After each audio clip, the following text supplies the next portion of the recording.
everyone, Novels Wonderland here. Thank you all for the love and support you've shown me and the channel. Danmachi, Stranger from Another Star, author, Nia_0, synopsis DXD crossover, Volume 1 Chapters 1 to 50 Leo Eligos, a third-year student at Sobu High, hides a secret. Behind his calm smile and flawless school life, he is, in truth, a devil. In a world where devils, angels, and fallen angels coexist, Leo has just ascended to the rank of high-class devil. Inside the Department of Mystical Affairs club room, he turns to his beautiful junior and says, "Do you believe in devils?" Thus begins the story of a half-human, half-devil boy who seeks to build his own peerage, while slowly unraveling his own desires in a world that seems peaceful on the surface but is anything but ordinary. Devils don't fall in love, not unless you willingly offer up your soul. Danmachi, Volume 2 Leo Eligos, the newest trainee of one of the two strongest familias in the city, hides a secret. Behind his easy smile and his unremarkable place at the very bottom of the roster, he is not of this world at all, and he already knows how its story is supposed to go. In a world where gods come down to live among mortals and adventurers carve their names into a dungeon without end, a young man with no blessing and no future woke 15 years old and half-drowned, for beneath the earth, to a voice with no warmth and no color, like a doll's, yet more beautiful than any hymn. "Do you want to come back with me?" The hand belonged to the most famous blade in the city. He took it. A year later, the blessing is finally carved into his back, and the boy who was never meant to matter steps into the dungeon as an adventurer, with a skill no god can read, a magic that brings the stars down like rain, and growth so monstrous it shames records that have stood for years. Thus begins the story of an outsider with no place in this world, carving a legend of his own among its gods and heroes, while the quiet girl, who pulled him out of the dark, starts watching his back far more closely than she should. Note, the High School DXD and Danmachi volumes are completely separate stories. You can read the Danmachi volume directly without reading DXD first. Volume 1, DXD Crossover, Auxiliary Chapter 51 Chapters 70,002 words Stopwatch 280-minute read Chapter 1 to 50, Auxiliary Chapter 2008 words Spoiler warning, contains information up to Chapter 160. Second spoiler warning, skip this chapter if you haven't caught up yet. Final warning Leo Eligos, King Position, King. Power Level, 10-winged Ultimate Class Devil Leo possesses 10 wings in his base state, placing him among the absolute elite of devils, second only to the supreme 12-winged rank.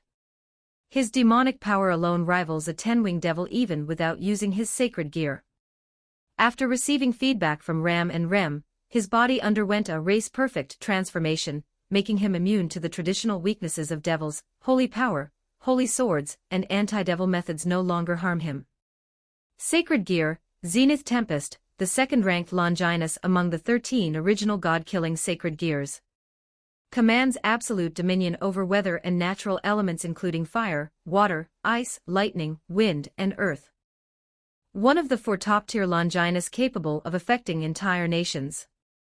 Balance Breaker, Flagello di Colori del Arcobaleno, Speranza di Briscola, Inevitable Punishment of the Holy Angel's Rainbow, Shining Star of the End. Creates countless bubbles of varying sizes that trap opponents inside, unleashing natural disasters within each bubble.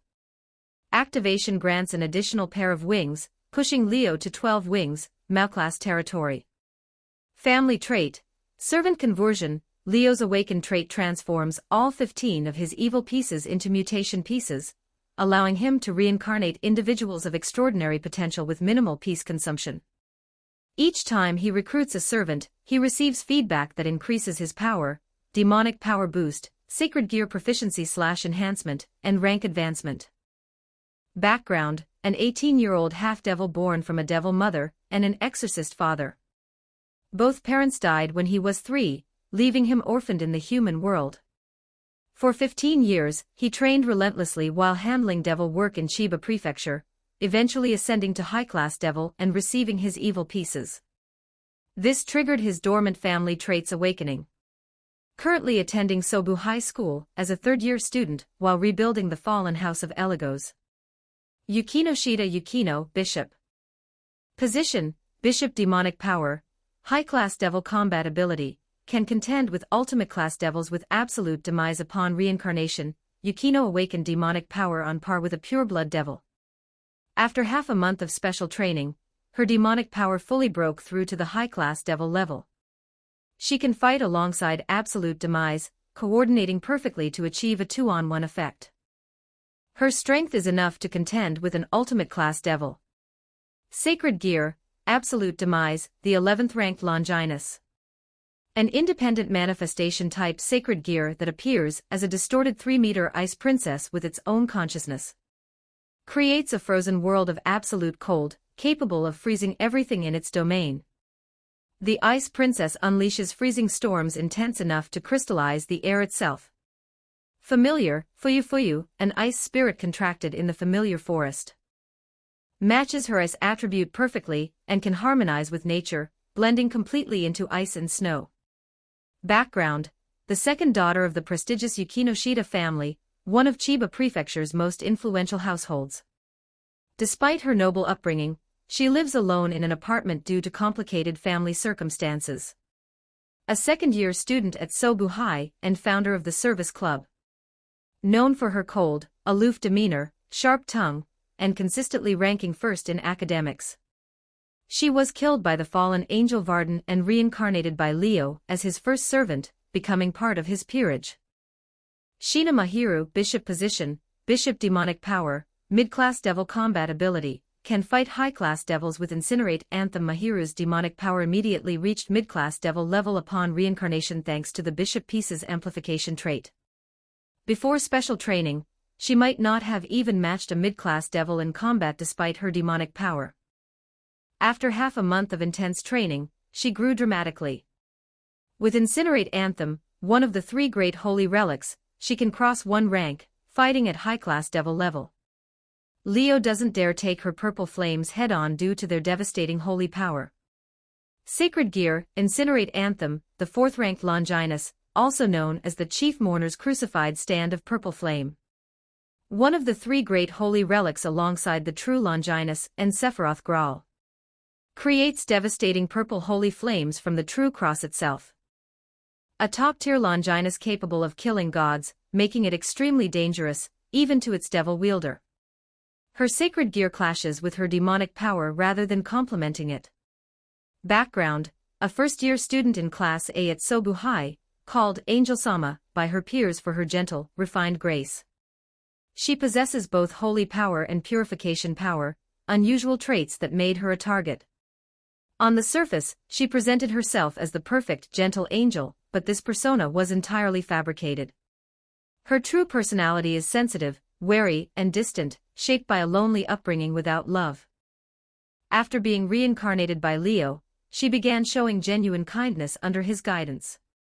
Yuki Asuna, Knight Position, Knight Demonic Power, Near Mid-Class Devil Combat Ability, fastest among all Eligo's servants. Skilled swordswoman. Asuna's demonic power talent is the weakest among the servants. As a knight, her strength lies in her sacred gear and swordsmanship rather than raw demonic power. Even so, she gained demonic power close to that of a mid-class devil. She is the fastest among all Eligo's servants. Sacred Gear, Blade Blacksmith, a rare sacred gear that creates holy swords of any attribute the user can imagine. The opposite of sword birth. Each blade manifests with holy properties, making them devastatingly effective against devils, fallen angels, and demonic creatures. With enough skill, its potential is terrifying. Combat Style: Nitten Ichiryu, trained personally by Miyamoto Musashi, the legendary swordsman who serves as Leviathan's Knight Piece. In barely a month, she went from someone who didn't even know how to hold a sword to a genuine swordswoman. Her sacred gear is perfect for Nitten Ichiryu, a style not limited by weapon count. Familiar, Yui, a fairy-type creature contracted in the familiar forest. Background: the daughter of Yuki Shizu, CEO of Rectinc, a major technology corporation. She was visiting Chiba for her brother's business event when she was nearly killed by a rogue stray devil. Leo reincarnated her with a knight piece, saving her life. Despite her wealthy upbringing, she adapted quickly to devil life and recently discovered talent in healing magic, earning the potential title Berserker Healer. Kasumigakaka Yutaha Rook Position, Rook. Demonic Power, Mid-Class Devil Combat Ability, Barriers require high-class devil attacks to break. Most talented Sacred Gear user Yutaha's barriers, once strengthened by her Rook trait, require at least a high-class devil level attack to break. Despite being a new servant for only days, she demonstrated instinctive Sacred Gear mastery from the very beginning. She was rated as medium potential, but in the very best tier of it, close enough to high potential that the difference is negligible. Sacred Gear, Create World, a rare barrier type Sacred Gear rarer than even Blade Blacksmith. Creates barriers in any environment and manifests countless real attacks inside them to annihilate trapped enemies. Can generate flames, magic bullets, light beams, and magic circles within barriers. The opposite of Dreamlike Curse, which uses illusions, Create World manifests genuine lethal attacks. Familiar, an owl contracted in the familiar forest. Tiamat personally convinced this rare creature to recognize Yutaha as its master, a testament to the hidden ruler's connections. Background: a third-year student in Class C at Sobu High and Leo's classmate. A literary genius who writes light novels under a pen name, author of Love Metronome. She was the first human to learn Leo was a devil, though she thought he was joking at first. Her wild imagination proved to be her greatest asset. Leo's assessment: Yutaha, you're the most talented when it comes to using your Sacred Gear. Revel Phoenix Rook Position, Rook Power Level, High-Class Devil Pure-Blooded. Combat Ability, can challenge Ultimate Class Devils and force a stalemate. Revel is a genuine pureblood high-class devil. After mastering her Rook Piece enhancements, her flames burn hotter than ever. Paired with her immortal body, she can absolutely challenge Ultimate Class Devils across ranks. At minimum, she can hold her ground and force a stalemate. Abilities: Phoenix Bloodline. As a member of House Phoenix, Revel possesses an immortal body capable of regenerating even from ashes. Her Phoenix flames are capable of scorching dragon scales. She can produce Phoenix Tears, one of the most valuable healing items in the supernatural world. Background: the eldest daughter of House Phoenix, fourth child with 3 older brothers including the infamous Riser. House Phoenix ranks 37th among the 72 pillars, and is obscenely wealthy due to their monopoly on Phoenix Tears. She joined Leo's peerage through an arrangement made by Lady Phoenix. While she maintains a graceful noble lady facade, her true nature is domination, ruling through force and intellect. Ram Pawn. Position: Pawn Power Level, Ultimate Class Devil. Ram possesses power on par with an Ultimate Class Devil in her normal state. Her demonic power is the strongest among all servants, surpassing even Revel, a pure-blood high-class devil. Only Leo himself has more demonic power. With her potential, she could one day catch up to Tiamat. Abilities: Oni powers. Born as a one-horned Oni, an extraordinarily rare existence. Despite having only a single horn, Ram displayed prodigious talent in magic rather than physical strength. Before age 10, she mastered all magic in the Oni village's books, then created countless wind spells of her own. She possesses clairvoyance, a secret art only she can use, allowing her to share vision across vast distances. She is considered the Oni equivalent of a super devil, an existence that underwent mutation and transcended her original race. Background: the older twin sister, born with pink hair in the last Oni village. 10 years ago, cultists destroyed the village, and Ram's horn was severed in the battle, drastically weakening her. Tiamat rescued both twins and supplied Ram with power for a decade while seeking a devil capable of reincarnating them. Previous attempts using 8 pawn pieces, and even a queen piece plus 2 rooks all failed. Leo's mutation pawn piece succeeded where others couldn't, restoring her horn and peak strength. Ram Pawn Position, Pawn. Power Level: Mid-Class Devil Normal/Ultimate Class Devil. Oni transformation. In her normal state, Rem's demonic power is around Mid-Class Devil level. However, when she enters Oni transformation, her power explodes straight into Ultimate Class Devil territory, rivaling her sister Ram. This amplification surpasses even most Longinus, jumping 2 full ranks instantly. Abilities: Oni powers. Born as a one-horned Oni alongside her twin sister. Her transformation multiplies her power dozens to hundreds of times greater than normal Oni. She specializes in ice magic, though her repertoire is limited compared to Ram's self-created wind spells. Her weapon of choice is a morning star, a spiked iron ball weighing close to a ton. Background: the younger twin sister with blue hair. She grew up in Ram's shadow, considered a failure among Oni for lacking physical strength and magical talent. When Ram lost her horn 10 years ago, Rem trained relentlessly for a decade to protect her sister.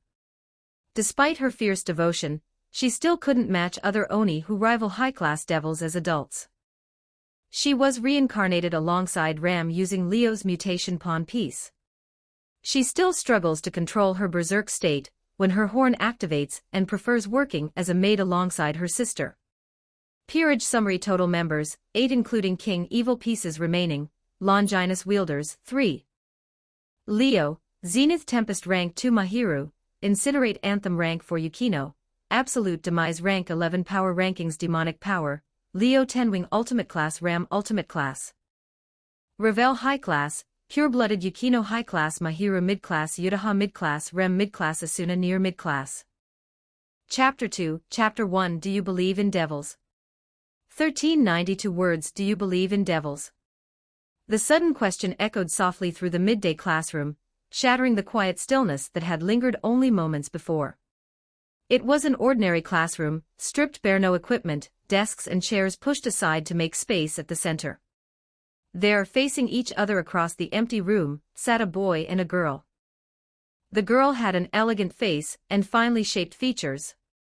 Her skin was so pale it seemed translucent, her black hair falling past her shoulders like silk. She was, quite frankly, illegally beautiful, so much so that her cold perfection made people hesitate to even approach her. She carried an air of mystery, an untouchable presence. Her black uniform, white blouse, and crimson ribbon marked her as a student of Sobu High. The plaid skirt and black thigh-highs with white trim made the ensemble both modest and striking. Red ribbons tied at either side of her hair added a splash of color to the monochrome, making her stand out effortlessly even in standard attire.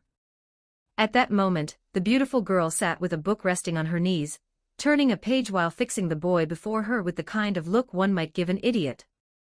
The boy, however, was hardly ordinary himself. Handsome and sharp-eyed, wearing the same uniform, his tall, lean frame relaxed naturally in his seat. The faint glimpse of collarbone and muscle beneath his shirt gave off an effortless masculinity, one that could make a less composed girl unconsciously swallow. Yet this very boy, the kind who could easily make hearts flutter, had just uttered words that made the girl instantly think he was mocking her. "Are you kidding me, Leo-senpai?" Her tone was direct, even rude, despite the honorific. Leo didn't seem offended. "So the fact that you said that means you don't believe devils exist, right?" He spoke as though savoring the conversation itself, a playful gleam lighting his eyes. "Can I ask why, Yukino Shida Yukino?" The moment he said her name, Yukino's expression cooled further. She was now completely certain he was toying with her. "I have no interest in meaningless discussions," she said curtly. "If you came to the service club just to talk about unrealistic nonsense like that, please don't waste my time." Her words were sharp enough to cut, but Leo only smiled faintly. Meaningless? Unrealistic? A waste of time? He chuckled softly. Just as the rumors say, Yukino Shida-san really is arrogant. Her face hardened. This was no longer mere disinterest, but true irritation. Should I take that as a personal insult? Her voice was cold, precise, and completely unbothered by the fact that she was speaking to an upperclassman. "I'm only stating a fact." Leo crossed his arms and one leg over the other, regarding her leisurely. "When you declare a topic meaningless and unrealistic, what you're really saying is that it's beneath even your consideration. Even without saying it outright, your attitude makes it clear you've dismissed the idea without thinking about it. Isn't that arrogance?" He smiled faintly. "When you instinctively reject, deny, and dismiss something outright, that is arrogance, isn't it?" Yukino's brow creased. "That's sophistry," she said coolly. "Anyone hearing what you just said would respond the same way I did." That's arrogance again. Leo's smile sharpened. You're not everyone else, Yukinoshita. Why assume everyone would think like you? Did you ask anyone else? Hear their opinions? See anyone else react like this? He leaned forward slightly. Then what gives you the right to speak for them? Isn't it because you believe you're always the one who's right? From the start, you've already placed yourself on the side of correctness. Honestly, you're even more arrogant than I thought. Yukino's grip on her book tightened. Finally, unable to contain herself, she snapped it shut and mirrored his posture, arms crossed, legs folded. If this is your way of getting my attention, she said icily, then congratulations. You've succeeded. This is the service club, a club founded to help those in need. If you came here because no one else would listen to you talk about this sort of thing, fine. I'll hear you out. Her tone turned razor-sharp. But let me warn you first, Leo Eligos-senpai. The service club may take requests to solve people's problems, but if someone tries to use that as an excuse to approach me with ulterior motives, I won't tolerate it. Keep that in mind. Leo looked at her strangely for a moment, then laughed. It was a quiet, meaningful laugh. Yukinoshita, you don't actually think I'm trying to pursue you, do you? That I brought up devils just to get your attention? That smile, bright, dazzling, the kind that would make most girls swoon, only struck Yukino as painfully irritating. So you're saying I'm being conceited? She snapped. Because your actions could only be interpreted that way. Leo shook his head, sighing with amusement. Well, I suppose that's fair. When someone's convinced they're always right when they dismiss others out of sheer arrogance, it's only natural they'd think that way. Especially if that person happens to have the looks and the brains to justify it. He rose to his feet. Looks like there's no point continuing this. Sorry for wasting your time, Yukinoshita-san. With that, he turned and started toward the door. Yukino stood abruptly, anger flashing in her eyes. What's that supposed to mean? Are you calling me an idiot? You're getting emotional, Yukinoshita. Leo stopped, glanced back at her furious expression, and smiled faintly. Don't misunderstand. I only meant it literally. He met her gaze evenly. As long as you've never seen the truth of this world, so long as you cling to the values your 17 years of schooling have taught you, talking any further would be pointless. So I'll wait. I'll wait until something happens that shatters everything you believe in. Then we can talk again. With that calm declaration, Leo drew a small piece of parchment from his pocket and placed it on the desk beside her. Consider this payment for today's conversation. Keep it with you, it might be useful. Of course, you can throw it away. Do that and our connection ends completely. You'll never have to deal with someone as suspicious as me again. Then, for the first time, Leo looked at her with genuine depth in his eyes. One last thing, Yukinoshita-san. When a devil sets his sights on you, it's never because he wants to fall in love. His voice dropped, quiet but certain. It's because he wants your soul. Remember that. Turning her earlier warning back at her word for word, Leo opened the door and walked out of the service club room without a backward glance. Was that guy's problem? Watching him leave, Yukino trembled with barely contained fury. Whether she remembered his words or not didn't matter. What mattered was that he had definitely been provoking her. If not for her family's strict upbringing forbidding unladylike behavior, she might have stormed after him and shredded him with her tongue until he regretted ever speaking. It took several deep breaths before she managed to calm herself. Then she stepped forward and picked up the sheet of paper he'd left behind. It wasn't ordinary paper. It was aged parchment, old, yellowed, and upon it was drawn a crimson magic circle that pulsed faintly under the light. Seeing it only solidified her conclusion. Leo, the third-year senior from Sobu High, if he wasn't mocking her just to get close, then he was hopelessly delusional, trapped in some fantasy he couldn't escape. A devil's purpose isn't to fall in love. Even if she went blind and jumped straight out that window, she'd never fall in love with a guy who calls himself a devil. Meanwhile, the senior who had just provoked the proud Yukino into swearing such an oath was climbing the stairs to the rooftop. Along the way, students greeted him warmly, and he returned each greeting with a gentle smile, looking nothing like the defiant, sharp-tongued boy from before. When he reached the rooftop and confirmed that no one else was around, he stretched lazily. In the next instant, a pair of jet-black wings like those of a bat unfurled from his back. With a single flap, Leo rose into the air. He had no horns, no tail, and yet, at that moment, he was every inch a devil. Chapter 3, Chapter 2. What kind of choice will you make? 1334 words. Under the clear blue sky, a boy with devilish wings spread wide hovered high above, gazing down at the school below. In his dark eyes flickered an ember-like glow-black flame glinting faintly, while a faint, confident smile lingered on his lips. The school really does look better from up here, Leo murmured to himself, relaxed and amused. Sobuhai had an oddly shaped campus. From above, the buildings formed a neat square enclosing a courtyard, with an additional wing jutting out from the southern side. Below, under the afternoon sun, students in matching uniforms filled the courtyard. Some sat on the grass or benches chatting animatedly, others chased each other around in play. The scene was peaceful, vibrant, an image of ordinary daily life. And yet, Leo was the one element that didn't belong in that tranquil picture. Do you believe in devils? The very question he'd asked the school's famed beauty Yukino not long ago was now being answered in the most direct way possible.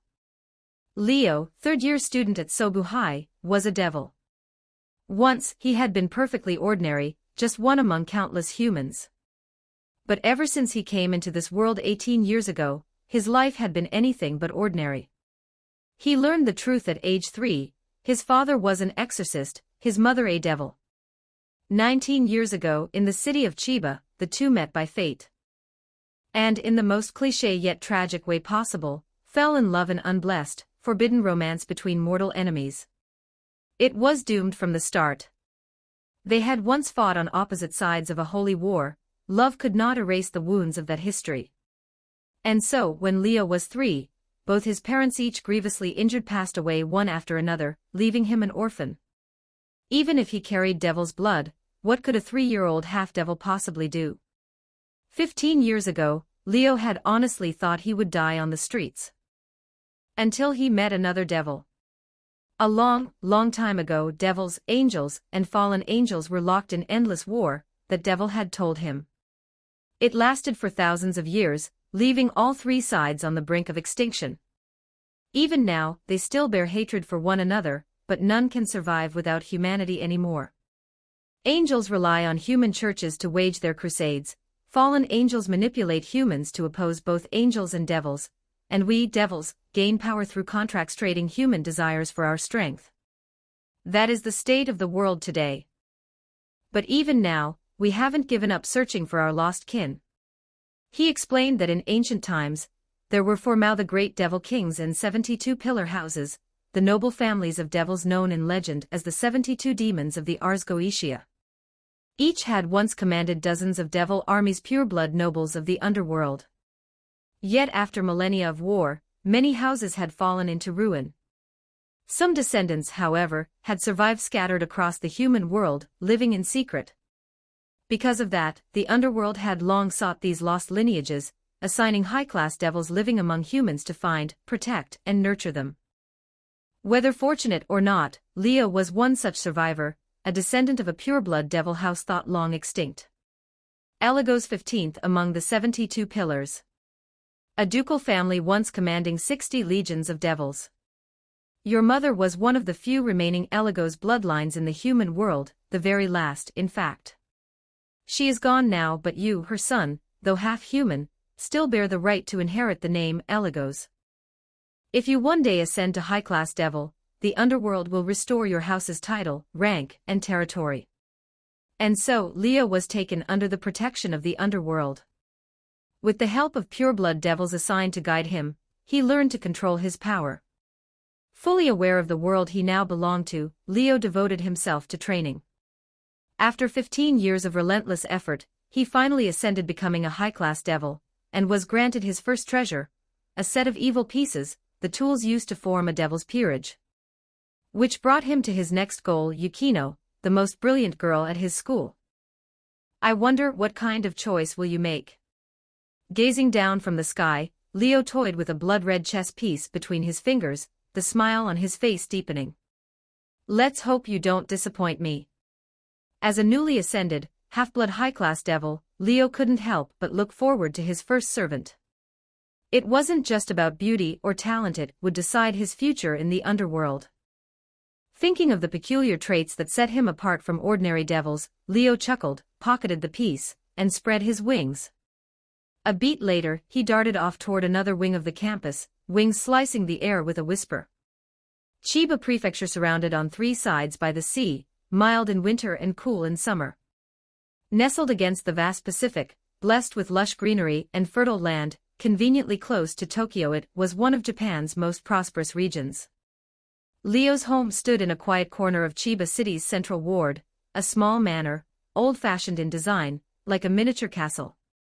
It wasn't enormous, but it had an elegant Western-style mansion and a carefully tended garden, filled with blooming flowers and trimmed hedges. Men and women in servant uniforms moved about the grounds, pruning and watering, giving the place an air of aristocratic luxury. With a soft thump, Leo descended straight into the garden, folding his black wings as his feet touched the ground. The servants immediately turned, bowing low. He didn't bother to return the greetings and strode straight into the mansion. His destination was the dining hall, extravagant for one person, but he was long used to it. Compared to school lunches or cafeteria food, he vastly preferred the meals prepared by his household chef. At least there were no strange seasonings or ingredients he disliked. Dumplings today. Sitting down, Leo spoke casually. A chef appeared silently, bowed, and left to prepare the meal. A maid with soft steps wheeled in a tea cart, poured his tea, washed his hands, and wiped them with a towel, efficient, quiet, almost mechanical. That was because, in truth, none of them were human. Not the chef, not the maid, not even the gardeners outside. Every servant in the estate was a familiar, gifted to Leo along with the manor itself. Their sole duty was to maintain the household and attend to his needs. They had no personalities, no idle chatter, only obedience, until the day they faded away. There was even a chauffeur assigned to drive him to and from school, though Leo rarely used the car. He preferred flying. Naturally, a manor of this scale wasn't something he'd bought himself. It wasn't that he couldn't, it was simply that he'd spent every ounce of effort on becoming a high-class devil, not earning money.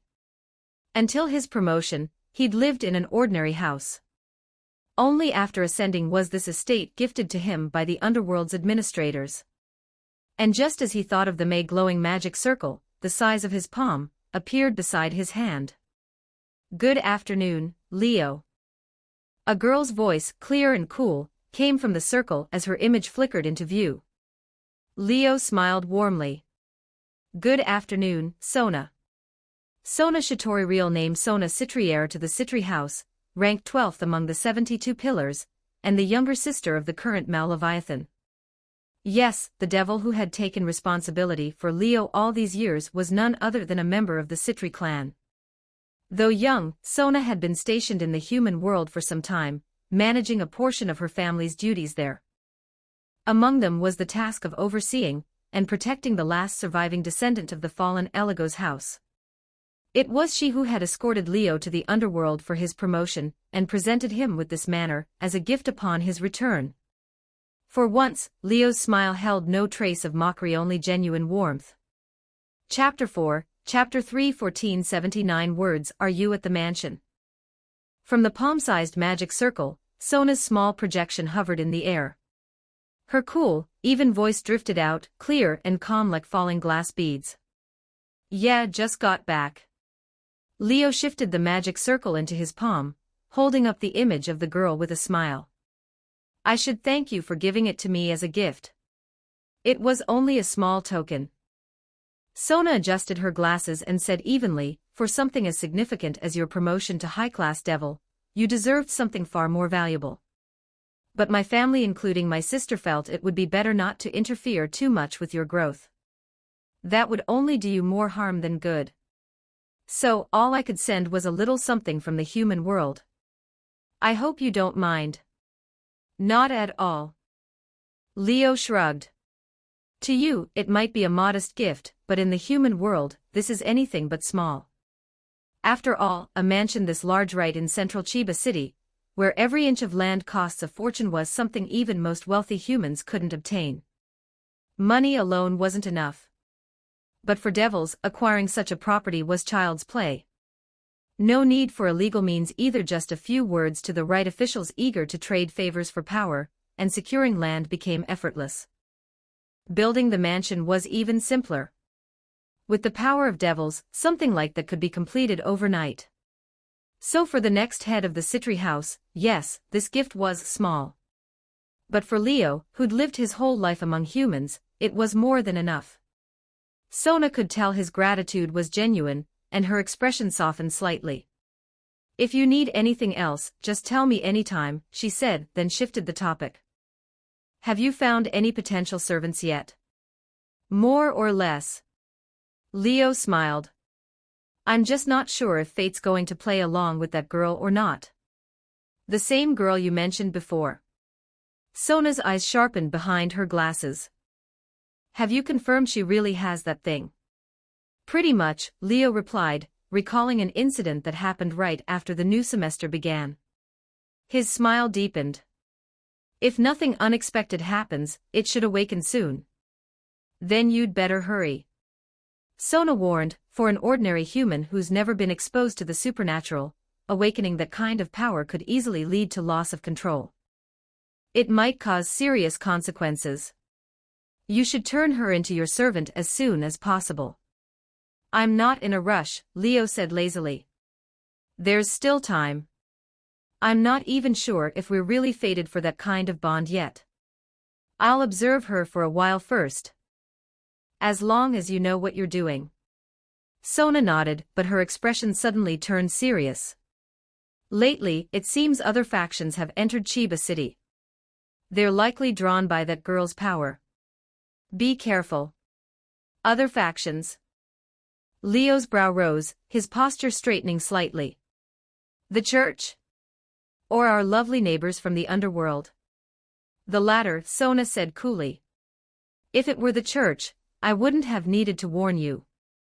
The centuries-long conflict among devils, angels, and fallen angels had only cooled into an uneasy truce. Now, since all three sides relied on the human world to survive, each had carved out territories and networks across it. In Chiba Prefecture, the church's influence was the strongest, while devils and fallen angels had relatively weak footholds. Leo had crossed paths with the church more than once, even clashed with their people a few times in Chiba City. If they showed up again, it wouldn't be anything new. So those feathered pests have their eyes on this patch of land too. Leo muttered, a dangerous grin tugging at his lips. I haven't had the pleasure of meeting our good neighbors yet. Don't underestimate them, Sona cautioned. The three factions are in a delicate ceasefire. There's no large-scale war, but skirmishes still happen. Everyone's being careful. We don't want another disaster that leaves us on the brink of extinction. Don't be the one who starts something big.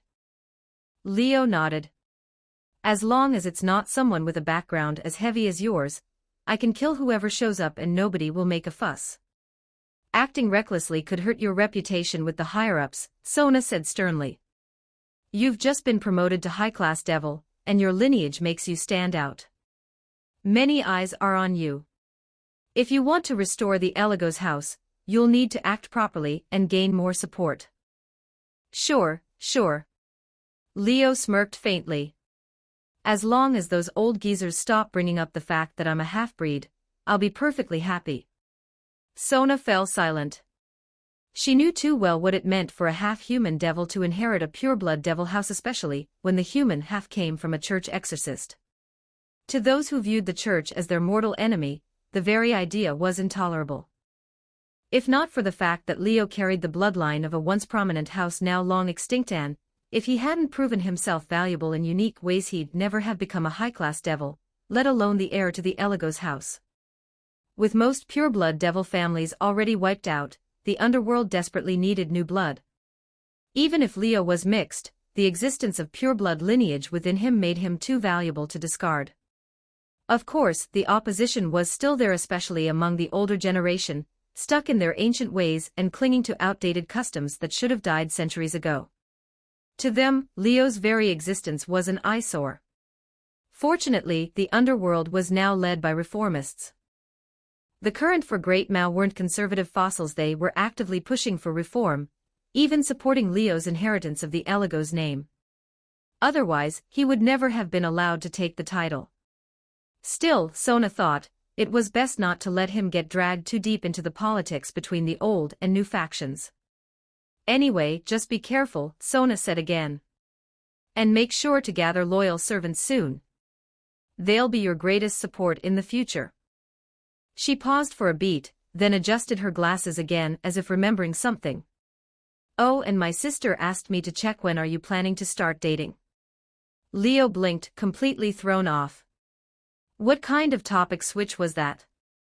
Don't look at me like that, Sona said, giving him a sidelong glance. You're a high-class devil now, and the Eligos house is being revived under you. A lot of people in the underworld are interested in the continuation of your family line. A dark line of exasperation ran down Leo's forehead. Then please tell them I'm still young, and they can stop worrying about my love life. Seriously. He was a devil, not an incubus. Why should he care about that sappy stuff? Besides, being in a relationship meant wasting time sweet-talking someone, coddling them, spending hours trying to please them. What was the point? Wouldn't it be better to train and get stronger? Or focus on recruiting obedient servants? No, he wasn't going to fall in love. Not in this lifetime. If he liked someone, he'd seduce her, tempt her, make her offer up her soul, and then her body and mind would belong to him. She'd be the one pampering him, protecting him, serving him. That's what a devil should do. After lunch, with plenty of time to spare, Leo descended into the mansion's underground levels. The basement was massive, far larger than the mansion above, easily big enough to fit several football fields. On closer look, countless intricate magic circles were etched into the surrounding walls, forming a faint, transparent barrier that enveloped the entire space. This was the private training ground Sona had prepared for him. Ever since moving into the mansion, Leo had been using it to train. Unfurling his devil wings, Leo soared into the air, hovering mid-space. He closed his eyes, slowly channeling his demonic power, until waves of energy flared around him like a burning aura. Demonic power, the core and essence of every devil. Devils could bring supernatural phenomena into reality through imagination, and demonic power was the fuel that made it possible. With enough focus and will, whatever a devil imagined could be made real. Of course, that didn't mean devils could make anything happen on a whim. The more complex and powerful the effect, the greater the imagination and skill required. That's why most devils use their demonic power in the simplest way possible, by turning it into projectiles, beams, or blasts for straightforward destruction. Leo was no exception. A deep hum filled the air as countless brilliant magic circles unfolded behind him, transforming into floating cannons. In the next instant, a storm of demonic blasts rained down, exploding against the ground below with thunderous force. Chapter 5, Chapter 4, A Growth Rate That Can't Be Satisfied. 1290 words. The vast underground training hall thundered with explosions as demonic power surged through the air. The roaring energy rippled against the protective barriers, activating them in shimmering waves of light. Booms echoed one after another. Blasts of raw demonic power streaked across the space, sometimes exploding like shells, sometimes weaving into intersecting beams, sometimes spinning out of control as chaotic orbs, and sometimes scattering into a storm of tiny arrows. The variety was dazzling. Leo stood at the center, eyes focused, channeling his demonic power with precision. In his mind, he pictured countless scenes of destruction, then molded his power into cannon fire, arrows, beams, and massive bursts, unleashing them in turn. The power of a high-class devil was nothing short of terrifying. A casual blast could flatten skyscrapers or carve out craters like meteor impacts. At full strength, a single strike could level an entire mountain. Few modern weapons could compare, if not quite nuclear level. It was still among the most destructive forces beneath it. If not for the training ground's powerful enchantments and reinforced construction, every brick and tile forged from special materials, Leo's reckless outpouring of energy would have turned the whole estate into scorched earth within seconds. And yet, despite the frightening display of power, Leo didn't look the least bit satisfied. So this is all it takes to reach the level of a high-class devil, and I'm still so far from the next stage. Feeling the rapid depletion of his demonic power, Leo sighed softly. The hierarchy of devils was divided into 5 ranks: low-class devil, mid-class devil, high-class devil, ultimate-class devil, and Mao. A low-class devil usually bore 2 wings, corresponding to 2 winged angels and fallen angels. A mid-class devil typically had 4 wings. By that pattern, a high-class devil had 6, an ultimate-class devil had 8 or 10, and a Mao stood at the peak with 12. Angels and fallen angels followed the same structure. In general, the more wings one possessed, the higher the rank and the greater the strength, but that wasn't absolute. Take Leo, for instance. He only had 2 wings, yet his power had already reached the high-class devil level, far surpassing what his rank would normally allow. It was a common flaw among young devils who grew too fast for their own good. When your strength grew faster than your rank could evolve, imbalance followed. It wasn't unique to Leo. Sona was the same way. Still, Leo's rapid growth wasn't really fast at all. Thanks to the pureblood devil lineage flowing in half of his veins, he was born with demonic power far beyond that of a low-class devil. When he began training at 3 years old, he was already considered among the best of the mid-class devils. Even so, it had taken him 15 long years to finally ascend to the high-class rank, a pace that, in truth, was rather slow. Sona had once comforted him about that. Devils live for a very long time. Even the lowest among us can survive for thousands, even tens of thousands of years. Yet most will never reach the high-class level. You and I, born with pureblood power and reaching this level in barely over a decade, that alone is something others envy. She wasn't wrong. Compared to a lifespan stretching tens of thousands of years, a decade or 2 was like infancy. Reaching high class at his age was a privilege reserved almost exclusively for pureblood devils.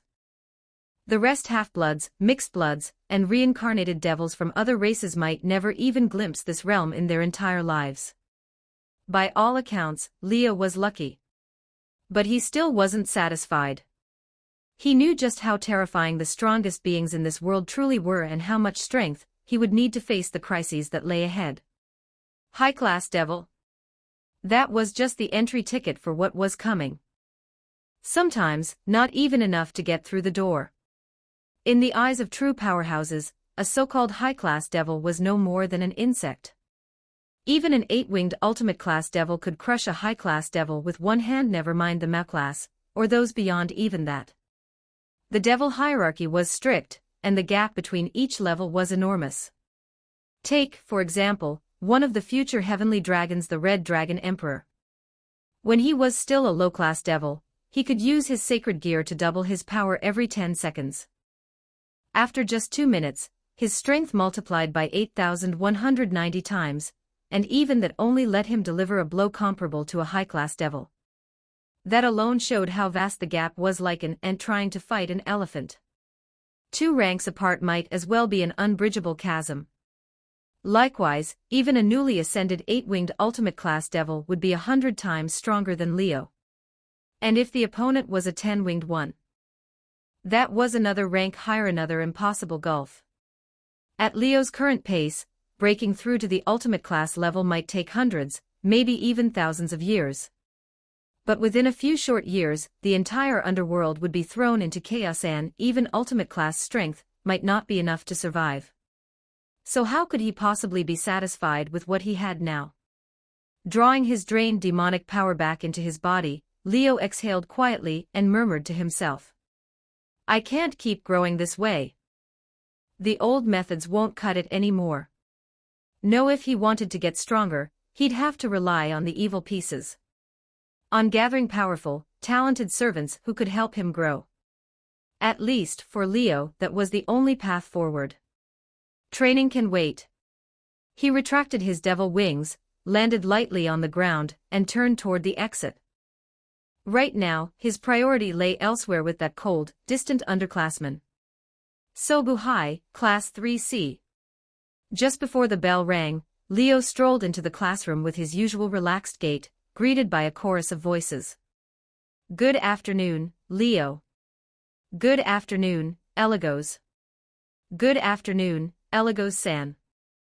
The girls, who had been chatting in small groups, instantly lit up at his arrival. Their greetings came all at once, warm and enthusiastic. Hey there, everyone, Leo smiled brightly as he replied, his easy charm making several girls blush on the spot. The boys, however, grumbled under their breath. Why does a guy get to smile that good? That radiant grin of his carried an effortless magnetism, almost intoxicating. Even the boys found it hard not to react. It was as if that blinding light exposed their darker thoughts, leaving them uneasy and conflicted. If only they knew. That dazzling smile belonged to someone who, beneath the surface, was a devil, one who represented everything dark and twisted in human imagination. But even as a devil, Leo was the heir to a pureblood noble line. The Eligos house might be nearly extinct, yet the centuries of aristocratic grace still clung to him. His looks alone were enough to make him nearly flawless. Of course, there was always someone who remained completely unmoved. Sitting by the window, a girl quietly read a book, seemingly lost in her own world. She was stunning, no less beautiful than Yukino herself. Her long black hair fell straight down her back, accented by a white headband. Tall and elegantly curved, her every motion carried a gentle refinement. Even sitting still, she drew the admiration of half the class without trying. Watching her, Leo's lips curved into a faint smile. He walked over and took the seat beside her. Good afternoon. Still radiating that literary charm as always, Yuraha-san. Leo greeted her cheerfully. Good afternoon to you too. And you're still as impossibly self-absorbed as ever, Leo-san. Yuraha looked up from her book, her dark red eyes glinting as she delivered that sharp line words as poised and cutting as her elegance.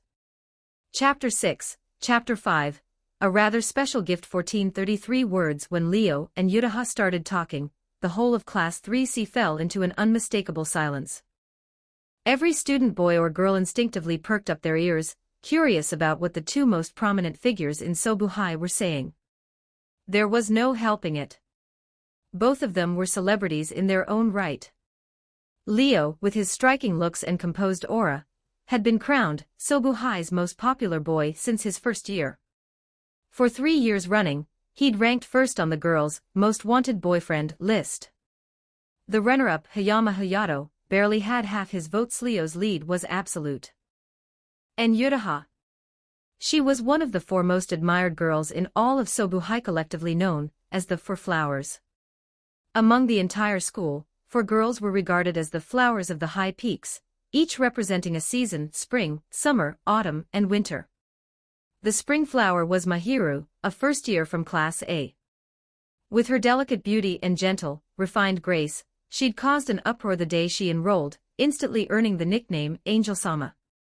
She was Sobuhai's spring flower. The summer flower was Arari, a second year from Class G. A prodigious artist and the ace of the art club, she carried herself like an elegant young lady. Bright, approachable, and popular with everyone, Sobuhai's summer flower. The autumn flower was none other than Yuraha, a third year from Class C. A literary girl capable of writing entire stage scripts, gifted with rare writing talent and already a rising light novel author. With her graceful manner and breathtaking beauty, she was Sobuhai's autumn flower. And finally, the winter flower Yukino, a second year from Class J. Always ranked first in academics since entering Sobuhai, she was a perfect blend of intelligence and elegance. Her cold, aloof demeanor earned her both fear and admiration, making her the embodiment of winter's chill, the winter flower. Each of the 4 flowers possessed flawless appearance, talent, grades, and pedigree. They were truly the untouchable goddesses of Sobuhai, beautiful from afar, yet impossible to approach. The school even had separate fan clubs dedicated to each of them. Among those, Yutaha's fan club was the largest. The reason was simple. She was a third-year senpai, while the other three were all underclassmen. Most of the upperclassmen weren't willing to lower themselves to fangirl or fanboy over younger students. Supporting someone their own age felt more dignified. Hence, Yutaha had the biggest following. Incidentally, Yukino's fan club was the smallest. Her icy personality, sharp tongue, and habit of bluntly calling people out scared off most potential fans. Only a handful of masochists who enjoyed her brand of cold honesty joined her ranks. Now, the school's most popular boy and its most popular girl were sitting together, chatting like it was nothing. Naturally, every eye in the room was drawn to them. Leo and Yutaha both noticed the attention, but they were long used to it. Without caring, they simply continued their conversation. "I'm here to bug you for updates, Yutaha-san," Leo said with mock seriousness. "When's Volume 2 of Love Metronome coming out? I've been waiting for months. If you don't release it soon, I might have to start mailing you razor blades." Yutaha rolled her eyes just barely. "Have you even been reading lately?" she asked dryly, a faint smirk on her lips. "Because from what I've heard, someone's been spending a lot of time hanging around the service club. You even went to their clubroom at lunch today. Care to explain what you were discussing?" "So you knew." Leo grinned. "Guess I really am under Senpai's watchful eye." "Well, you are the one who exposed my identity as a light novel author to the entire school," Yutaha replied coolly. "And I got pestered by fans for weeks because of you, Akuma-kun. Also, how many times do I have to say this? We're classmates. I'm not your senpai. Stop calling me that. Don't mind it. Just an old habit that slipped through from somewhere else." Leo waved it off casually. "Besides, you keep calling me Akuma-kun, don't you? Whose fault do you think that is?" Yutaha said, eyes still on her book. "Some narcissist with too much charm waltzed up to me one day and said, 'I'm a devil.' What was I supposed to call you?" Yes, Leo had once revealed his true nature to her. Their conversation back then had gone something like this: "Senpai, I want Volume 2 of Love Metronome." "Stop calling me senpai. Volume 2 isn't out yet." "Then write it for me right now. Otherwise, I'll curse you." "Yes, because I'm a devil. If you're going to joke around, pick a better time." And so, bugging her for updates became Leo's favorite way to start their chats, and Akuma-kun became Yutaha's teasing nickname for him. Leo knew she didn't take him seriously. It was just her way of getting back at him for constantly pestering her about her writing. After all, who would believe that the school's elegant autumn flower was speaking with a real devil? Sometimes, the truth hides in plain sight, in casual words, in small gestures, but no one ever notices. "Anyway, I'm dying to read Volume 2. Don't tell me the rumors are true," Leo said dramatically. "Is Love Metronome really getting axed because of production delays?" Yutaha fell silent. "No way, right?" Leo gasped exaggeratedly. "If it gets axed, my youth is over." "You're such a pain, Akuma-kun," Yutaha muttered. "I'll finish Volume 2. I won't let Love Metronome get cancelled." She said it firmly, but in truth, she'd been struggling. Yutaha had rewritten the second volume multiple times, yet none of her drafts had passed her editor's review. Compared to the first volume's success, the follow-ups felt lackluster. Without approval for a reprint, cancellation rumors had started spreading. It frustrated her deeply. But she'd never admit that to Leo. She refused to let this persistent, self-proclaimed fan see her struggling, or worse, see disappointment in his eyes. Even if she'd never say it out loud, knowing that Sobuhai's most admired boy was hooked on her work filled her with a quiet, secret pride. So she couldn't stand the thought of letting him down. "I'll be waiting for good news, then." Leo smiled as if he could see right through her worry and frustration. In fact, since you're working so hard, I'll give you something special. He reached into his pocket and took out a small, palm-sized piece of old parchment. This is a pretty effective charm. If you ever feel troubled, it might help you out. He handed the parchment to her, then stood and returned to his seat. Yutaha blinked, glancing down at the parchment drawn with a faint magic circle. After a moment's hesitation, she pressed her lips together and slipped it into her bag. Watching from afar, Leo smiled faintly, then turned his eyes toward the podium. The bell rang. The teacher entered the room, and class began. Before long, the school day came to an end. As the sun dipped below the horizon and the orange glow of dusk spread across the sky, the bustling campus of Sobuhai grew quiet. On the rooftop, Leo lay sprawled out with his hands behind his head, and one leg crossed over the other, lazily soaking in the evening light. Suddenly, his eyes snapped open, a sharp gleam flashing within them. This is... He rose to his feet, and stepped toward the railing, his gaze piercing into the distance far beyond the school gates. So they finally made a move, huh? A cold smile curled across his lips. The next moment, Leo vanished from the rooftop without a trace. A few minutes earlier. At a train station not far from Sobuhai, Yukino stepped off the platform, and began walking toward a nearby apartment building. As the Yukinoshita family's second daughter, she should have been living in a mansion with a private driver. But due to circumstances at home, she was currently renting an apartment alone, commuting by train like any other student. It was hard to imagine that this independent girl was the daughter of one of Chiba Prefecture's most prestigious families. Even now, Yukino was still brooding over what had happened earlier that day. How is this thing supposed to help me? She frowned down at the piece of parchment in her hand, the one drawn with a magic circle. What a ridiculous, superstitious idiot. Like I'd ever need something like this. With an irritated sigh, Yukino raised her hand, ready to toss the parchment away. Tap. A deliberate, heavy footstep echoed from behind her. Chapter 7, Chapter 6, Have you decided how you want to die? 1322 words. Yukino froze mid-step, her heart suddenly clenching for no clear reason. It was pure instinct, an ancient, primal reaction every living creature possessed when confronted with danger. The sound of deliberate footsteps drew closer, each one heavy and purposeful, until the source finally appeared before her. It was a man dressed in a way that immediately felt out of place. He looked to be in his 30s, wearing old-fashioned clothes and a long black cloak, like someone who had walked straight out of the Middle Ages into the modern world. The sight of him against the city backdrop was almost surreal. His appearance wasn't particularly striking, but his eyes sharp and malicious made the air feel colder. When they met Yukino's, there was no trace of admiration or curiosity, only the detached gaze of someone evaluating a disposable object. That look alone was enough to be offensive. Under normal circumstances, Yukino would have frowned and met it with icy disdain. But this time, she felt only fear.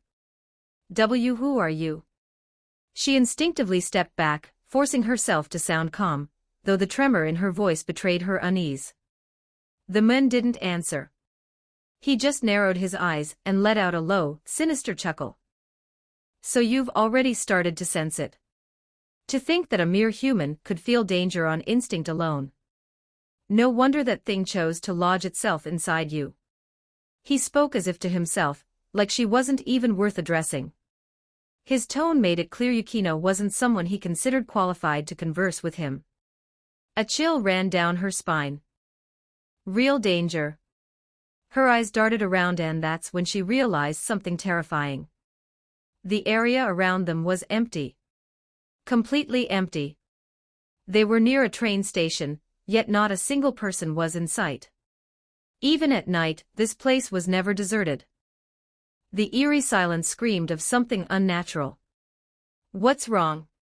Looking for help? The man finally spoke directly to her, his tone dripping with amusement as he savored her fear. Don't bother. No one's coming. He took a slow step forward, smiling darkly. I've already set up a barrier to repel people. Even the church agents stationed in this city won't notice anything for a while. As for ordinary humans, they won't come near at all. Yukino kept backing away, her breath trembling as she forced herself to speak. What do you want from me? The man only laughed softly, the sound cruel and condescending. Ignorance truly is bliss. Knowing too much will do you no good. His grin widened, predatory. You don't have the right to question me, human.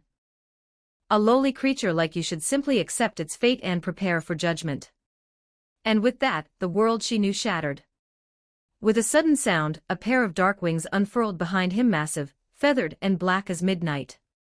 Not the leathery wings of a devil, but the wings of a fallen angel. You a devil. The words slipped out before she could stop them. The man's expression twisted into fury. A devil, he spat, his voice trembling with rage. You dare compare me to those filthy, degraded beasts? You wretched human.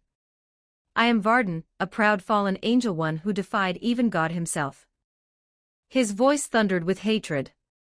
To call me a devil is unforgivable.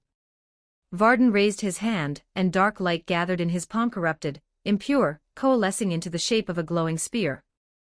First sin, insulting me. Second sin, being blessed by the same God I despise, and harboring a dangerous sacred gear within you. For both sins combined your life ends here. The declaration came from deep within his throat, like a voice echoing out of hell. Yukino didn't even hear the end of it, her instincts screamed louder than his words. She turned and bolted. But she had barely taken 2 steps when the air itself seemed to crack. A wet, tearing sound cut through the night. Yukino froze. Her legs wouldn't move. Her pupils trembled as she slowly looked down. A spear of light had pierced straight through her abdomen, burning and bloody. Hot, red liquid dripped down her uniform and splattered onto the pavement. She coughed, crimson spilling from her lips. The pain didn't even register, just the fading warmth of her body, the strength draining from her limbs, the cold closing in. She collapsed, her vision blurring. The world dimmed as her cheek pressed against the spreading pool of her own blood. Behind her, Varden wrenched the spear free, and looked down on her with arrogant contempt. With that, my task is complete. They told me to observe first, not to act rashly. But honestly, who'd want to stay in a city crawling with church dogs? No matter what sacred gear you possessed, it won't matter once you're dead.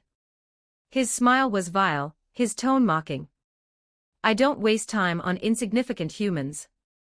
But Yukino couldn't hear him anymore. Her vision narrowed to a pinprick.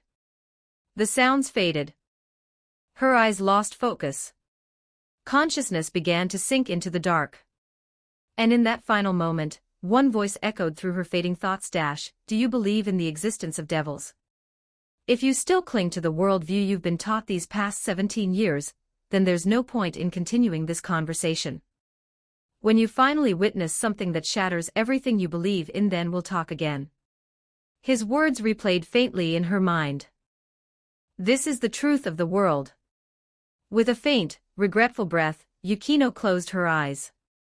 Varden turned away, flapping his wings as he ascended into the night sky. This city belonged to the church. For a fallen angel like him, one who had turned his back on heaven, it was like flying into a den of wolves. The longer he stayed, the greater the risk of being hunted down. That was why he intended to leave quickly. But tonight, Varden would not escape. Because the parchment Yukino still clutched in her dying hand began to glow. The red magic circle etched upon it flared to life, rising off the page, expanding outward, and forming a gate of light. Before Varden could even react, a blast of demonic power tore through the air and struck him square in the chest. He crashed to the ground hard, kneeling in shock. And then he saw him. From the fading glow of the magic circle, a figure stepped out, calm, composed, and terrifyingly familiar. I just heard from Sona about you filthy pigeons this afternoon, the newcomer said coldly. And by evening, you're already showing up. Eager, aren't you? Varden's expression contorted. He hissed, voice thick with hatred. Why is a devil in the church's territory? Leo hadn't even unfolded his wings, but the demonic power radiating from him made it clear enough who he was. To a fallen angel, especially to one like Varden, there was no creature more loathsome. Devils and fallen angels were eternal enemies. In the underworld, they shared the same realm, divided into two halves, each side warring for dominance since the dawn of time. To the fallen, devils were filth. That hatred ran so deep it had become instinct, carried over even from when they were still angels. But Leo didn't so much as glance at Varden's glare. His eyes were on the girl lying in the pool of blood nearby. Her life was fading fast. Barely a flicker remained. When he looked back at Varden, his face was emotionless. You dared lay a hand on someone I set my eyes on, he said quietly. So tell me, have you decided how you want to die? Varden's only response was rage. You dare threaten me, you lowly, he never finished the sentence. A mass of demonic power, black as fire, crashed down and engulfed him completely. His scream tore through the night, then vanished. When the blast faded, there wasn't even ash left behind. Chapter 8, Chapter 7, 1337 words. The sharp sound of shattering glass echoed as the barrier around them dissolved. With Varden's death, the barrier he'd set up instantly lost its power and vanished. Leo slowly lowered his hand, the glowing magic circles above it fading away. As mentioned before, the difference between a high-class devil and a low-class devil was like that between an elephant and an ant. Even though Leo had only recently ascended to high class, taking down a two-winged fallen angel, an opponent equivalent to a low-class devil, was something he could do in minutes. Varden's strength had matched his rank, unlike Leo, whose rank had lagged behind his true power. That was why Leo couldn't help but feel a bit of admiration for him. With power like that, where did he get the nerve to look down on others and call them lowly? No matter the faction, there were always idiots like him, arrogant and short-sighted. Leo quickly dismissed the thought and crouched down in front of Yukino. Pressing two fingers gently to her pale neck, he waited a moment, then confirmed it. Her pulse was gone. Her breathing stopped. Yukino was dead. Leo's expression didn't change at all. I was planning to wait a little longer, he murmured softly, but now that it's come to this, you don't really have a choice anymore, Yukino. He drew out a transparent, blood-red chess piece glowing faintly in his palm. It was an evil pieces, a tool granted only to titled high-class devils. These pieces allowed them to reincarnate other beings as devils, turning them into their servants. With it, Leo could form a master-servant bond, reviving her as a devil. Now that she was already dead, the only way Yukino could continue to live was to accept the reincarnation ritual and abandon her human identity. Well then, let's begin. Leo placed the crimson bishop piece over her chest and began to chant. By my name Leo, I command you. You, Yukino, return to this world and become my servant. Rejoice, for as a devil, you shall be reborn. As his solemn words fell, the piece on her chest flared brightly, then shattered, dissolving into particles of light that sank into her body. The servant conversion's ritual had begun. The pool of blood beneath her seemed to rewind through time, flowing back into her body. That was how devils created their servants. Normally, the process would have ended there. But the moment Yukino became Leo's servant, something incredible happened to him as well. Thump, thump, a surge of power rushed into his body from nowhere, and Leo felt his heart pounding with fierce intensity. His demonic powers burned. His blood boiled. His strength grew rapidly, so fast he could feel it with every heartbeat. His eyes glowed with blinding brilliance. Then, as if whispered directly into his mind, a voice rang out, trait, servant conversion, activating, trait. In the world of devils, that word referred to two things. The first type came from the evil pieces themselves. Depending on the piece used for reincarnation, a new devil could gain unique powers tied to that piece called servant traits. The second type existed only within pure-blooded high-class devils' families' abilities passed down through generations, known as family traits. The 72 pillars each possessed their own For example, the House of Bell, first among the pillars, carried the power of destructions, allowing its members to wield demonic power capable of annihilation. Sona's childhood friend, Rias, was the daughter of a Bell mother and had awakened that very trait. Her destructive power made her one of the strongest among high-class devils, stronger even than Leo or Sona herself. As a member of one of the 72 pillars, the Eligos house also possessed a unique family trait. According to records, the first Eligos had the power to perceive hidden things and influence the will of warriors, earning the title Manipulator of War, one who could control the flow of battle and inspire command decisions. Thus, the Eligos trait had always involved the ability to perceive. Even those who never awakened it fully still possessed exceptional sensing talents. Leo was no exception. While other devils found detection spells difficult, he could use them effortlessly. Then, shortly after his promotion to high-class devil and receipt of his evil pieces, his family traits suddenly awakened. And perhaps because his soul originated from another world, it had mutated into something new. Servant conversions, that was the name of Leo's trait. As the name implied, it allowed him, much like the evil pieces themselves, to recruit servants through his own power. Originally, the Eligos trait influenced warriors' wills. In Leo's case, it had evolved into a power that subjugated souls, digitizing that connection so he could interpret and command it through sheer intent. To use it, he first had to form a contract, a bond linking him to another. Once established, he could recruit them as his servant. That was why the trait had awakened. When he received his evil pieces, it had instinctively connected with them.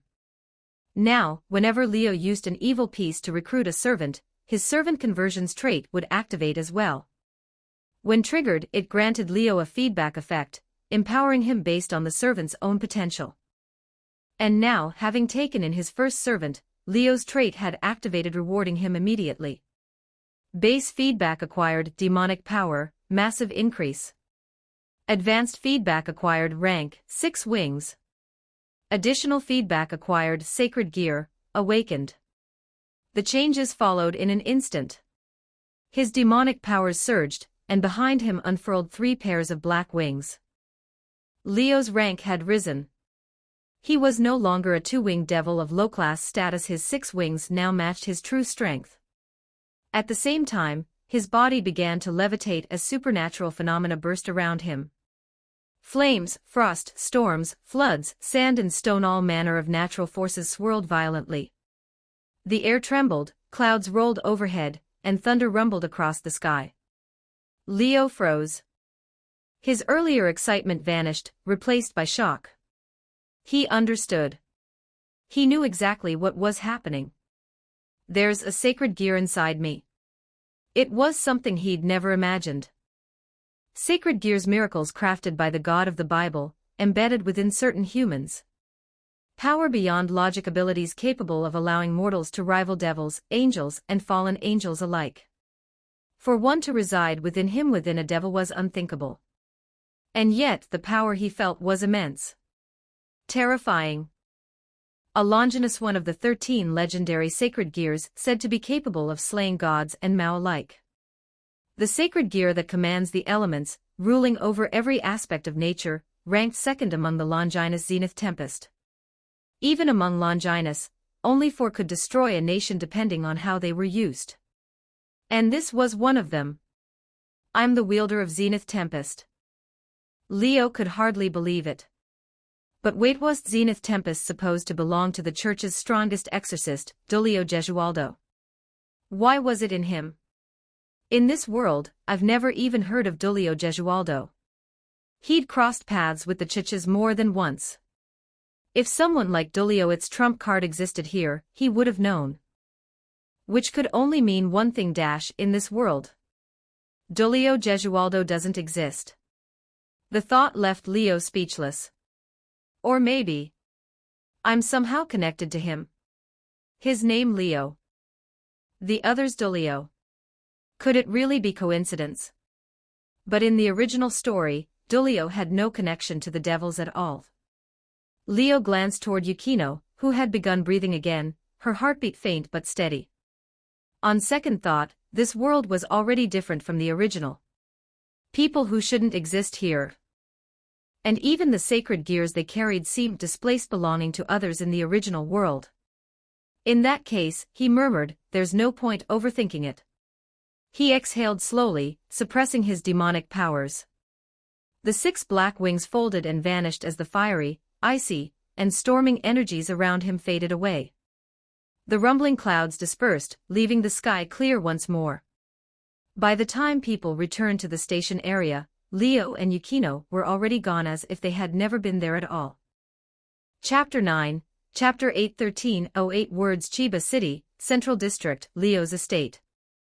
Inside one of the mansion's spacious bedrooms, Yukino lay on a large, luxurious bed. A finely made quilt covered her, and at first glance, she seemed to be sleeping peacefully. She wasn't. Her expression was tense, her brows tightly furrowed as if trapped in a nightmare. Her body curled up, trembling slightly. In her dream, Yukino once again found herself reliving that moment, the face of a fallen angel's, proud and cruel, looming over her. You will die today. The same cold declaration rang out, followed by the flash of a spear of light being hurled toward her. She could only watch helplessly as the glowing spear pierced through her body. A sharp cry escaped her lips as she bolted upright in bed, breathing heavily. I'm not dead. Her pupils trembled. Instinctively, she pressed a hand to her abdomen, but there was no wound, no blood. Was it? Even as she whispered to herself, the fear lingering in her chest refused to fade. Where am I? Finally realizing something was wrong, Yukino looked around. This wasn't her familiar apartment bedroom. The furniture, the decor, everything was foreign. Did someone save me? The thought flashed across her mind. She lifted the quilt and froze. Her body was completely bare beneath it. Her face drained of color as she hastily pulled the quilt back up, clutching it tightly around herself. Being stripped naked in an unfamiliar room, it was terrifying for any girl, and her mind immediately began racing with anxious, unwanted thoughts. They didn't do anything strange to me, right? Biting her lip, Yukino hesitated for a long moment. Eventually, unable to bear lying there any longer, she stood up, still wrapped in the blanket. Bare feet touched the cold floor. She needed to figure out where she was and whether she was safe. Instead of rushing out, she went to the window first and pulled open the curtains. But just as she looked toward the light, soft morning sunlight streamed in, washing over her. Rather than feeling warm or comforted, Yukino flinched as a sharp, burning pain spread across her skin. Does this hurt so much? She stumbled back a few steps, retreating from the sunlight's reach. Her entire body felt weak, drained. Even being near the daylight made her uneasy, almost repulsed. What's happening to me? Had she turned into a vampire? Her face shifted between confusion and alarm. Knock, knock, knock. Someone rapped on the door. Who's there? Her grip on the blanket tightened as her voice rose slightly in panic. There was no answer. Instead, the door opened quietly and someone stepped in. It was a young woman around 20, wearing a maid's uniform. She carried a neatly folded set of clothes in her arms, Yukino's own school uniform. It had been washed and ironed, smelling fresh and clean. Who are you? Where is this place? Yukino asked quickly, her tone sharp but anxious. The maid said nothing. Without a word, she simply held out the uniform to Yukino. Yukino frowned. She tried asking again, several times, but the maid didn't respond to any of her questions. Left with no choice, Yukino took the clothes and dressed swiftly. Only once she had finished did the maid turn and head for the door, motioning subtly for Yukino to follow. After a brief hesitation, Yukino followed. They walked down a long corridor, the mansion silent except for the soft echo of footsteps. Eventually, they reached the first floor and headed toward the main doors. The moment Yukino stepped outside, the sunlight stung her again. The sensation wasn't unbearable but deeply uncomfortable. At least she didn't burst into flames, so she probably wasn't a vampire. Still, something about her body was undeniably wrong. Eager for answers, she followed the maid across the garden until they reached a small gazebo. There, seated like a nobleman enjoying a leisurely morning, was a familiar figure, Leo. He sipped tea that a beautiful maid beside him had just prepared, smiling brightly as Yukino approached. "Good morning, Yukino Shida-san." Yukino's expression hardened instantly. "Well, who else could it be?" Leo replied with an exaggerated nod, still smiling. "After all, who do you think would show up right after you got dragged into that mess?" It was hard to argue with that. Her emotions were far more turbulent than yesterday, but deep down, she knew he wasn't wrong. "You saved me?" she asked quietly, finally acknowledging that what had happened wasn't just a dream. "No need to thank me," Leo said lightly, still smiling as he stirred his tea. "I've already received my reward." He gestured to the seat across from him. "I know you've got a lot of questions. But first, sit down. Have some tea, calm your mind a little." The maid beside him immediately stepped forward, pouring a fresh cup of tea for Yukino. After a moment's pause, she walked into the gazebo and sat opposite him. "Try it," Leo said, swirling his cup lazily. "It's made from some very rare tea leaves. I don't know much about tea, but I trust Sona's taste. She wouldn't stock anything cheap." Yukino held back her question and took a cautious sip instead. And immediately she was captivated. She didn't know whether the tea was truly rare, but it was easily the best she'd ever tasted. The aroma, the balanced sweetness, it was perfect. Even with her refined palate, she couldn't find a single flaw. "Where is this tea from?" she asked before she could stop herself. "Who knows?" Leo shrugged, clearly uninterested. "Didn't I say I don't know anything about tea? Maybe it's imported from the underworlds or something." Was that supposed to be a joke? Actually, considering the situation, maybe not. Yukino's fingers tightened around the teacup. The air between them fell silent for a moment. Then she finally asked, her voice steady but cautious. "Yesterday it really was you who saved me. What's wrong?" "Hard to believe." Leo gave her a sideways glance, smirking. "Or are you still trying to convince yourself it was just a dream?" "I'm not running from reality," Yukino said softly, lowering her eyes. Her usual confidence was gone, replaced with quiet resignation. "Even if I can't accept it, the world won't change for my sake. So I'll face it." Leo chuckled, clapping his hands once. As expected of Sobuhai's winter flower. "You've got guts. Since you're taking this so well," he added with a grin, "go ahead and ask whatever you want. I'll answer everything. Then I won't hold back." Yukino leaned forward slightly. "That man yesterday, who was he? And why did he try to kill me?" "That man was a fallen angel," Leo explained without hesitation. "Once, he was an angel who served God. But when he followed his own desires, he fell." The fallen angels are one of the three main factions that have been at odds with angels and devils since ancient times. Even ordinary people have probably heard the legends. As for why he tried to kill you, Leo's tone turned faintly serious. "It's because you carry a power inside UA's sacred gears. To them, that makes you a dangerous anomaly." "Sacred gear," she repeated under her breath. "What is that?" "It's a special power created by God himself," Leo said, as if reading her thoughts. Throughout history, many famous figures possessed sacred gears. Their power is what made their names immortal. Even today, there are many well-known people who wield them. You're one of them. Then why am I considered dangerous? She pressed. Because your sacred gear isn't ordinary, Leo replied, smiling faintly. Its potential danger is beyond imagination. Tell me, Yukino, do you remember anything strange happening around you on the first day of school? Yukino froze. Then, memories of that day came flooding back. Chapter 10, Chapter 9 1292 words that day, Yukino had been on her way to Sobuhai, riding in her family's car. Since it was the first day of school, Her mother and older sister were with her. Everything was normal until, out of nowhere, a dog darted into the street, right in front of their car. And just as the driver hit the brakes, a boy rushed forward and grabbed the dog, shielding it with his arms. Everyone panicked: the passengers, the boy, even the owner who'd failed to hold onto the leash. If nothing changed, a crash was inevitable. The moment Yukino realized that, something inside her erupted. And then something impossible happened. She would never forget it. That instant was burned into her memory.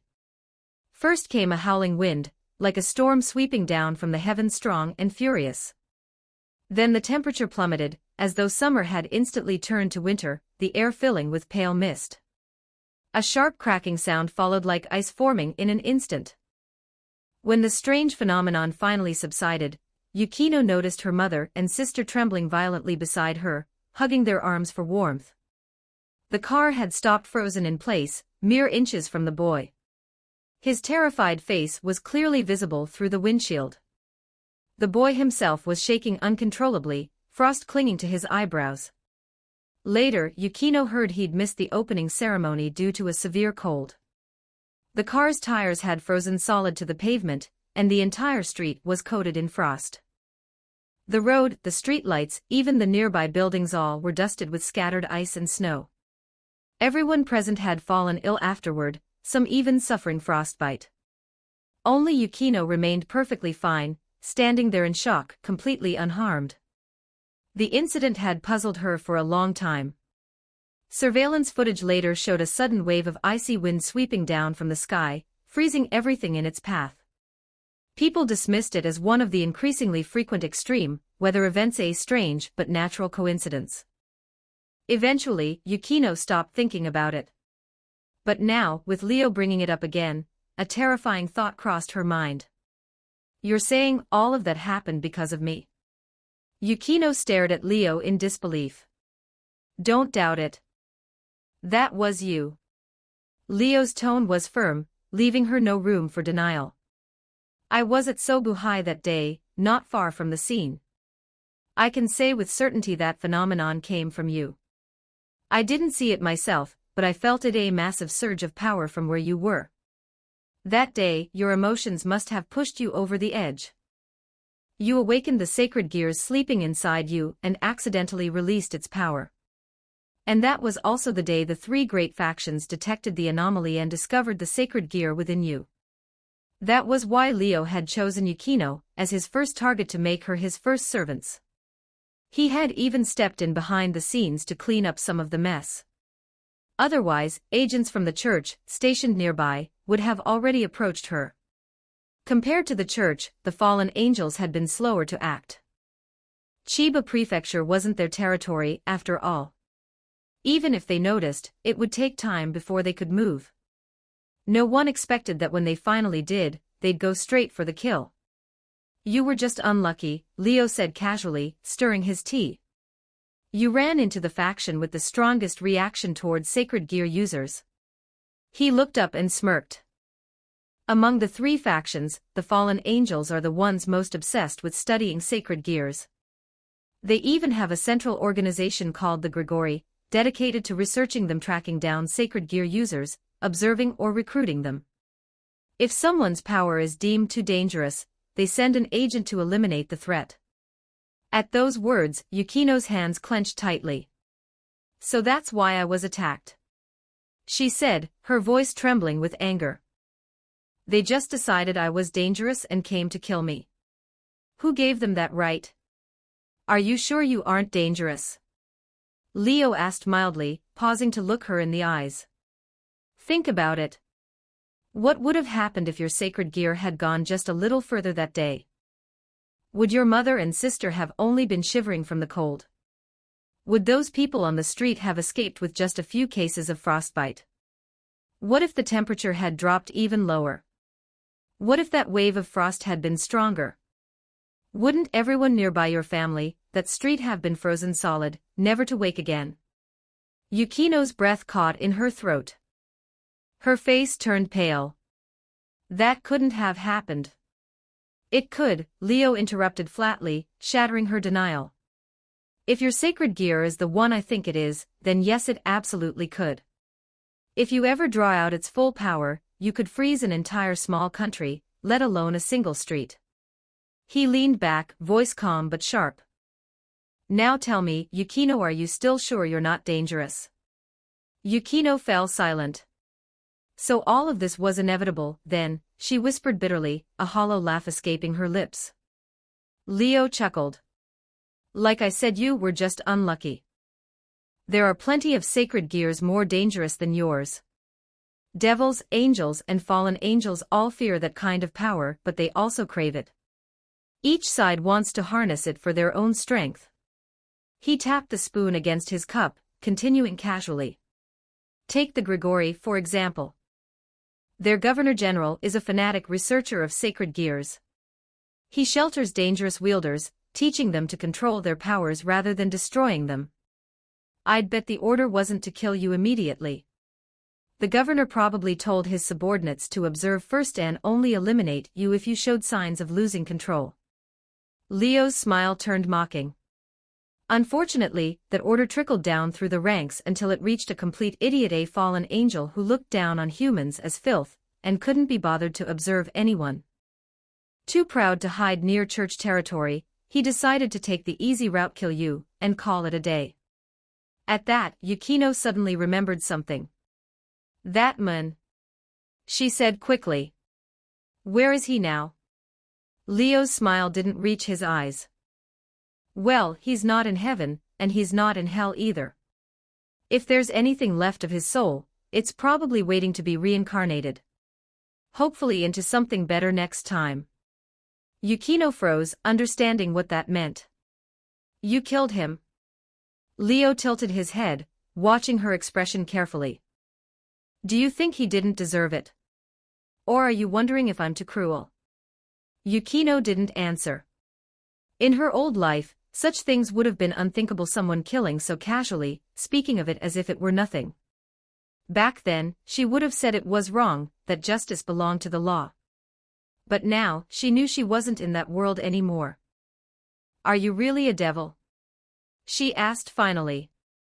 It was the same question she'd asked the day before, but this time, she needed the truth.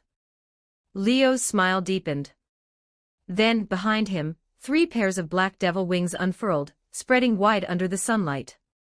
Every bit the real thing, he said with a bright grin, far too bright for a devil. Just like you are now. Yukino blinked in confusion, then felt it. An itch along her back. A strange warmth building up, and before she could process what was happening, a pair of devil wings burst open from her own back. Congratulations, Yukino Shida-san, Leo said cheerfully, his tone almost teasing. The procedure was a complete success. He raised his cup in a mock toast. From today onward, you're my servant, a human reborn as a devil. I'll be counting on you, all right. His words echoed in her ears, over and over, leaving Yukino completely speechless. Chapter 11, Chapter 10, 1481 words. Sobu High School hallway. Leo and Yukino walked side by side, one just a step ahead of the other, heading toward the service club's clubroom. It was easy to tell Leo was in a good mood. He was even humming a little tune, looking completely carefree. Yukino, on the other hand, looked the exact opposite, gloomy and utterly disheartened, as if questioning her very existence. How did I end up becoming a devil? That question had been circling Yukino's mind the entire way, only making her feel worse the more she thought about it. Not only had she barely escaped death, but when she woke up the next day, she was no longer even human, stripped of her humanity, and turned into someone else's servant. If she hadn't seen it all with her own eyes, Yukino would have sworn she was still trapped in some horrible nightmare she couldn't wake from. The students of Sobu High, however, had no idea how depressed Yukino was at the moment. They only watched in surprise as the two of them walked together, whispering among themselves. Hey, isn't that Eligo-senpai from Class 3 and Yukino from Class 2? Why are those two walking together? Don't tell me. Are they dating? No way, right? The murmurs weren't exactly loud, but Yukino still heard the man that only made her mood sink further. To make matters worse, sunlight poured in through the windows, landing squarely on her, making her feel even more uncomfortable. Did I really turn into a devil and not a vampire? She muttered under her breath. Who said vampires are the only ones who hate sunlight? Leo replied casually without looking back. Devils are creatures of the night. Our power works best after dark. You'll feel it tonight. Your body will start to surge with energy. That's your demonic power. Then what about you? Yukino asked, watching him walk effortlessly in the sunlight. You don't look like you're suffering at all. Because I'm used to it. Leo still didn't turn around. You're only struggling because you've just been reincarnated as a devil. Give it some time, you'll adjust soon enough. Once you do, daylight won't bother you anymore. He paused, then added, still, devils are naturally creatures that dislike light. The stronger the light power, the worse it is for us. Light is poison to us, at least. Angels and fallen angels use it as their weapon. They're our natural enemies. If you ever run into one, don't fight them head-on, got it? Leo's words brought back yesterday's memory for Yukino, the fallen angel who had conjured that dim, deadly light and shaped it into a spear that pierced straight through her. So angels and fallen angels can both control light, she asked, piecing things together. That's right, Leo replied smoothly. Devils use demonic power, while angels and fallen angels use light power. We manifest supernatural phenomena through magic. They shape their light power into weapons for battle. Oh, and by the way, he continued, the church's exorcists also use light-based weapons. They fight under divine blessing, combining the angel's light with years of physical training to destroy devils. So yes, they are our enemies too. Yukino couldn't help but frown. So basically everyone's our enemy. Devils have this many weaknesses. Devils, angels, fallen angels, those were the only supernatural beings Yukino knew of so far. And yet, both of the other sides had powers that countered devils. Even the church, the human organization under the angels, was their enemy. So what, she thought bitterly, surrounded on all sides? Or just full of weaknesses? She, Yukino, had founded the service club to change people's weaknesses and thereby change the world. Now she was being told she'd turned into a being full of weaknesses herself. How was she supposed to accept that? Leo gave a small, amused sigh. That's one way to look at it, but come on, devils aren't weaker than humans. Think about it. Humans die if they're stabbed in a vital spot, shot in the right place, or even just get unlucky and fall ill. Devils, on the other hand, live long, get sick rarely, and are physically stronger. Most human weapons can't even kill us. And, like me, a devil can even save a dying person by reincarnating them into one of our own. Compared to humans, our only real weakness is light, and only high-level light power from angels or fallen angels at that. Doesn't sound that bad, does it? Yukino was speechless, though still a bit unconvinced. That's comparing us to humans. What about angels and fallen angels? She countered. Leo chuckled. You think they don't have weaknesses? Angels can't harbor personal desires. If they do, they fall. They lose everything they once had. It takes unshakable faith to stay pure. As for fallen angels, they don't have obvious weaknesses, but their numbers are the smallest of the three factions. They can only grow by turning angels into fallen ones, and they reproduce slowly. They're actually the first faction on the brink of extinction. Nowadays, all three sides rely on humans just to keep existing, so no one's really in a position to laugh at anyone else. He reached out and flicked Yukino's forehead lightly. Anyway, even if light is a devil's weakness, just don't get hit by it. If you want to overcome it, train harder instead of whining about it. By the time he finished speaking, they had arrived at the service club's clubroom. Leo pushed the door open, and they stepped inside. Rubbing her forehead, Yukino looked around the familiar room. For some reason, a strange mix of emotions welled up inside her. Did this club even have a purpose anymore? Once she'd created the service club to change people, and through that, change the world. But after seeing the truth of the supernatural world, she couldn't hold on to that same ideal anymore. She wasn't even human now, so what was the point of helping humans with their little school problems? While Yukino was lost in thought, Leo began wandering around the room like a lord inspecting his territory. He nodded approvingly. It's smaller than Sona's student council office, but it'll do fine as our base here at Sobu High. Then he crouched down, pressing his fingers together as demonic power gathered at his fingertips. He started drawing something on the floor, strange, glowing symbols and lines that formed a complex red pattern. What are you doing? Yukino asked, finally snapping out of her daze. Carving a magic circle, Leo said without looking up.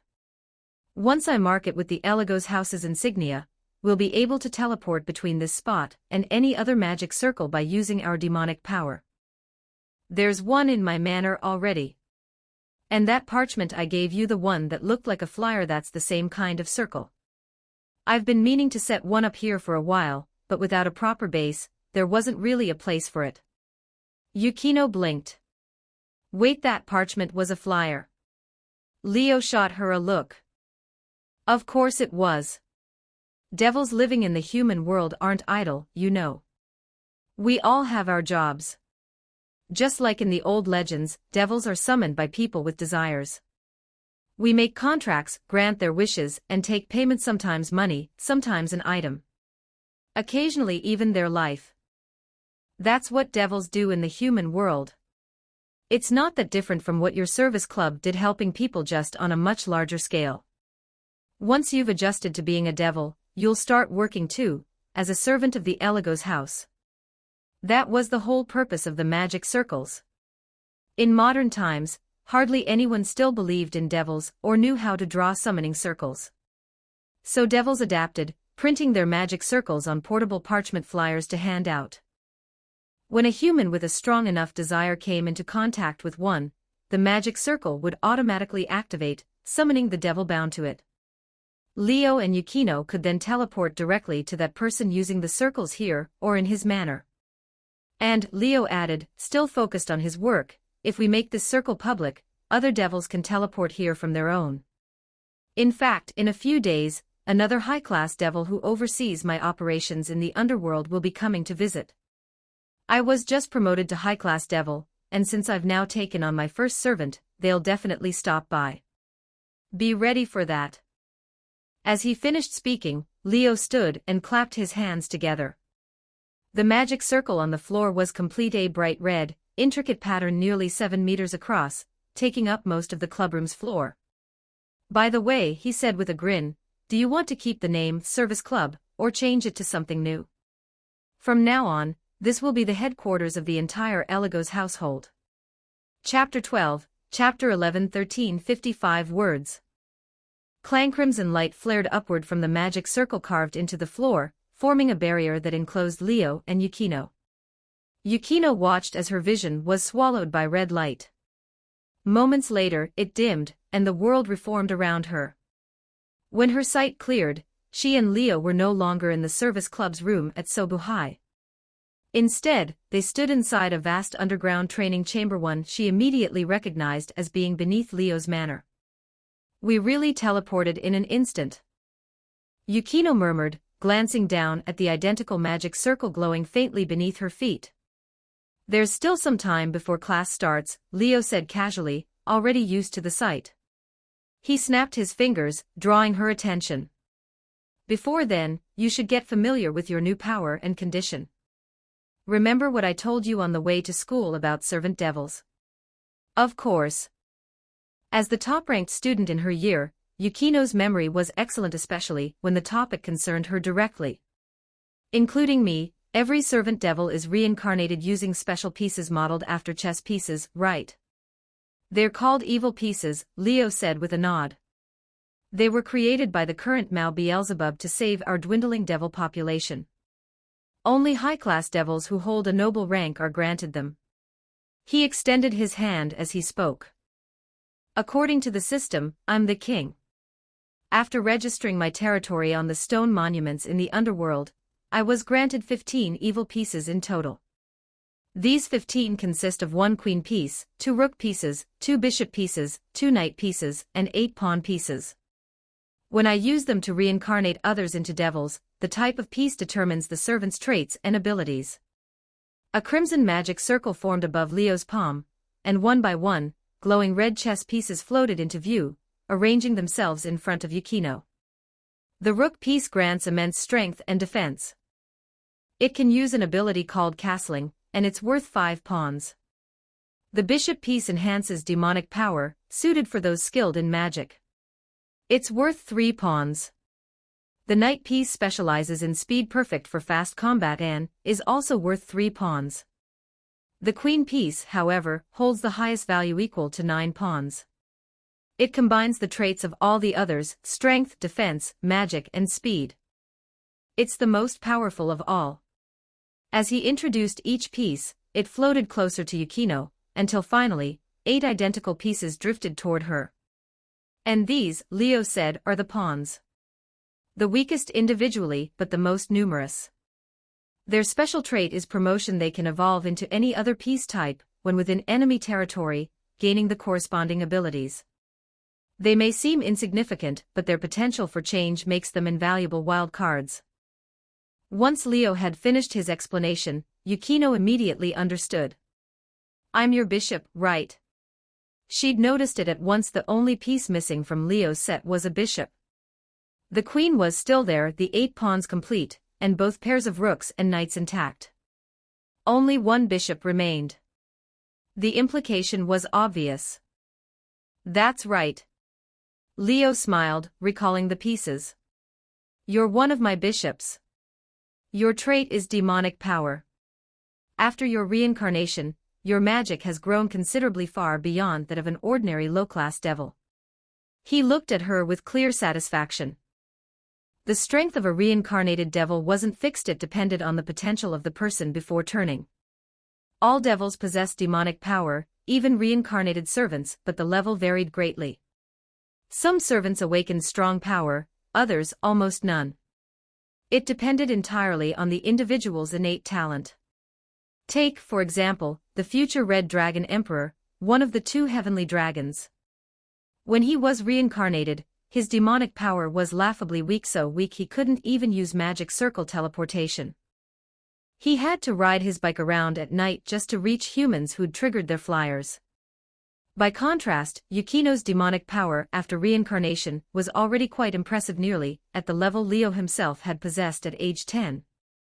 And at 3 years old, Leo had already been a prodigy among mid-class devils. After 7 more years of training, his power had nearly reached the upper limit of that rank. For Yukino to start off with power that strong, even with the bishop piece's bonus, meant her natural magical aptitude was exceptional, on par with some pureblood devils. A genuine talent. No wonder, Leo thought. In her own world, she'd been the heroine, the model of perfection. Whether human or devil, she was always the top student. With proper training, Yukino could soon reach mid-class devil combat ability, and not just any, but among the best. And that was only in terms of her devil powers. Compared to what truly slept inside her, even that was insignificant. Now, Leo said softly, close your eyes. Picture the strongest thing you can imagine. His goal today was clear: to help Yukino awaken the dormant power within her. Without hesitation, she obeyed her master's command and closed her eyes. The strongest thing. Almost immediately, a face appeared in her mind: Yukinoshita Haruno. Her older sister. The one she'd always seen as her goal, the one she could never surpass. Yukino knew she was gifted, she had confidence in that. But that confidence faded when she compared herself to her sister, the so-called perfect superhuman. All her life, Yukino had lived in Haruno's shadow. At home, just like at school, she was isolated, too cold, too distant, too proper. Everyone said she was a good child, but what they really meant was that she was dull, unlikable. She'd always been bound by that image. So even though she carried pride, there was also deep insecurity. She saw herself as a substitute, a doll with no will of her own, longing to change but lost in uncertainty. Even now, despite knowing that Leo or even that fallen angel from the other day was far stronger than her sister in reality, when told to imagine the strongest, Haruno was the first that came to mind.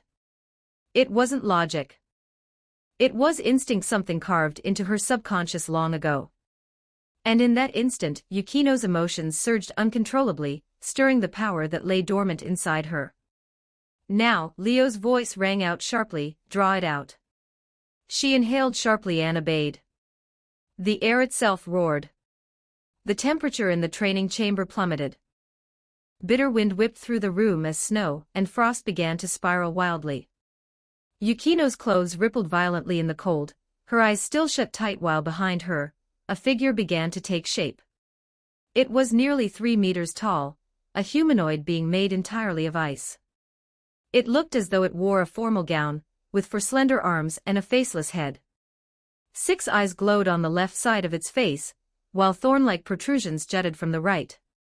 What?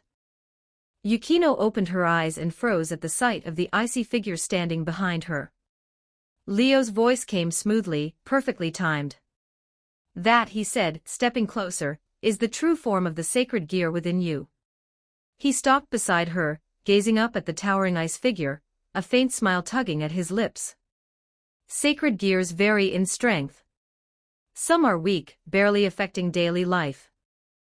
Others grant power rivaling gods and Mao.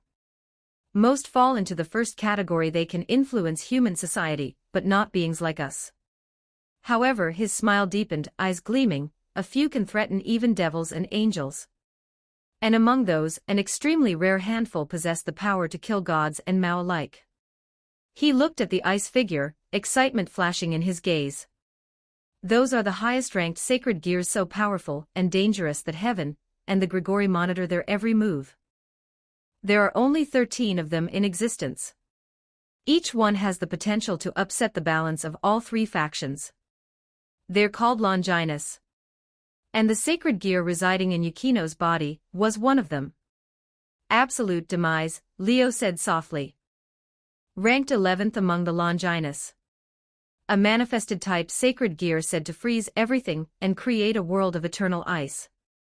In the original story, it belonged to the magician Lavinia Rennie. But in this world its wielder was Yukino. Chapter 13, Chapter 12, 1438 words. A sacred gear that can kill gods and Mao, a Longinus. The underground training chamber had turned into a frozen wasteland. Yukino stared blankly at the iceborne creature standing behind her, her mind spinning. She couldn't fully grasp what kind of power a Longinus held, but when she looked around at the vast chamber, large enough to fit several soccer fields, now completely covered in ice, she finally understood why the fallen angels had seen her as a threat. If that kind of power had been unleashed in the human world, the result would have been catastrophic. Realizing that, Yukino felt a chill of fear run through her. If that power had gone off back at the start of term, then my mother and Haruno. They would have ended up like those car tires, frozen solid. And everyone on that street turned into ice statues. If someone around her possessed such destructive power, without even knowing it, someone who could lose control at any time, she would have seen them as dangerous too. She wouldn't have wished them dead, maybe, but deep down, she'd want them far away. Somewhere they could never come back from. Now you understand. Leo patted her shoulder lightly. No one wants to see that kind of power go unchecked. So even if you didn't want to become a devil, the angels or the fallen angels would have taken you away. Either way, you wouldn't be able to go back to your normal life. In a sense, me taking you in as my servant probably made a lot of people breathe easier. It means someone's here to keep an eye on you, to control you. The risk of you losing control is now next to zero. He smiled faintly. Still have complaints? Yukino was silent for a long moment before letting out a sigh. Not exactly happy about it, but that doesn't mean I'm resentful. She spoke quietly but firmly. I know that if you hadn't reincarnated me as a devil that day, I would have died. So no, I don't hate you. In fact, I'm a little grateful. I just can't get used to it yet, seeing this kind of world becoming something that's not human. That much was true.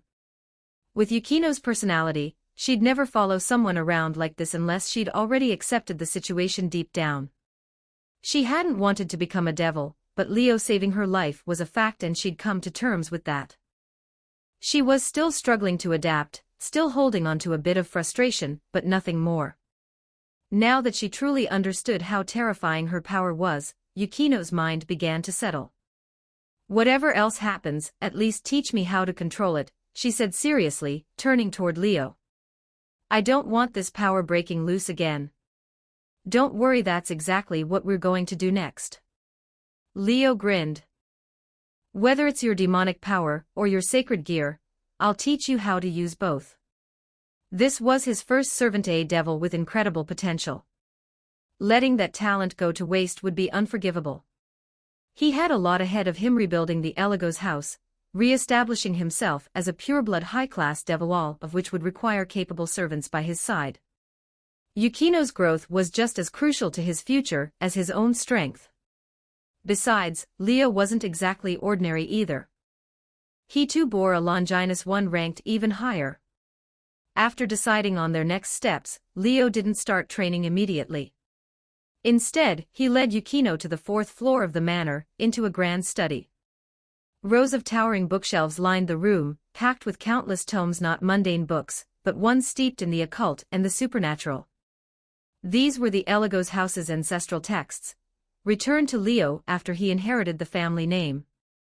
Some were ancient grimoires, others manuals of demonic magic and technique passed down through generations. They contained methods of training and channeling demonic power, techniques for detection, and even spells dating back to the age of myth. Though the collection had been damaged by the family's fall, many volumes lost or copied by other devil clans, the ones that remained were priceless, especially for Leo and Yukino, who desperately needed this knowledge. Leo handed Yukino a book detailing demonic power training methods. "Memorize what's in here. Start by learning how to sense and control your demonic power." He himself pulled a thick, black-bound volume from the shelf, flipping through pages about sacred gears, their classifications, resonance, and compatibility with demonic energy. Sacred gears had existed for centuries. Every major faction, devils, angels, fallen angels, had studied them in some form, and even if none matched the Grigori's expertise, they still knew plenty. Both Leo and Yukino needed to master this knowledge to wield their sacred gears properly. So the two of them decided to skip school for a few days and focus on studying in the manor. Of course, when they both vanished from class the very next day, the rumor mill at Sobuhai exploded. A boy and a girl show up together one day, then take the same day off right after. No one was buying that, nothing was going on. And since people had seen them enter the service club's room together and not come out, the gossip only got worse. By the end of the week, Eligos Senpai and Yukino's scandal was all anyone could talk about, fueling wild theories across campus. Not that the two culprits had any idea. Oblivious to the rumors, Leo and Yukino continued their studies in the manor. When night fell, however, Leo refused to let her leave. "You're my servant now," he said casually. "You might as well stay here." Yukino immediately tensed. "I'm getting the feeling my chastity might be in danger." Leo raised an eyebrow, his gaze flicking down briefly before he made a face of pure disdain. He didn't say a word, but the silence said plenty. Yukino clenched her fists. "I don't want to." Your disgusting, perverted expression already gave you away. "Well, only if you assume I'd be that perverted. So you're trying to justify yourself now." "I'm just saying it's important to have some self-awareness." "You mean I'm not cute enough? That no one would ever think of me that way." "Don't put it like that. I'm sure someone out there thinks small is cute too." "That was it." Yukino snapped. The air turned frigid as the white figure of the Ice Princess materialized behind her, radiating deadly cold. Before the frost could spread, however, Leo lifted a hand and snapped his fingers. Instantly, the freezing energy vanished without a trace. Yukino froze in shock. For the first time, she realized just how strong Leo really was. That power. He cancelled it so easily. The power of a high-class devil, she murmured. Leo just shrugged. You're only struggling because you can't control your sacred gear yet. In truth, he hadn't even used his devil power. What he'd unleashed was the might of his own sacred gear Zenith Tempest. It commanded weather and natural elements at will, including ice. Yukino's absolute demises, ranked 11th among the Longinus, was a lower tier 1 compared to his second-ranked power. Overriding her cold was effortless. Of course, that was only because Yukino was still weak. She hadn't yet learned to channel her demonic power properly, nor could she draw out the full potential of her sacred gear. If she had, even Leo's suppression wouldn't have come so easily. Keep working at it, he said lightly, giving her a firm pat on the shoulder. Yukino pursed her lips, her expression clearly dissatisfied. Still, in the end, she stayed at the manor. There wasn't much choice. Her apartment wasn't exactly suited for training her powers. And that night, Leo told her one more thing. Get ready. The meeting I mentioned before, it's about to happen.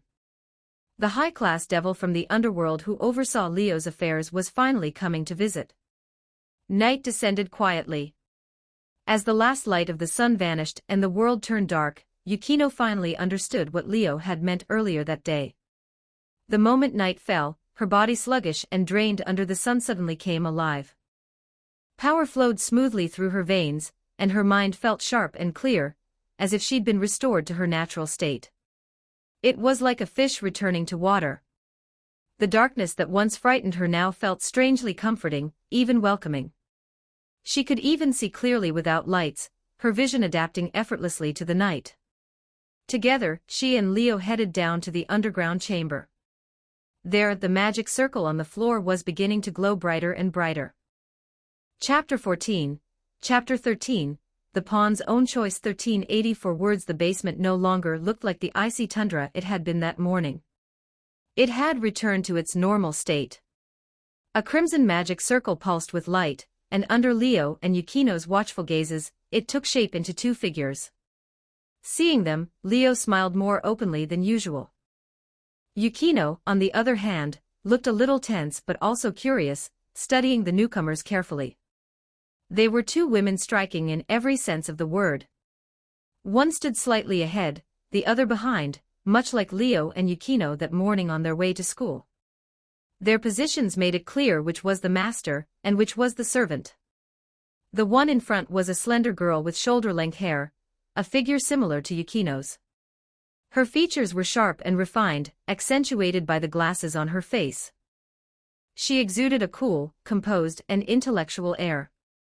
The woman behind her also wore glasses, but her long black hair cascaded down her back. She was equally beautiful, perhaps even more so, with a taller, fuller figure that gave her a mature, alluring charm. To be honest, Yukino was surprised to see women like this appear from the magic circle. Their looks and bearing alone would have made them top-tier beauties even at Sobu High, probably the kind of girls everyone whispered about, admired from afar, the untouchable flowers of the school. And they were both devils. Were all female devils from the underworld this stunning? While Yukino was still processing that thought, the two women stepped fully out of the glowing circle.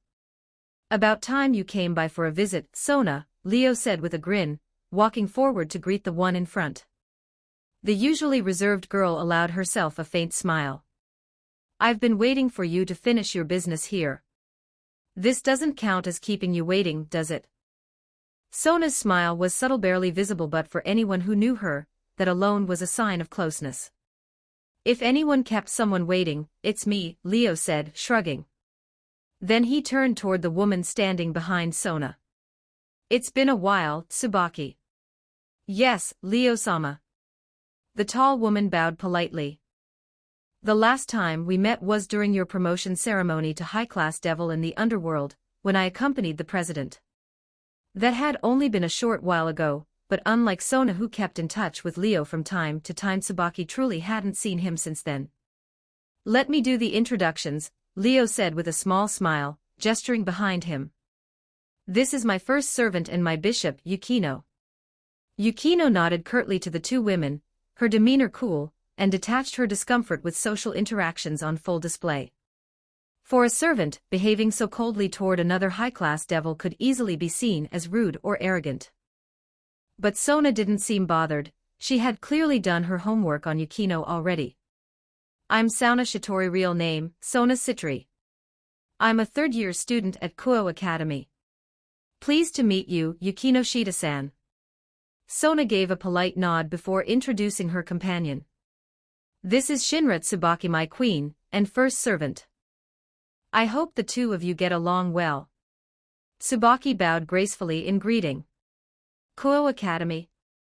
Yukino turned to Leo. It's a private school in Kuo town, Leo explained.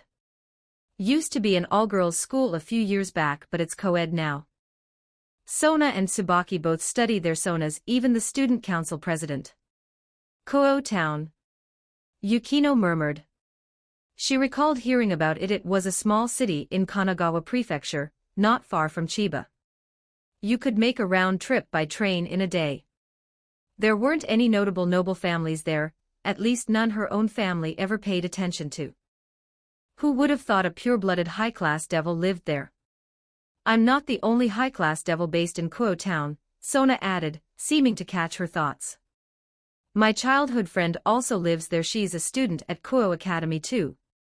She's actually the reason I enrolled there. You should visit sometime. Both Rias and I would be happy to have you. Another high-class devil living there too. Was Kuo town really that important of a place? Yukino wondered silently. Normally, she would have asked outright. She wasn't the type to hold back her curiosity. But this was a world she had known nothing about for the first 17 years of her life. For once, she restrained herself, careful not to embarrass Leo. Still, the feeling sat uneasily in her chest. For someone as proud and competitive as Yukino, ignorance was never pleasant. I'll just have to study more later, she resolved. At least enough to understand the basics. She didn't realize that Sona was already quietly observing her and very closely. Even though Yukino had only just reincarnated as a devil, the faint aura of demonic power radiating from her was far from weak. It was already approaching the level of a high-class devil. And there was something else, an unmistakable pulse of sacred gear energy. It was the strongest sacred gear signature Sona had ever sensed, so strong it made even the calm, composed air of the Sitri house grow serious. It seems your guess was right, Sona said, pushing up her glasses. Yukino Shida-san really is a Longinus possessor. You knew about my sacred gear? Yukino couldn't help but ask. Of course. Sona smiled faintly, glancing at Leo. Your master had his eyes on you from the start. The moment he received his evil pieces, he told me he was going to recruit you as his first servant so that a rare Longinus possessor wouldn't slip away right in front of him. In fact, not only I, but most devils who keep tabs on your master know about it. Word spread fast once people heard you'd lost control of your sacred gear before. If not for our unspoken rules, no trespassing on another devil's territory, you'd have been swarmed by offers. Every high-class devil in the area would have tried to recruit you. A Longinus possessor, one of only 13 in existence. Someone with the potential to slay gods and Mao alike. Who wouldn't want such a servant? But Leo had all the advantages: timing, proximity, and luck. No one else stood a chance. Still, I thought you'd make her your queen, Sona said honestly. I didn't expect you to assign her as your bishop. Even Tsubaki raised an eyebrow. A Longinus wielder, just a bishop. That seemed like a waste of potential. Normally, if the queen piece was still available, giving it to someone like Yukino would be the obvious choice. After all, the queen wasn't just the king's strongest servant, but also their right hand, the one who stood beside them through everything. Everyone who knew Leo's plan had assumed he would make her his queen. Who would have guessed she'd end up as a bishop instead? It's not because I'm stingy or unwilling to give her the queen piece, Leo said quickly, noticing all three women looking at him. It was the piece's own choice. The piece's own choice. Sona's eyes narrowed slightly. You mean, that's part of the mutation caused by your unique trait, the change that occurred when you bonded with your evil pieces. Of course Sona knew what kind of trait Leo had awakened. In fact, anyone paying attention to him did. After all, it wasn't something he could or even tried to hide. Many had witnessed the ceremony where he received his evil pieces and his trait awakened. The strange phenomenon that occurred when the pieces connected with him had caught the attention of Beelzebub himself. Upon inspection, the Mao concluded that Leo's evil pieces had undergone some kind of unknown transformation.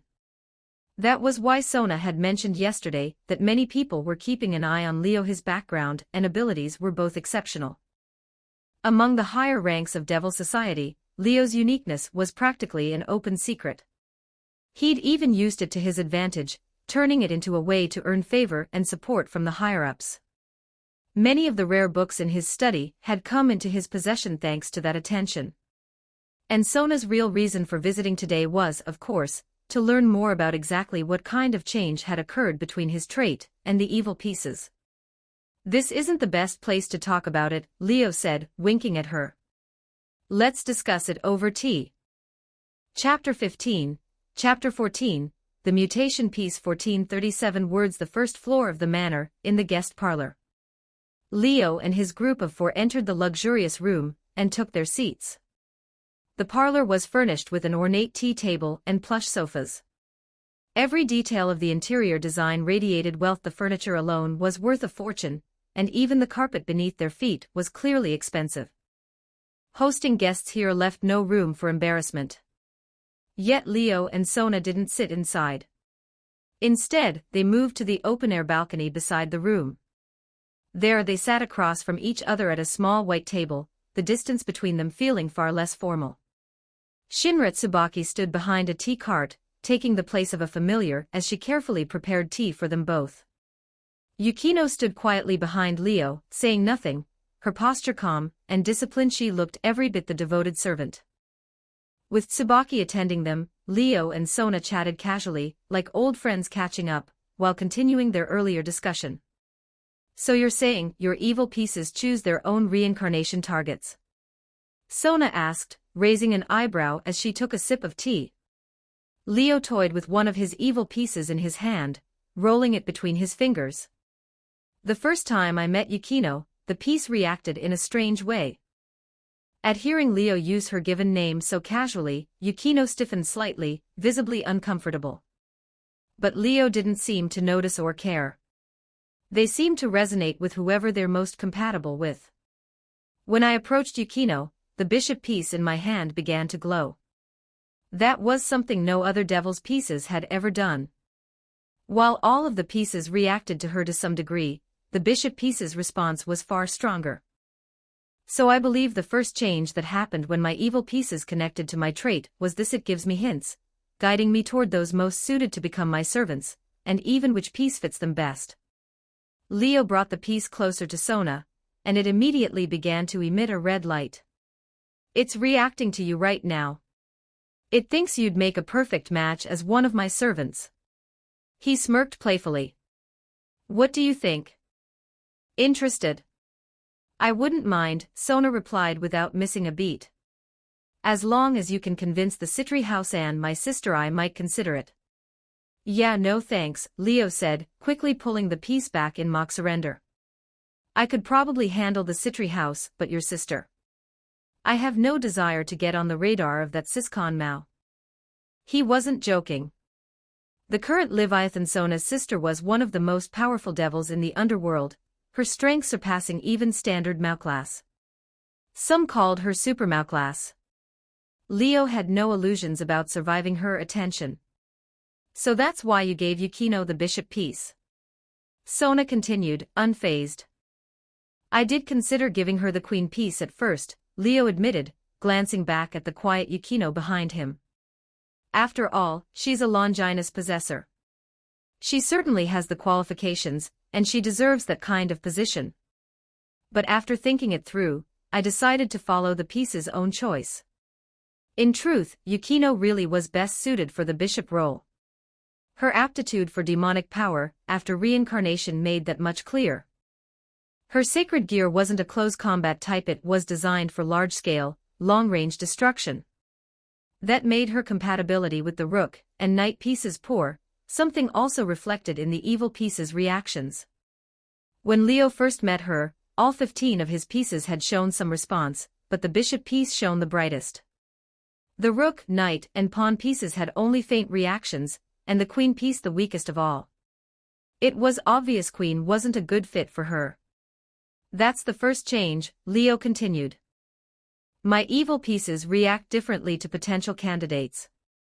The stronger the reaction, the more suited the target is for that type of reincarnation. It wasn't a hard conclusion to reach. And the second change? Sona pressed. If there's a first, there must be another, right? Leo snapped his fingers and smiled. The second change was just a theory at first, but after Yukino successfully reincarnated with a single bishop piece, that theory turned out to be almost certainly true. Yukino and Tsubaki exchanged confused glances, but Sona immediately understood. You mean a mutation piece? A spark flashed behind her glasses. As expected of you, Leo said, grinning. You caught on immediately. What's a mutation piece? Yukino asked hesitantly. She knew it wasn't the best time to reveal her ignorance, but her curiosity got the better of her. The one who answered her wasn't Leo or Sona but Tsubaki.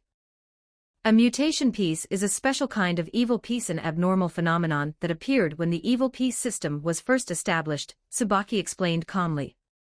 It occurs randomly during the creation of evil pieces. Roughly 1 in every 10 high-class devils is born with a single mutation piece. Normally, if a human's power and potential are too high, they'd require multiple pieces to reincarnate. But if a mutation piece is used, just one is enough to complete the servant conversion. As Tsubaki spoke, understanding dawned on Yukino's face. It was said that reincarnating a human into a devil didn't always require just one piece. The number depended on their strength and potential. For particularly gifted individuals, multiple pieces of the same type might be consumed for a successful conversion. For example, the future Red Dragon Emperor had required 8 pawn pieces to reincarnate, an amount worth far more than even a bishop or knight, each worth 3 pawns, and more than a rook worth 5 pawns. Only the Queen piece, worth 9 pawns, surpassed it. Since Yukino is a Longinus possessor, it wouldn't have been surprising if she'd needed both of my bishop pieces to reincarnate, Leo said. But I only used one. And when I received my evil pieces, Beelzebub himself confirmed that I didn't possess a mutation piece. He looked at Sona with calm confidence. That gives me reason to believe that my trait altered all my evil pieces, granting them the same properties as mutation pieces. In other words, I can reincarnate high-potential individuals with just one piece. That was an extraordinary advantage. For high-class devils, this was a common dilemma. Should they focus on quantity, filling all 15 servant slots, or quality, using multiple pieces to recruit powerful subordinates? For Leo, that problem was even more significant, since his servant conversion trait granted him power feedback based on both the number and the quality of his servants. That worry was gone. If all his evil pieces carried mutation properties, he could focus entirely on quality, recruiting the strongest and most talented servants possible without losing any efficiency. That's quite an incredible development, Sona said, sounding genuinely impressed. 15 mutation pieces. That's unheard of. I can't even imagine what kind of advantage this gives you. So far it's all positive, Leo said, his tone measured and calm. But whether there are drawbacks, I'll have to find out through experience. For now, I've only confirmed these 2 changes.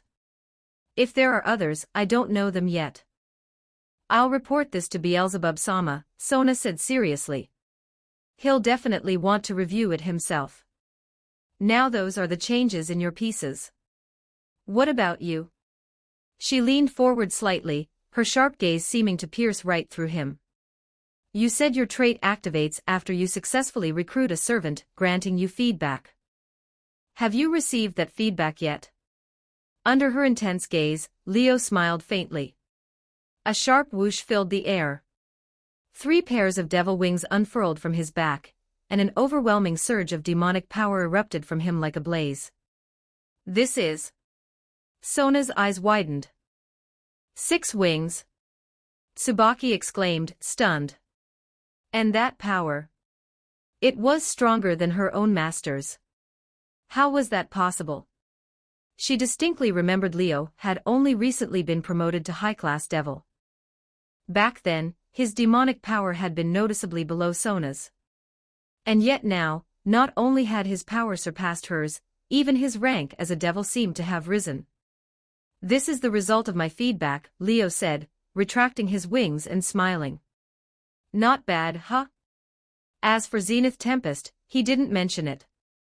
Not because he didn't trust them, but because it was simply too soon.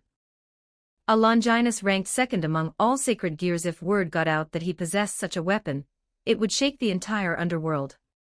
For now, Leo wasn't ready to wield it to its full potential. Better to keep it hidden until the time was right. Chapter 16, Chapter 15, What does it mean to be like a devil? 1452 words. Even though Leo hadn't revealed that he possessed Zenith Tempest, his recent growth was already unbelievable in Sona and Shinra Tsubaki's eyes. You might actually be stronger than me now, Sona said quietly, her expression a mix of surprise and thoughtfulness. In the past, Leo had always been weaker than her. After all, half of his bloodline was human, while Sona was a pureblood devil. Their difference in demonic power had been clear from birth, and Sona had always held the upper hand. Not to mention, Leo had only recently ascended to high-class devil, while Sona had already held that rank long before coming to the human world. It should have been impossible for him to surpass her so soon, yet here he was, erasing that long-standing gap through a single servant's feedback. If this was how strong he'd become with just one servant, how powerful would he be once he gathered them all? Are you trying to get me to let my guard down? Leo teased with a wry smile. You're Sona. Just because someone's stronger doesn't mean they can beat you. He'd known her for years. He understood her abilities better than anyone. Sona's raw power wasn't particularly high for a high-class devil. Even among the young devils of her generation, she wasn't in the top ranks. But her true strength lay elsewhere in strategy and intellect. She was a tactician through and through, someone who could read the board 10 moves ahead. With her meticulous planning, she'd turned countless fights around, making fools of those who underestimated her. Once, she'd even been engaged, though she'd had no intention of following through. Publicly, she'd declared that she'd only marry someone stronger than herself. Then she challenged her fiancé to a chess match. If she won, the engagement would be annulled unconditionally. If she lost, she'd marry him immediately, dowry and all. She won handily, crushing his pride so thoroughly that he went into seclusion, and that fiancé had actually been stronger than her.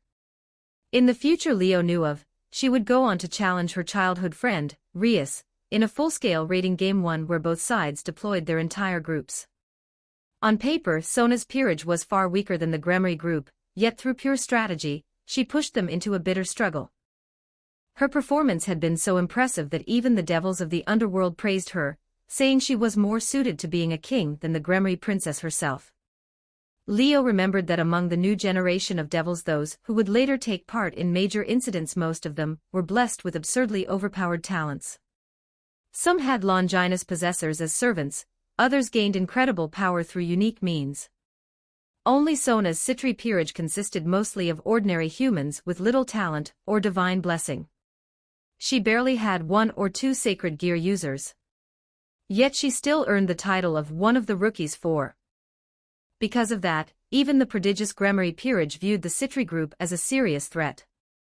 They had fought gods and Mao before, but the one peerage they truly dreaded facing again was Sona's. She had outplayed them too many times to count. So when Sona said Leo had surpassed her, he didn't feel proud, he felt slightly annoyed. You've already got plenty of servants, don't you? I've only just recruited my first one. If Leo remembered correctly, Sona already had 6. Recently, I found another promising talent at the academy, Sona said with a small smile. If I'm not mistaken, he's a sacred gear possessor, possibly a rare one.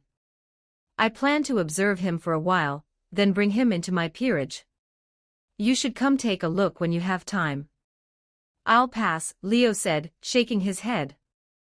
It's not that I'm uninterested, but Yukino just reincarnated as a devil. I still have a lot to teach her before I start running around looking for others. That's fair, Sona agreed. Sobuhai seems to have quite a few talented students aside from Yukino. You might find more potential recruits there if you keep your eyes open. I plan to. Leo smiled back, and they moved on to another topic: yesterday's incident with the fallen angel. Leo had completely obliterated his opponent, which was a bit of a problem. But Leo's stance on the matter was firm. If the fallen angels had done their homework, they'd know Yukino was under my protection. Even the church was warned. But some low-level fallen still dared to attack her. If he got erased for that, he has no one to blame but himself. After all, the fallen had struck first. Leo had merely retaliated. Aren't you worried this might disrupt the balance and trigger a large-scale conflict between devils and fallen angels? Sona asked. Leo waved the concern off. The devils aren't the only ones tired of war. The fallen can't afford it either. We're not looking to break the peace, and neither are they. They were the ones in the wrong, and I doubt their governor-general would want things to escalate over one foolish subordinate.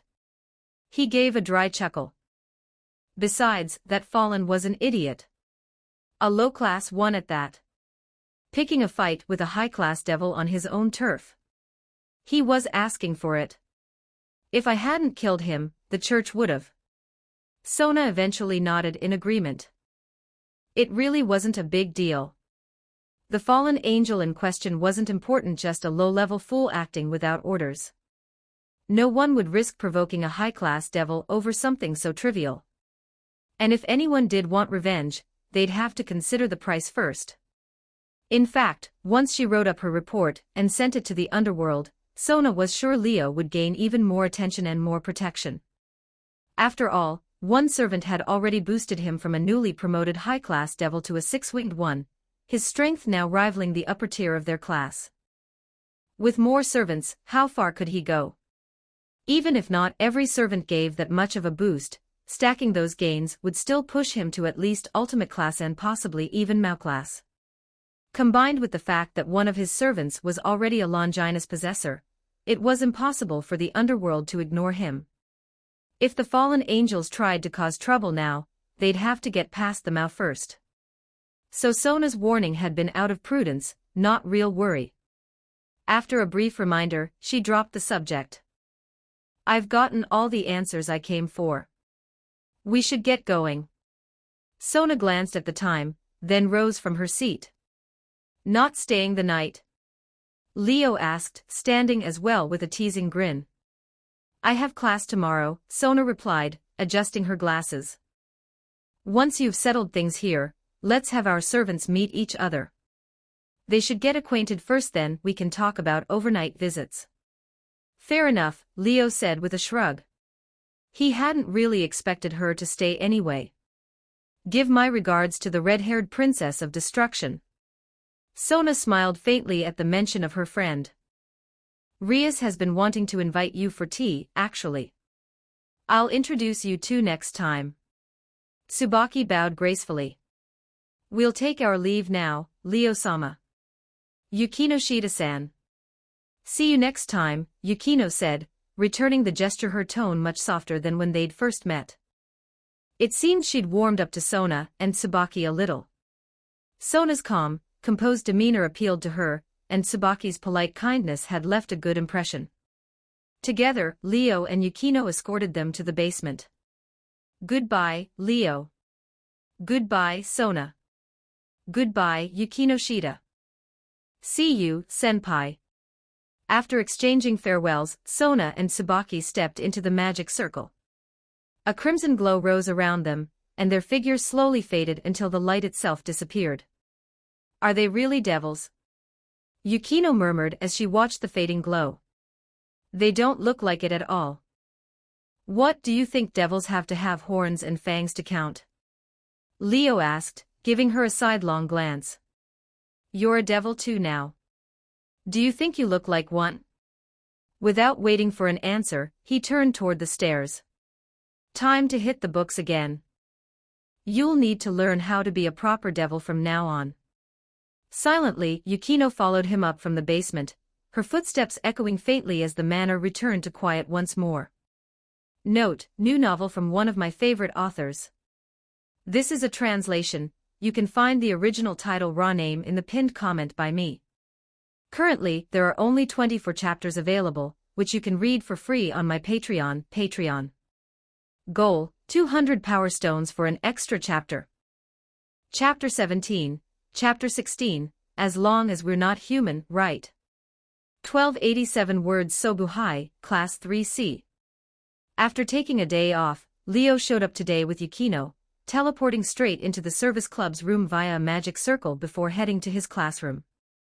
But the moment he walked in, he immediately noticed his classmates sneaking glances at him, whispering among themselves like something juicy had just dropped. What's with this reaction? Leo scratched his hair. He'd only half-heartedly tidied it after waking up. The messy strands gave him a kind of effortless charm rather than a sloppy look. Well, if it isn't our Akuma-kun who mysteriously took a day off yesterday. What brings you here today? That familiar, melodic voice drifted into his ears. Leo turned toward the source, the literary girl who, as always, sat in her seat with a book open before her. You said it yourself, I just took a day off. Of course I'd be back today. Leo casually sat down next to Yutaha, tilting his head. It's just one day off. Why's everyone acting like I committed some huge crime? At that, Yutaha raised her gaze slightly, shot him a quick look, then calmly returned her eyes to the page. Her voice came out even and emotionless. Taking a day off isn't strange at all.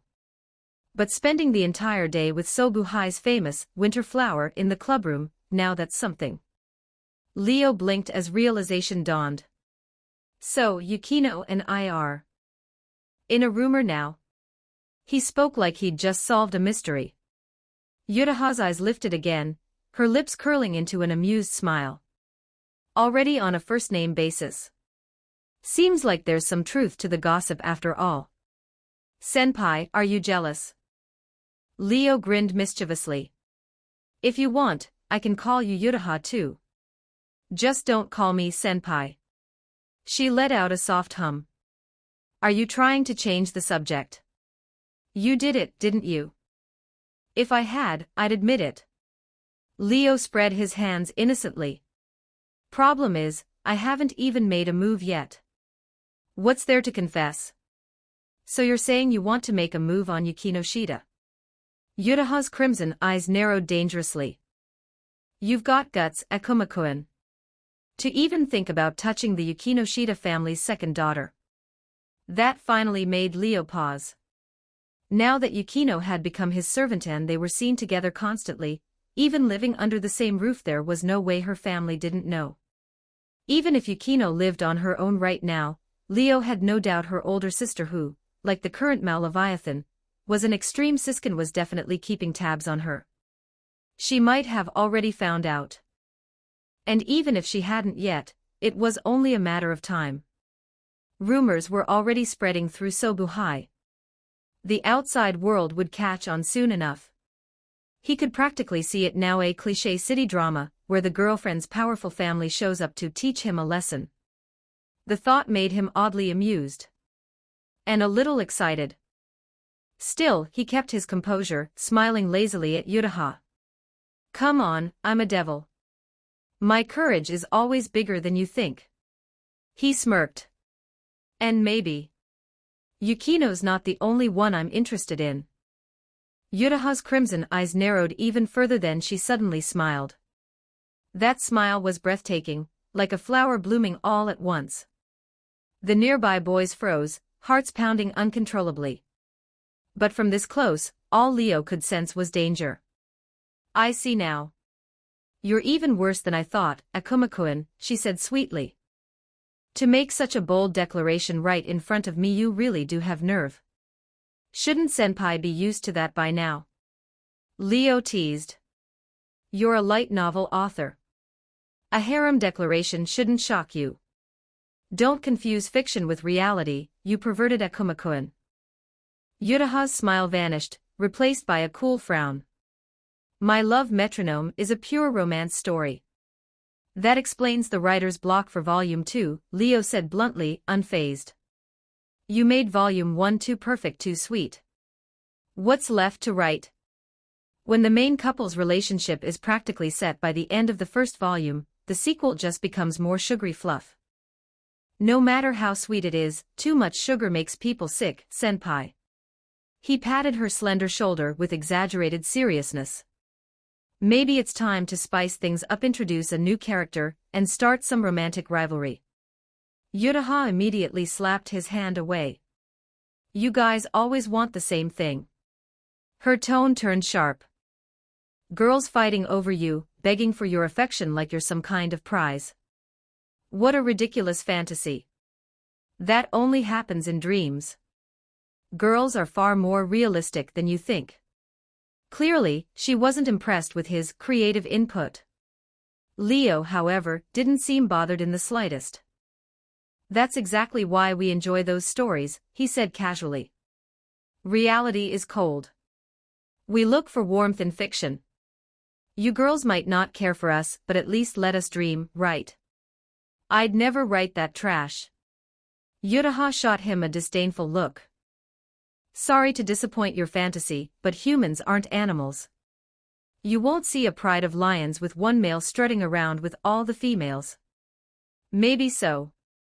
Leo smiled, eyes glinting with mischief. Humans aren't animals. As long as we're not human, it's fine, right? Keep dreaming. Yutaha sighed, turning her gaze back to her book.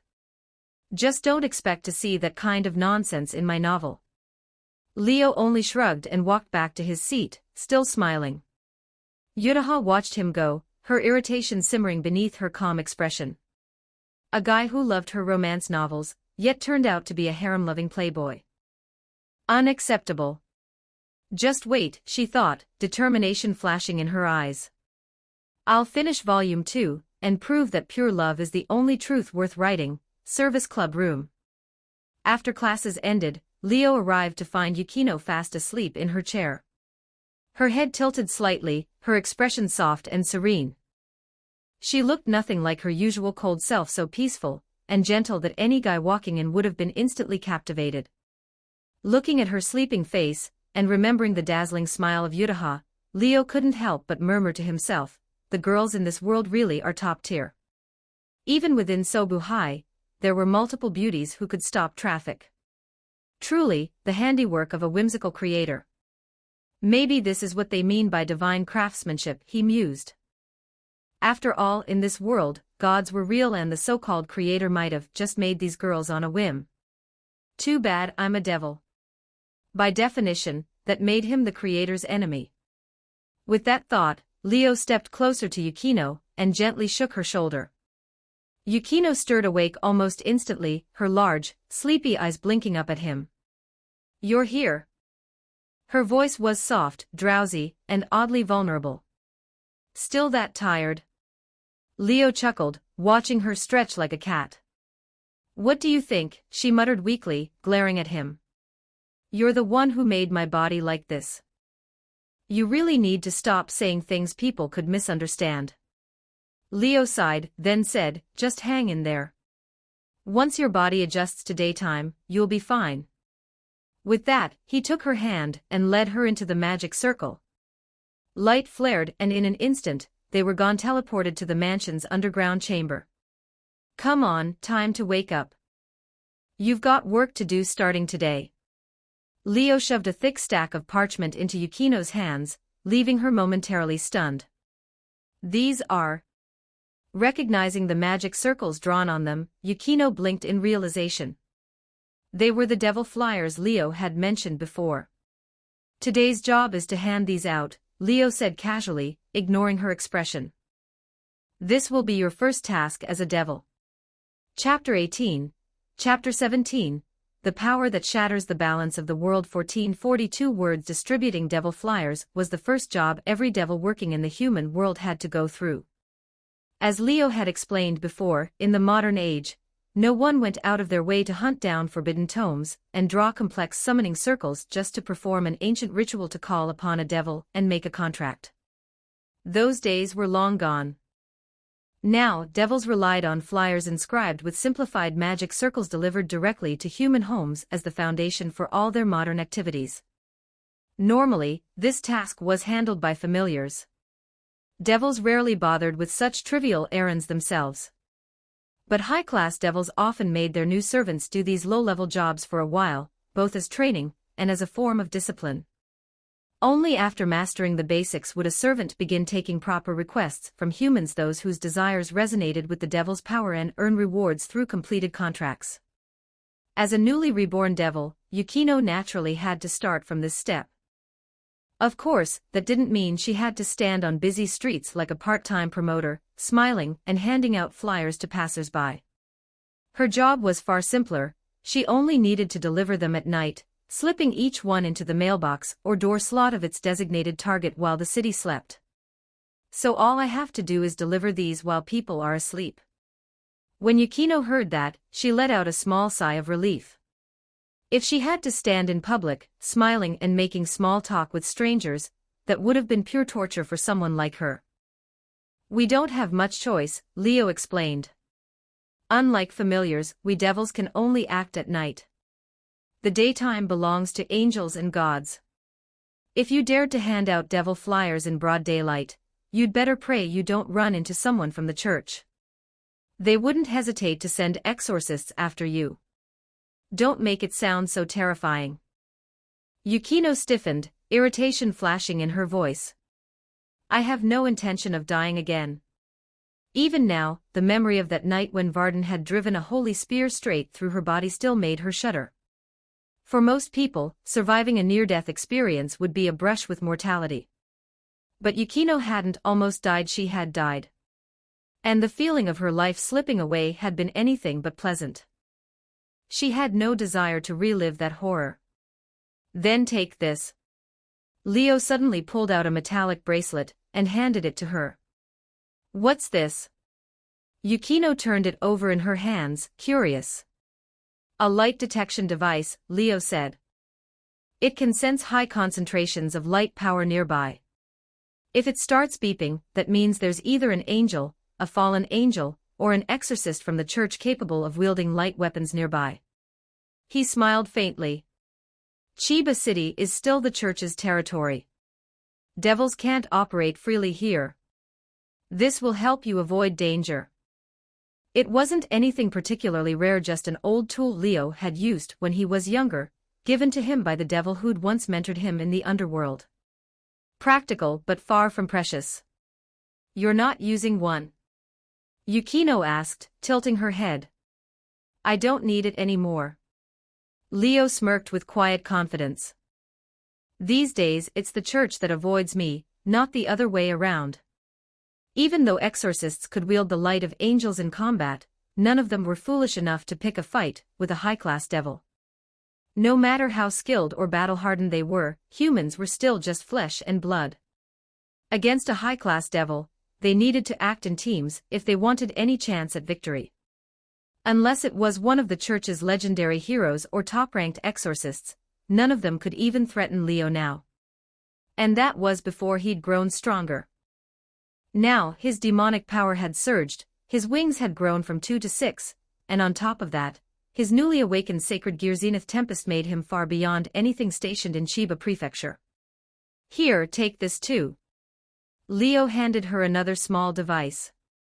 It's a scanner used to detect potential clients. Think of it like a radar. It pinpoints humans who might resonate with us. Just follow the directions it gives you and drop flyers at those locations. After finishing his explanation, Leo sent Yukino off. Though a little anxious, she didn't want Leo to see her as weak. So she took a deep breath, unfurled her devil wings, and soared out of the manor into the night. Leo watched her go, then turned back toward the underground training room. With a soft whoosh, 6 black wings spread wide behind him as he rose into the air once more. It was time to train his control over the sacred gear. At his command, roaring flames exploded outward. Waves of heat surged like a crimson avalanche, engulfing the entire chamber in an inferno. The next instant, vapor condensed out of thin air. A torrential flood cascaded down, sweeping across the scorched floor and extinguishing the fire, leaving behind a vast pool. Snowflakes began to fall. Bitter cold swept through the room as a freezing blizzard howled, and within seconds, the flood solidified into glittering ice. The sharp cracking of freezing water echoed through the underground chamber. Lightning. Leo raised his hand like a king commanding the heavens. Power surged through his body, shaking the ceiling as dark clouds formed overhead. Thunder rumbled. Blinding bolts of lightning crashed down, shattering the ice and ravaging the entire arena. It looked like the end of the world compressed into a single room. Even the magic barrier around the chamber flickered, barely holding together under the onslaught. Moments later, Leo summoned fierce winds. Tornadoes ripped through the space, scattering stone debris and clouds of dust into a roaring storm that tore at the walls like a natural disaster made flesh. So this is the power of Zenith Tempest. The sacred gear ranked second only to the legendary Holy Spear, huh? He gazed at the wrecked training room in awe. Controlling the elements earth, water, wind, and fire was unheard of among beings with supernatural power. Even he could replicate such phenomena with enough demonic power. But the results had always been weaker than energy blasts or light beams formed from condensed power. This, however, was different. Even among those skilled at manipulating elements, none could unleash destruction like this. Because Zenith Tempest didn't just control the elements, it interfered with the natural world itself. It bent nature's laws to the wielder's will. It ruled the sky, commanded the weather. Its essence wasn't mere elemental magic, it was dominion over creation itself. That was why it ranked second among all Longinus, and one of only 4 capable of erasing entire nations or reshaping the world's balance.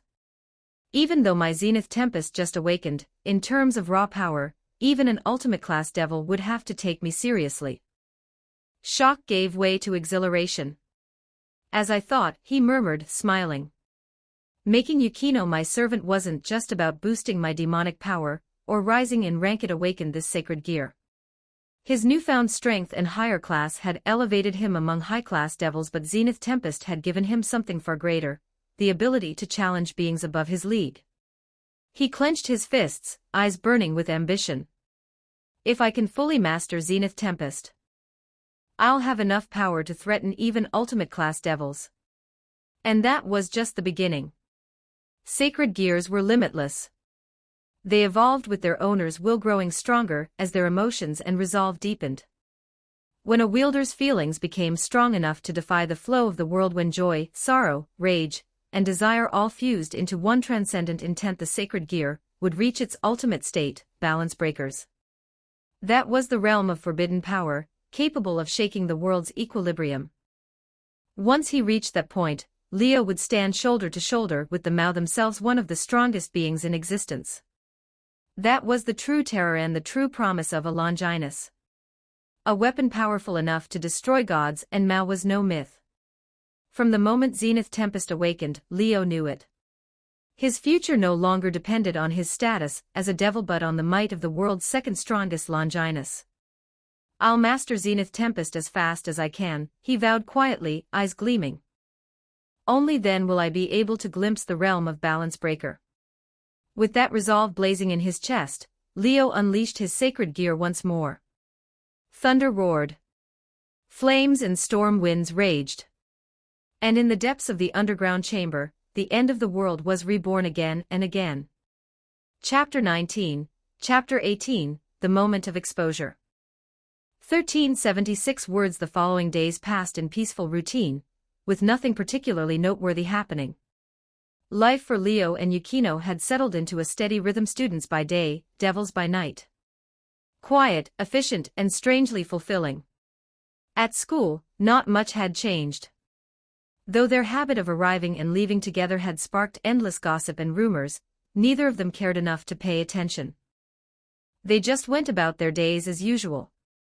At night, Leo trained relentlessly, honing his control over his sacred gear.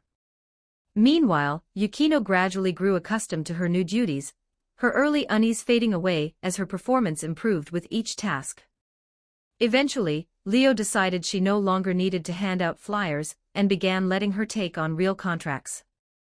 Every night, Yukino would sense a summoning through the magic circle, teleport to her contractor's location, and grant their wish. At first, though, it didn't go smoothly.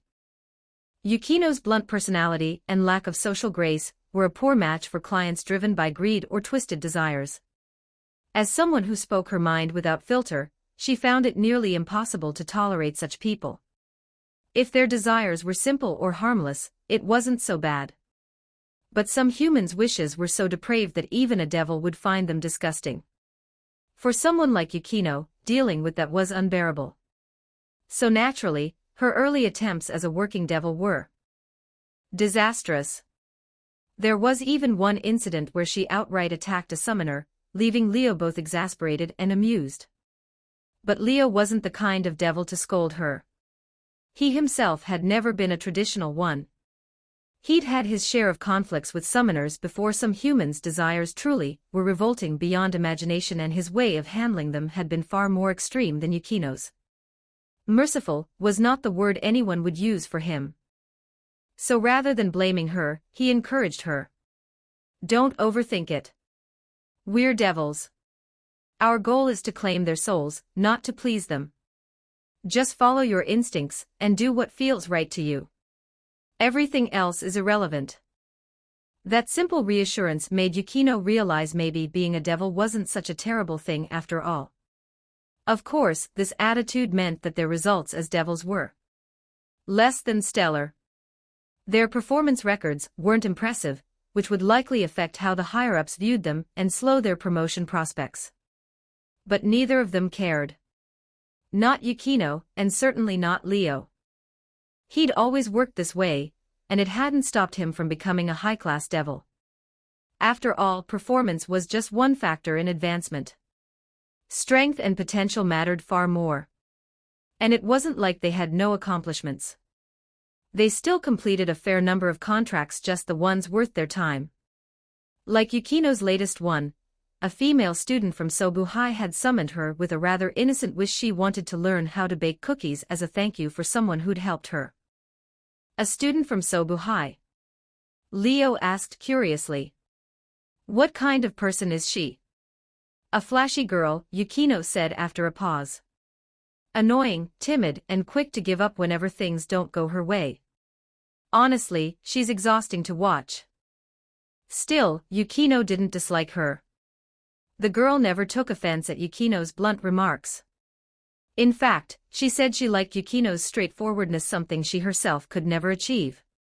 She admitted that she always overthought others' feelings and prioritized the mood around her. So she said she envied Yukino.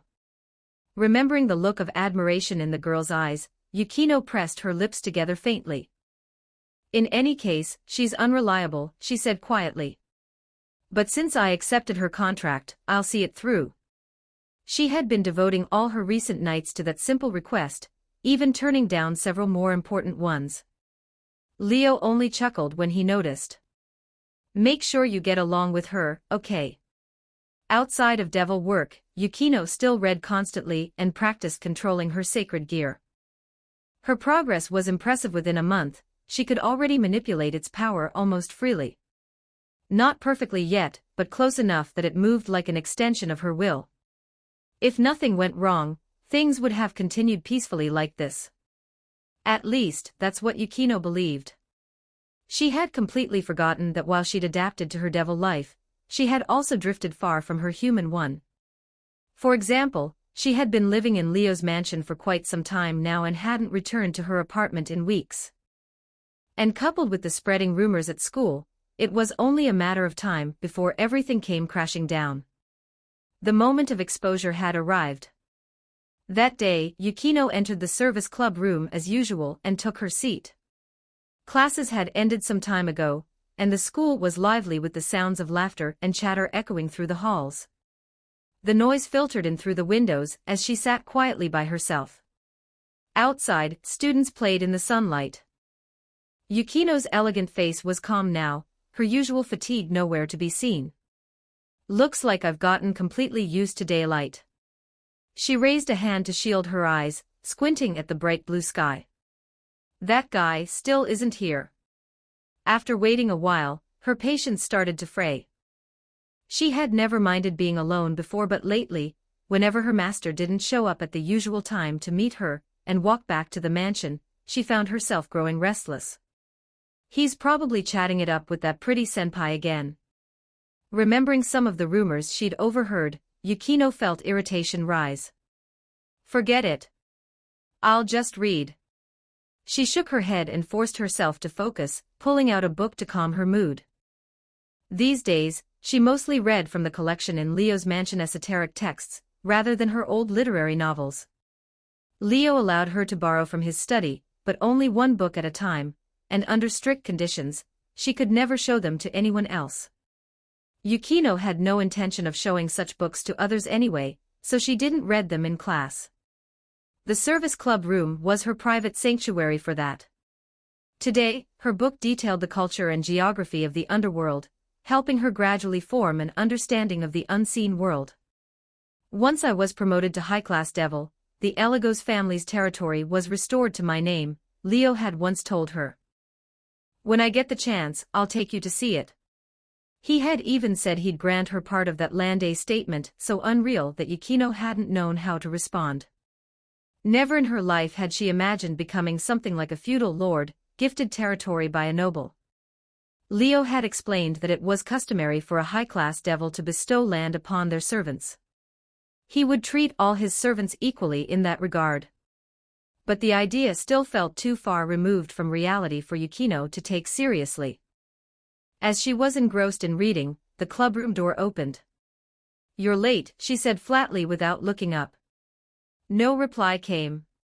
Instead, a voice far too familiar and infinitely more terrifying reached her ears.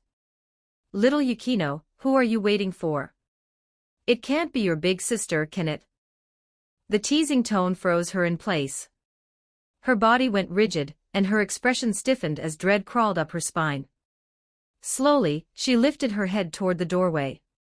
Standing there was the one person she absolutely did not want to see right now. A woman in her early 20s, maybe 2 or 3 years older than Yukino.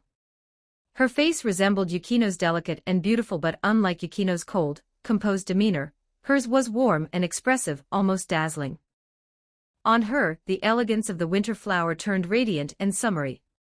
Her figure was taller, Kaguya mature and self-assured, reminiscent of Shinra Tsubaki's allure. Yukino's hand tightened around her book. Her voice came out strained. Her sister. The person whose shadow she had lived under for years, the sister she both admired and resented. "Long time no see, Yukino." With a faint, knowing smile, Yukino Shida Haruno, eldest daughter of the Yukino Shida family, stood at the door, her gaze locked on her sister. That playful expression never once faded. And as Yukino met her eyes, her heart sank deep into silence. Chapter 20, Chapter 19, You Can't End This. 1296 words. At the same time, Leo was making his way toward the service club room. Judging from the direction he came from, it was clear he hadn't been chatting with Yutaha in the classroom, as Yukino had guessed, but had come from the rooftop instead. He was running a little late today, but that was because right after school he'd received a message from Sona. To keep things discreet, they'd met on the rooftop and talked for a while. As he walked, Leo mulled over what Sona had told him earlier. It's a bit troublesome, he thought, but this is the perfect chance to give Yukino some real combat experience. It had been a month since Yukino became his servant. She'd been diligently studying demon lore and training her abilities, but she hadn't had a single real fight yet. Without experience, even the strongest person would have plenty of flaws. That's why Leo had decided this time, Yukino would handle things herself. He'd only step in if absolutely necessary. No point wasting time. We'll start tonight. With that thought in mind, Leo arrived at the service club room. But the moment he pushed open the door, the heavy atmosphere inside made him pause for a second. "Why you're here?" As soon as Yukino saw him walk in, she immediately stood up, her reaction far from calm. Sitting beside her, however, was someone watching him with a smiling expression, though the sharp glint in her eyes was anything but friendly. Leo raised an eyebrow but ignored both Yukino's nervousness and that piercing gaze. He walked in as if nothing was out of the ordinary. "So we've got quite the distinguished guest here." He sat down in Yukino's usual seat, prompting her to instinctively step aside and stand behind him. The distinguished guest subtly frowned at the sight, a flash of surprise flickering in her eyes. Still, she maintained her radiant smile and greeted him politely. "Hello there, Eligkuen. I'm Yukino's older sister, Yukinoshita Haruno. It's a pleasure to meet you." Her cheerful tone and bright expression were completely unlike her cold, reserved sister. Combined with her refined looks and pleasant voice, it was the kind of presence that made people lower their guard without realizing it. Unfortunately for her, Leo's charm outshone even hers. "I know who you are, the eldest daughter of the Yukinoshita family. You're pretty famous around here, after all." Leo's grin was open and genuine, like that of a carefree boy with nothing to hide. For a brief moment, Haruno found herself dazed by it, silently admitting to herself, "This kid's looks and presence could outclass half the rich heirs I've met." As for being called a celebrity, Haruno wasn't surprised in the slightest. At 20 years old, she was now a student in the engineering department of a national university. But she'd once attended Sobu High herself, and before she graduated, she'd been the school's flower on the peak, the one everyone admired. Back then, Haruno had it all: beauty, pedigree, elegance, stellar grades, and almost unfair social skills. In stark contrast to Yukino, who struggled with communication, Haruno had been able to charm everyone she met. During her years at Sobu High, she'd built strong connections with students, teachers, even the principal and board members. Her influence lingered long after graduation. Her name still came up among the seniors who'd entered during her final year. Leo was one of them. Back in his first year, he hadn't interacted with Haruno directly, but he'd seen her often walking down the hall surrounded by a crowd of people, the undeniable center of attention. She could manage dozens of relationships without neglecting anyone. She was, in every sense, a social powerhouse. People called her the perfect human, and many viewed her as the big sister type they could never forget. That was who Yukinoshita Haruno had been. Even now, she remained a local celebrity because she wasn't just the Yukinoshita family's eldest daughter but their designated heir. Despite not having graduated, she was already handling portions of the family's political and business dealings, and she had a solid reputation in Chiba Prefecture's high society. With someone so flawless and accomplished as her sister, it was no wonder Yukino had grown up in her shadow. Her behavior now made that perfectly clear. She stayed silent, visibly tense, all her usual sharpness gone. She looked almost fragile as she stood quietly behind Leo, completely deferring to him. Haruno couldn't help but feel that her understanding of their relationship might be very, very wrong. Eligkuen is quite the celebrity himself, isn't he? Haruno said, glancing back at Yukino before focusing on Leo again. "I remember before I graduated, you were already pretty popular. Some upperclassmen even snuck off to watch you, didn't they?" "I'm nothing compared to you, Haruno-senpai." Leo smiled easily. "There are people who don't like me, but I doubt there's anyone who dislikes you." "You're giving me too much credit." Haruno's eyes narrowed slightly, her tone carrying a hidden edge. "Things aren't always what they seem. Sometimes people who look close actually despise each other, while those who seem at odds might care deeply." Her gaze flicked between Leo and Yukino, a knowing smile curling her lips. "Like you two, for example. I used to think there was something improper between you. But now it seems your relationship is even more complicated than I imagined." It wasn't hard to guess why she'd come. She'd heard Yukino hadn't been staying at her apartment, and had been spending a lot of time with a certain boy. Naturally, Haruno came to confront them. Yukino knew her sister would misunderstand, but instead of explaining, she chose silence. Arguing would only play into Haruno's hands. After all, she knew better than anyone Haruno was terrifyingly perceptive, someone who could corner you with just a few words. To avoid giving anything away, Yukino decided not to speak at all. Even when Haruno tried to provoke her, she endured it quietly and waited for Leo to arrive. Leo, on the other hand, seemed completely at ease, almost as if he didn't care what Haruno might think. In a sense, Haruno-senpai isn't wrong. Meeting Haruno's probing gaze, Leo smiled. There is something between me and Yukino that no one else knows about. And yes, it's not exactly proper. At that, Haruno's eyes sharpened again. The two stared at each other, both smiling, but neither showing the slightest warmth. No, that wasn't quite true. Leo's eyes held a playful glint, while Haruno's calm composure wavered for the first time. The air in the service club room grew tense once more, almost electric. Yukino could feel cold sweat forming on her back. "You're quite bold, Eligkuen," Haruno said after a long silence, her voice soft but edged. "You realize we're the daughters of the Yukino-shida family, right? If our mother found out you were having some improper relationship with my foolish little sister, you might not last long at Sobuhai." It wasn't so much a threat as it was a test. Haruno was trying to read him, to understand what kind of person Leo really was. That was her specialty. Despite her warm, cheerful demeanor, Haruno was a consummate actress. She adapted herself to match the preferences of whoever she was dealing with, becoming their ideal image, all for her own ends. But her attempts to read Leo were wasted effort. "Well, it's not like we can hide it forever," Leo said lightly. "Sooner or later, she'll hear about it anyway. So what's the point?" Haruno's smile faltered slightly. "So even now, after I came all this way, you're not planning to end it?" Leo's grin only widened. "You've got it backward, Haruno-senpai." He leaned back casually, eyes glinting with amusement. "This isn't something you can end."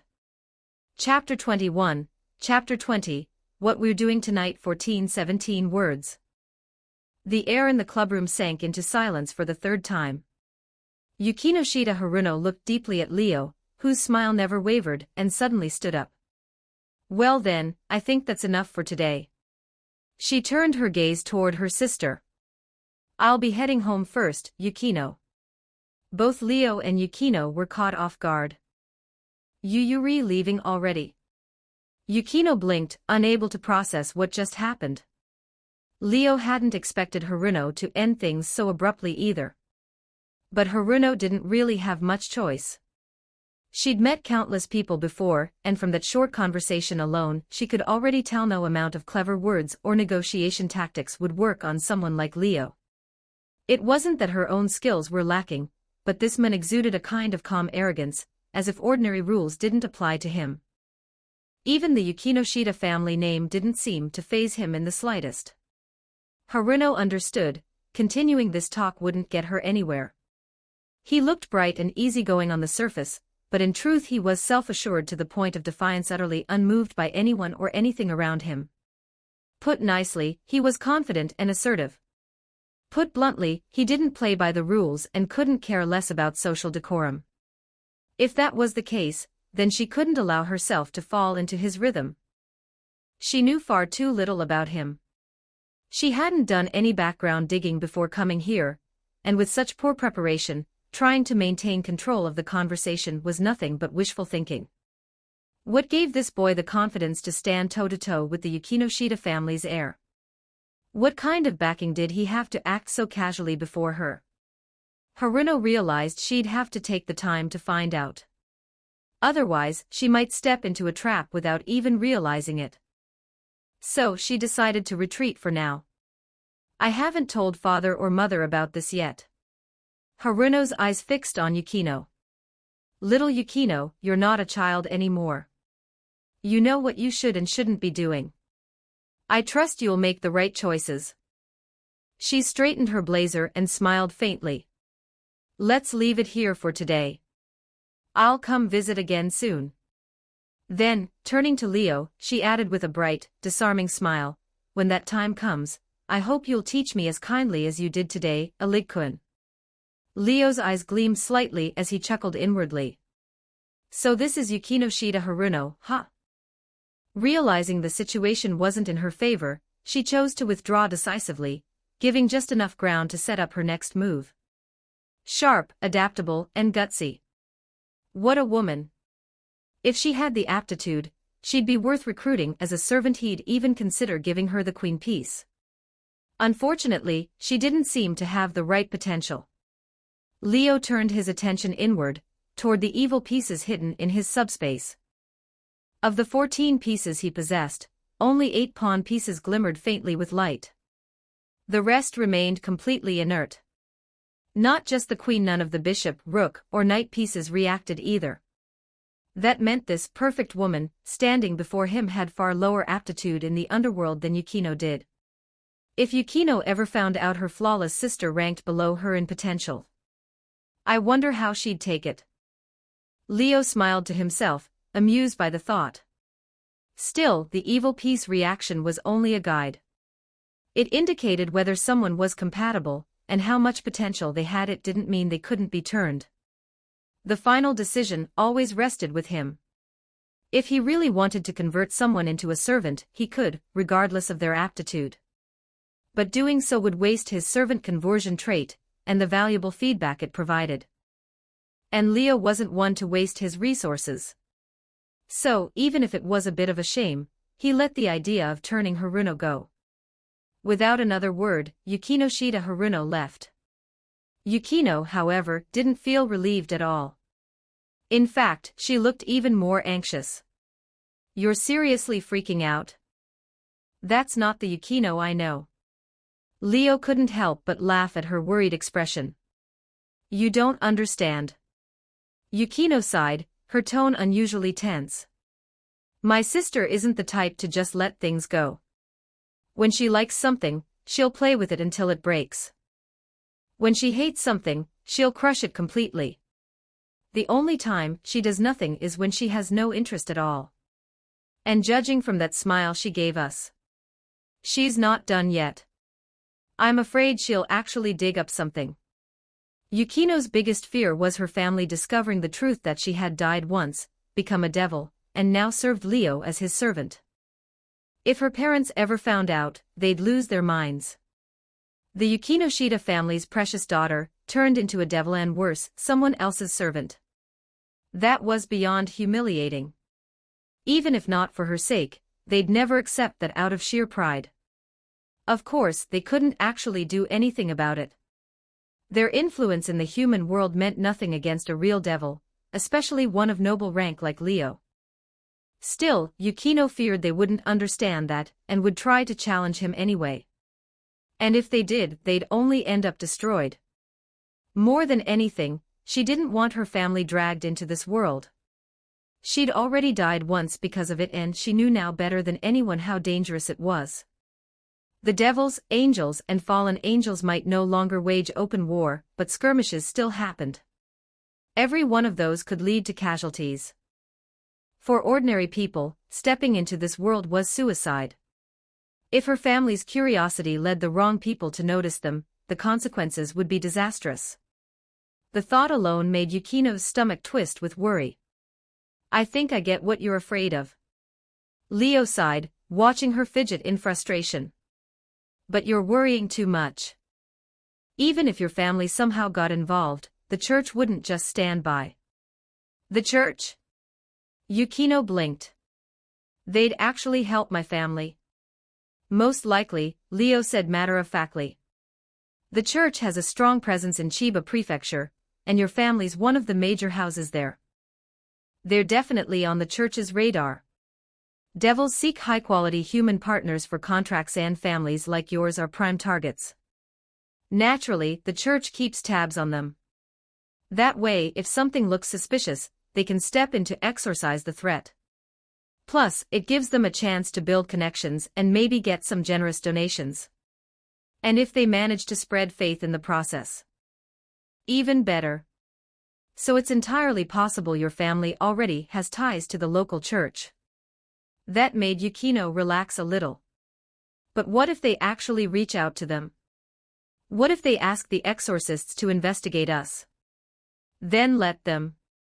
Leo shrugged. If they come knocking, we'll just send them away. Like I said, these days, it's the church that avoids me, not the other way around. If your family's little inquiry exposes who we are, then all the better.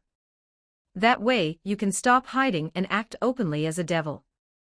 Leo's attitude was as fearless as ever, exactly as Haruno had seen through him, utterly unshakable. If he'd truly wanted to keep things secret, he could have easily used demonic power earlier to cloud Haruno's memory or nudge her perception. But he hadn't bothered. Anyway, he said, brushing the topic aside, what we need to focus on is what we're doing tonight. Yukino tilted her head. We have something to do. That's right. Leo nodded. It's been a month since you became a devil. You've made progress with your devil work, and I assume you've got a handle on your abilities by now. I suppose so. Yukino pressed her lips together. At the very least, I can control my demonic power now. She raised her hand, and a soft glow appeared in her palm. The demonic power shifted fluidly, turning into fire, then water, then wind, then ice. Among them, the ice was by far the strongest. The others were too weak to do any real damage. Clearly, Yukino had a natural talent for manipulating ice. That probably had to do with her sacred gear, an ice type, and a Longinus at that. I've got the hang of my sacred gear too. Behind her, faint traces of the Ice Princess began to take form, radiating an intense chill.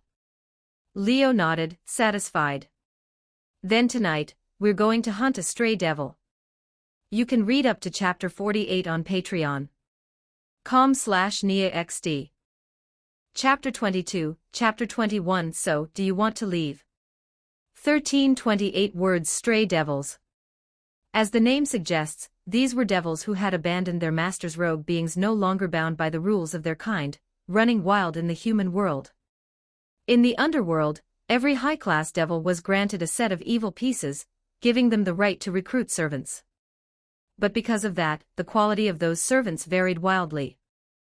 No one could guarantee that among their servants wouldn't be a few reckless or dangerous ones. Especially those who were reincarnated from other races, humans, magicians, or even fallen warriors. Gaining demonic power often twisted their personalities. Some were already scum before reincarnation, power merely stripped away the last of their restraint, turning them into monsters worse than devils themselves. Most stray devils were like that, rebels who refused to obey, grew dissatisfied with control, or became consumed by greed and ambition. In the end, they betrayed their masters, sometimes even killing them, and fled into the human world as fugitives. Simply put, stray devils were the underworld's wanted criminals, dangerous individuals to be hunted down. One of those dangerous criminals is actually here. Late at night, on the outskirts of the city, Yukino stood beside Leo in an unfinished entertainment complex. She frowned slightly as she asked the question. Tonight, Yukino wasn't wearing her usual Sobuhai uniform. Instead, she had on a practical outfit, an unadorned checkered shirt, cropped jeans, and her long straight hair tied into twin ponytails. The change made her look less cold, more alive. If Sona's intel is right, this is the place. Leo answered casually, hands stuffed in his pockets. He wasn't in uniform either, black shirt, black slacks, and a dark jacket. His whole aura had shifted. Gone was the sunny, easygoing student. What stood before her now was a young man cloaked in the quiet confidence of the night, like an assassin who'd shed his mask. They say this one's particularly cruel. Even before reincarnating, he was a murderer with plenty of blood on his hands. Becoming a devil just made him snap completely. Not long ago, while his master was away, he slaughtered his fellow servants and escaped. His master was furious, put out a bounty, and declared a public manhunt for the traitor. Leo's tone was calm, but the content made Yukino knit her brows. What was his master thinking? Why would anyone turn someone like that into a servant? Recruiting such a maniac, it was practically asking to be killed. She couldn't wrap her head around it. You're being too naive. Leo chuckled, tapping her forehead lightly. You think all devils are like me? Righteous, handsome, sunshine incarnate. He smirked. Some devils are far worse than anything you've read about. They don't care how many people their target has killed. To them, humans are just lesser beings. If someone stands out among the masses by being ruthless enough to survive, they don't see a killer, they see potential. So they reincarnate them. Sometimes for talent, sometimes for amusement. They never stop to consider the consequences. Leo's voice carried open disdain. When those servants eventually turn on them, they only have themselves to blame. Of course, not every stray devil is evil, he added with a yawn. Some rebel because they're unhappy. Maybe they were forced into reincarnation. Maybe they can't accept what they've become. Or maybe they just got tired of being abused and finally snapped. If that's the case, they're usually captured rather than killed, brought back for punishment or re-education. But this one, Leo's eyes narrowed slightly, isn't that kind. He's pure scum. His master isn't exactly a saint either, so the job is simple: exterminate, no need for survivors. When it comes to stray devils, the underworld doesn't look the other way. They're always hunted either through bounties, or by assigning devils in the human world to deal with them. Angels and fallen angels see them the same way: unstable threats to the balance. Anyone who finds one kills it, no questions asked. He lifted his gaze toward the looming shadow of the building ahead, his lips curling faintly. And the church has its own version: stray exorcists. They were once holy men sworn to God, but some lost themselves. They started killing devils for sport, or became fanatics who'd slaughter anything tainted in the name of purity. They find joy in it, feel alive only when they're destroying. The church treats them as dangerous heretics and quietly eliminates them. No exceptions. In this era where the three factions no longer wage large-scale wars, meeting a proper exorcist from the church might not be too bad. You could walk away if they've got orders to avoid conflict. But if you run into one of those stray exorcists, he gave her a meaningful look, they won't hesitate to cut you down. So remember this, out there, your greatest enemies might not be the church itself but them. Yukino drew in a deep breath. This was uncharted territory for her: real blood, real danger. Her nerves were tight, her heart hammering against her ribs. She'd never been part of anything like this. To distract herself, she tried changing the subject. Anyone can become a stray. Even a servant could just decide to leave.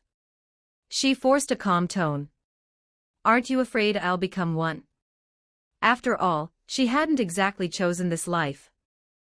Yes, Leo had saved her, but she hadn't wanted to become a devil in the first place. Who would?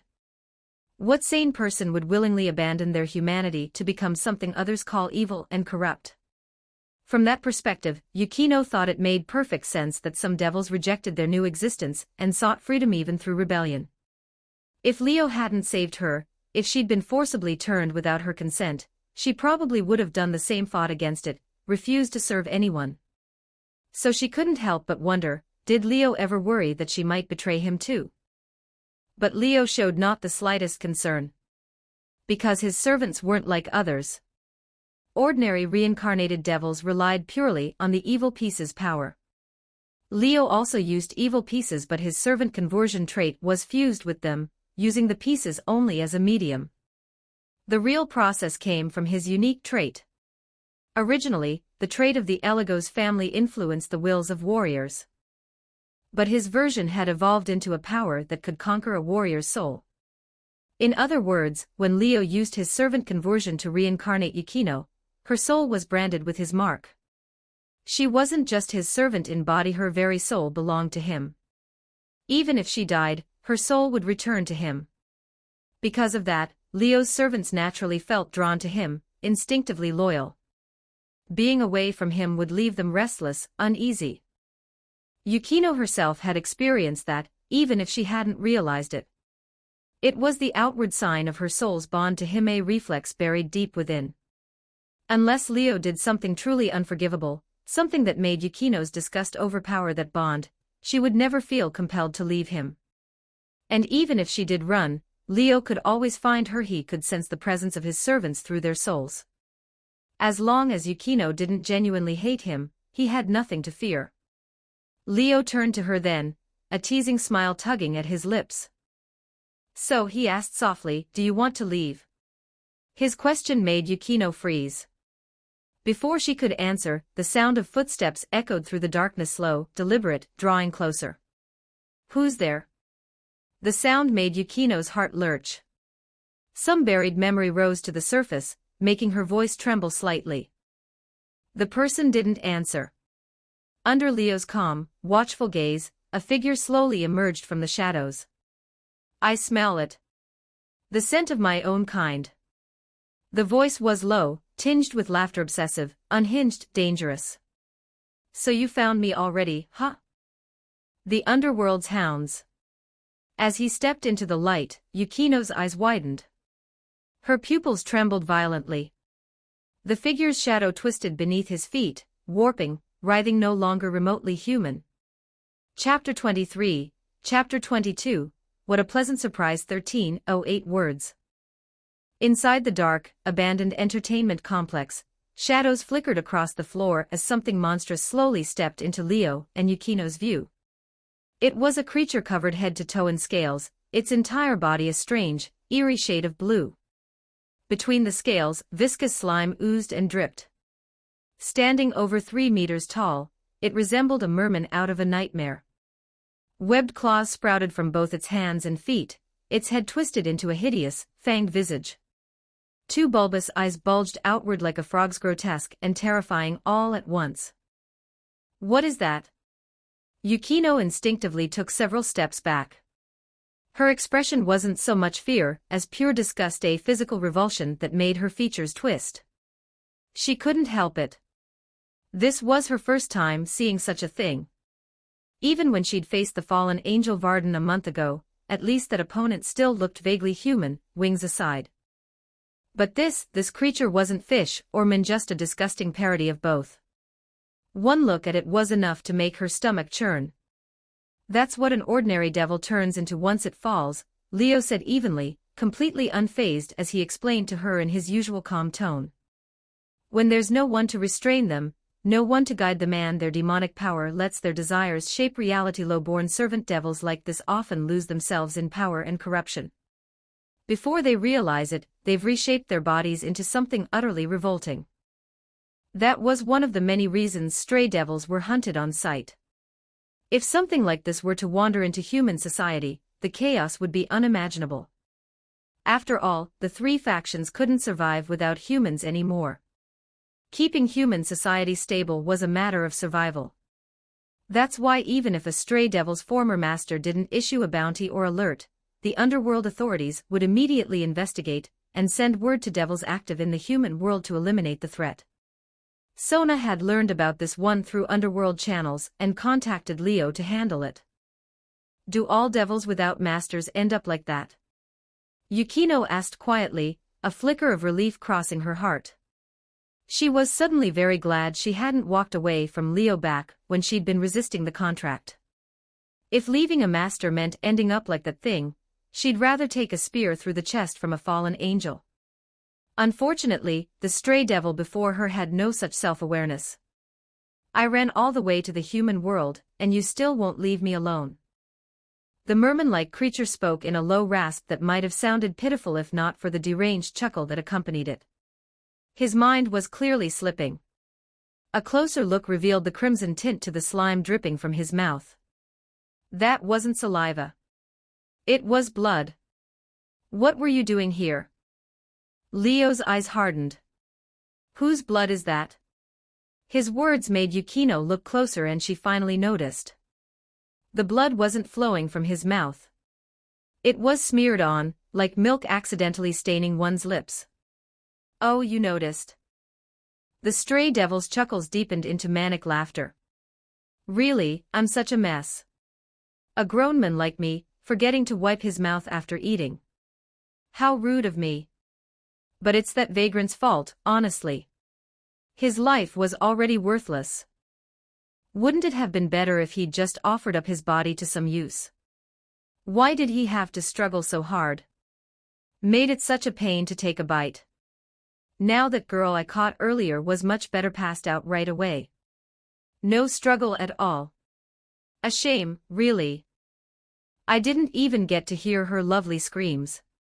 Even without Leo saying anything, Yukino already knew what this monster had done. Her disgust and fear burned away, replaced by pure, righteous fury.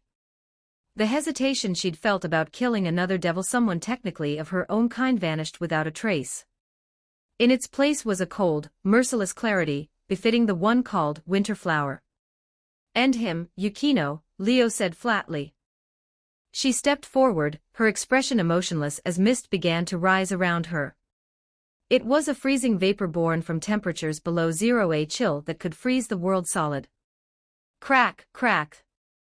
With every step Yukino took, the ground beneath her frosted over, spreading ice across the floor. The air grew heavy and frigid. Watching her, the stray devil didn't feel fear.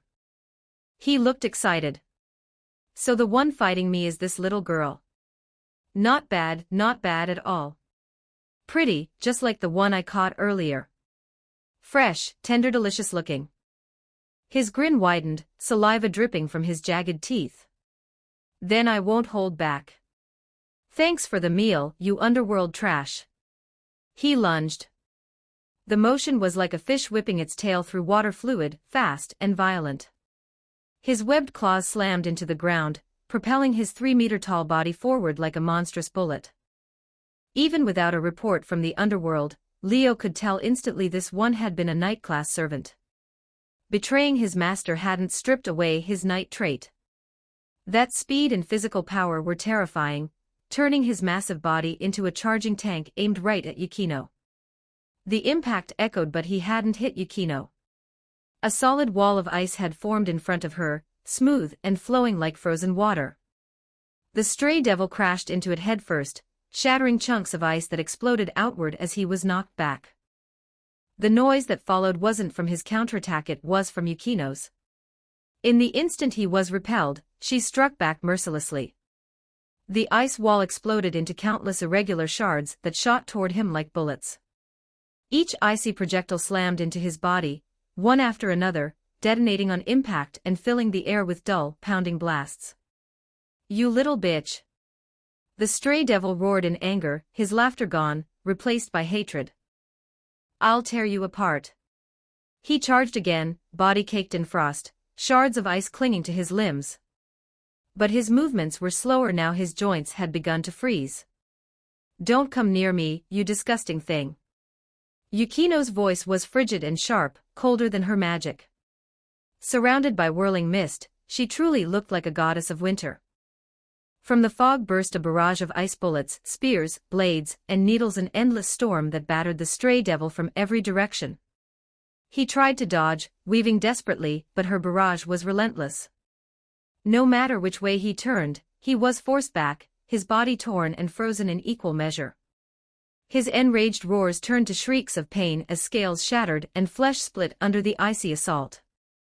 He tried to close the distance, but the chilling mist around her nearly froze him solid each time he got close. When he finally tried to flee, Yukino was ready. Ice crept up his legs and froze him to the floor, sending him crashing down. The sight of her cold, merciless, methodical was terrifyingly beautiful. "What a pleasant surprise," Leo murmured, genuinely impressed. He'd thought Yukino might falter due to inexperience, but seeing her now proved otherwise. She was inexperienced, yes, but brilliant. She adapted instantly, reading the flow of battle, finding the most effective way to strike back. She'd already analyzed her opponent's fighting style and built a plan to counter it, calm, precise, and devastating. Even more surprising was that she hadn't summoned Ice Princess, her Longinus. Yukino had fought and won relying purely on her demonic power. "Please, spare me."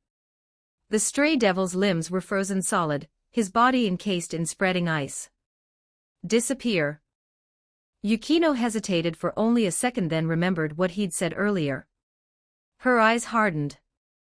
Crack, crack, crack. In moments, the the stray devil's entire body froze into a massive block of ice. The ice shattered, scattering him into glittering shards. The monstrous form was gone, reduced to nothing but drifting snow. Chapter 24, Chapter 23, you can be proud of that. 1301 words. The roars, screams, and crashing sounds echoing through the abandoned entertainment complex vanished the moment the ice and dust filled the air. Yukino finally lowered her hand and exhaled softly, as though trying to release the turmoil churning inside her chest. Clap, clap, clap. Leo, who had been watching from the sidelines the entire time, began to applaud with a satisfied smile.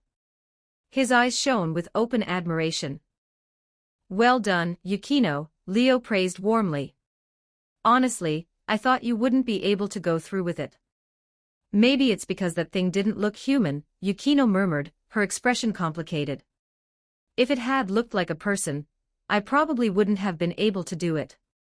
She wasn't trying to act fragile, but ending a living being with her own hands, there was no way to pretend that didn't affect her.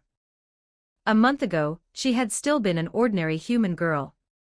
For someone like that, killing even a monster was something you could walk away from without feeling anything. Thankfully, the stray devil was no longer remotely human. It had become a monster through and through, committing crimes so abhorrent that Yukino could harden her resolve. Otherwise, her performance tonight would have been far less impressive. You did great, Leo said, clearly pleased. When he noticed her conflicted expression, he reached out and ruffled her hair with a faint smile.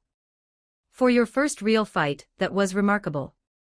Even people who've grown up surrounded by the supernatural can't always handle themselves that well.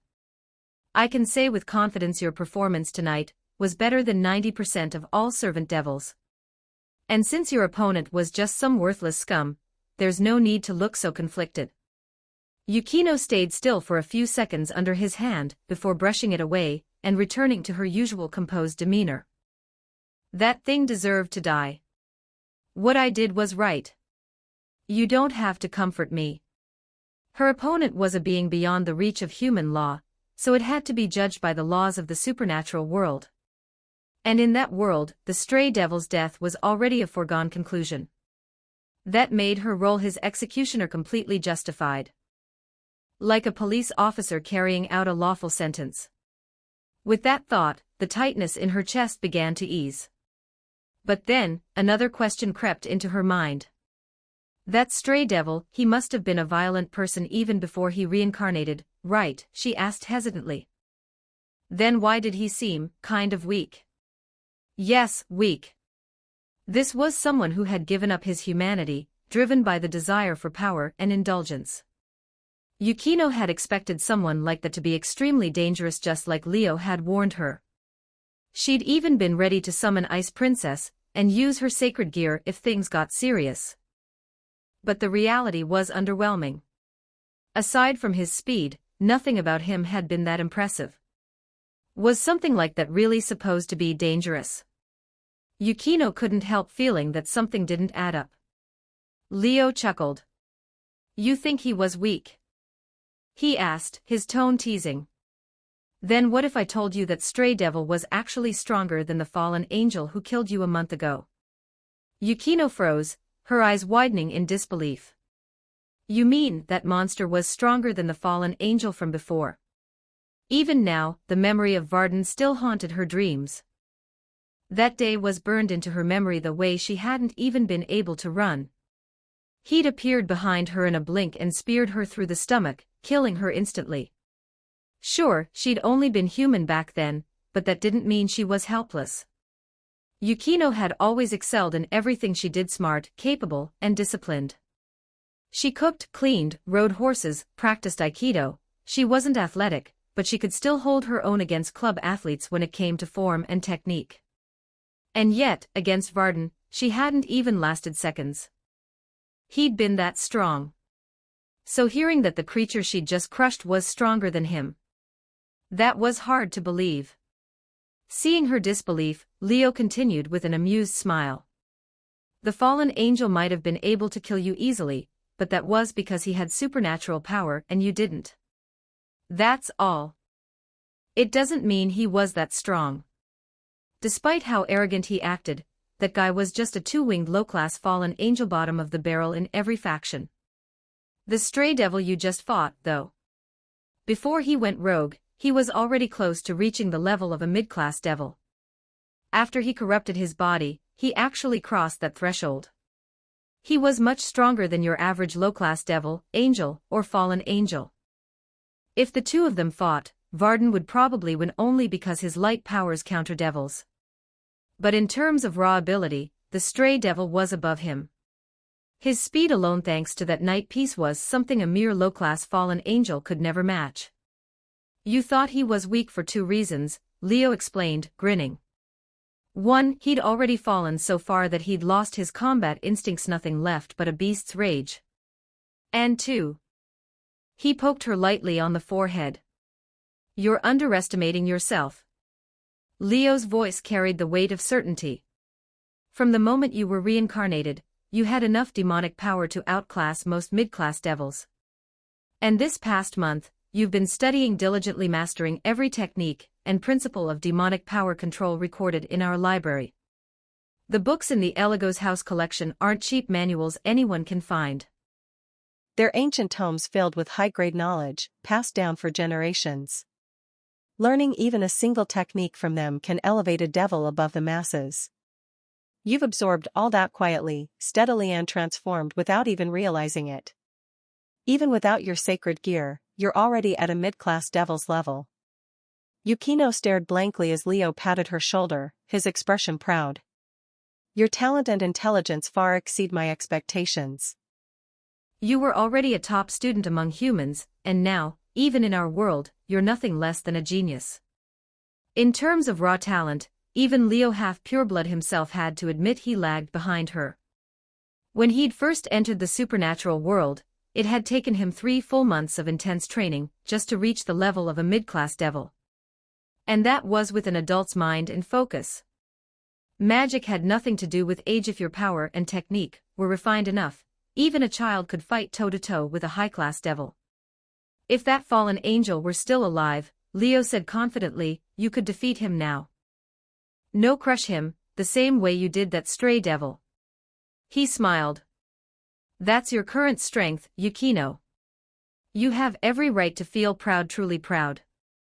Leo's words slipped into her heart like a warm breeze. Yukino looked up at him, seeing the faint smile in his eyes, and felt something unfamiliar stirring deep inside her. She wanted to say something, but words didn't come easily to someone as socially awkward as her. Leo didn't seem to notice. He just sighed in mock disappointment. Too bad I didn't get to see you use your sacred gear. I still don't know how strong you are at full power. Guess I'll have to find you a tougher opponent next time, otherwise, it won't be much of a challenge. Yukino fell silent again, expression unreadable. It's over. Should we head back? She finally asked after a pause. Leo glanced toward the darkened building, narrowing his eyes. Let's check inside first.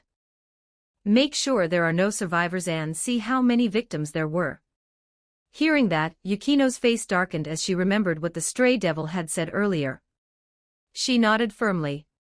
Together they stepped into the darkness of the ruined facility. Chapter 25, Chapter 24, The Hierarchy of Trait Feedback. 1280 words.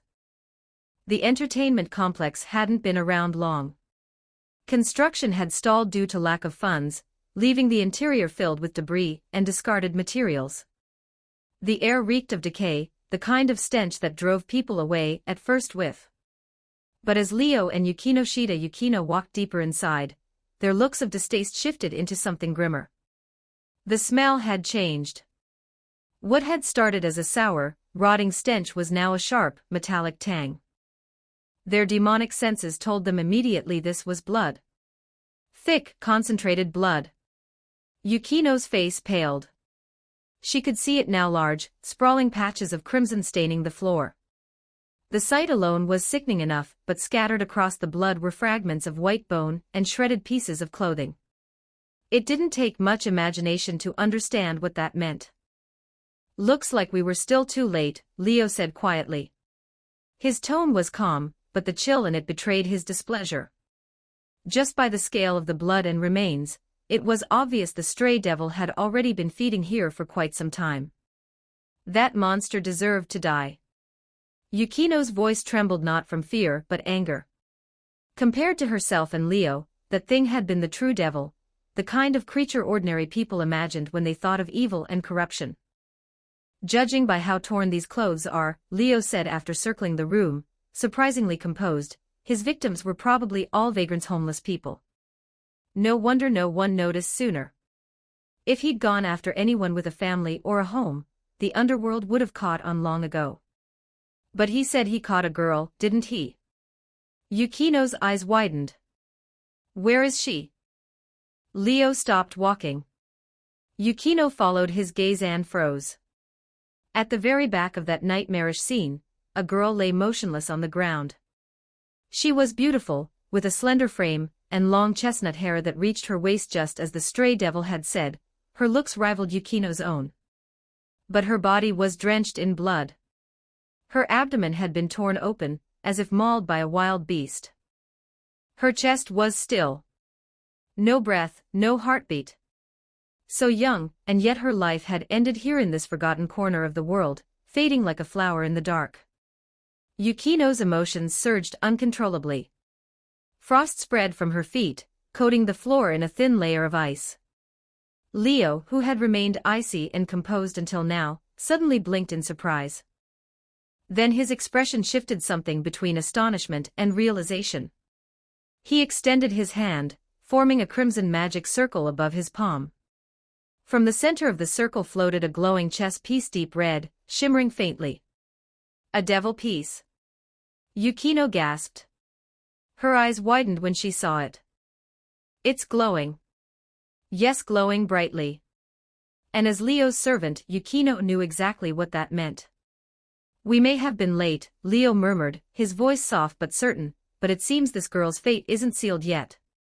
He stepped forward, knelt beside the girl, and gently placed the devil piece on her chest.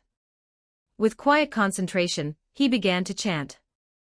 The glowing piece cracked apart, scattering into countless particles of light that seeped into the girl's body. Immediately, the power of the piece took hold. Her blood, which had pooled beneath her, flowed back into her veins. The gaping wound in her abdomen began knitting itself closed before their eyes. Her chest rose slightly then again.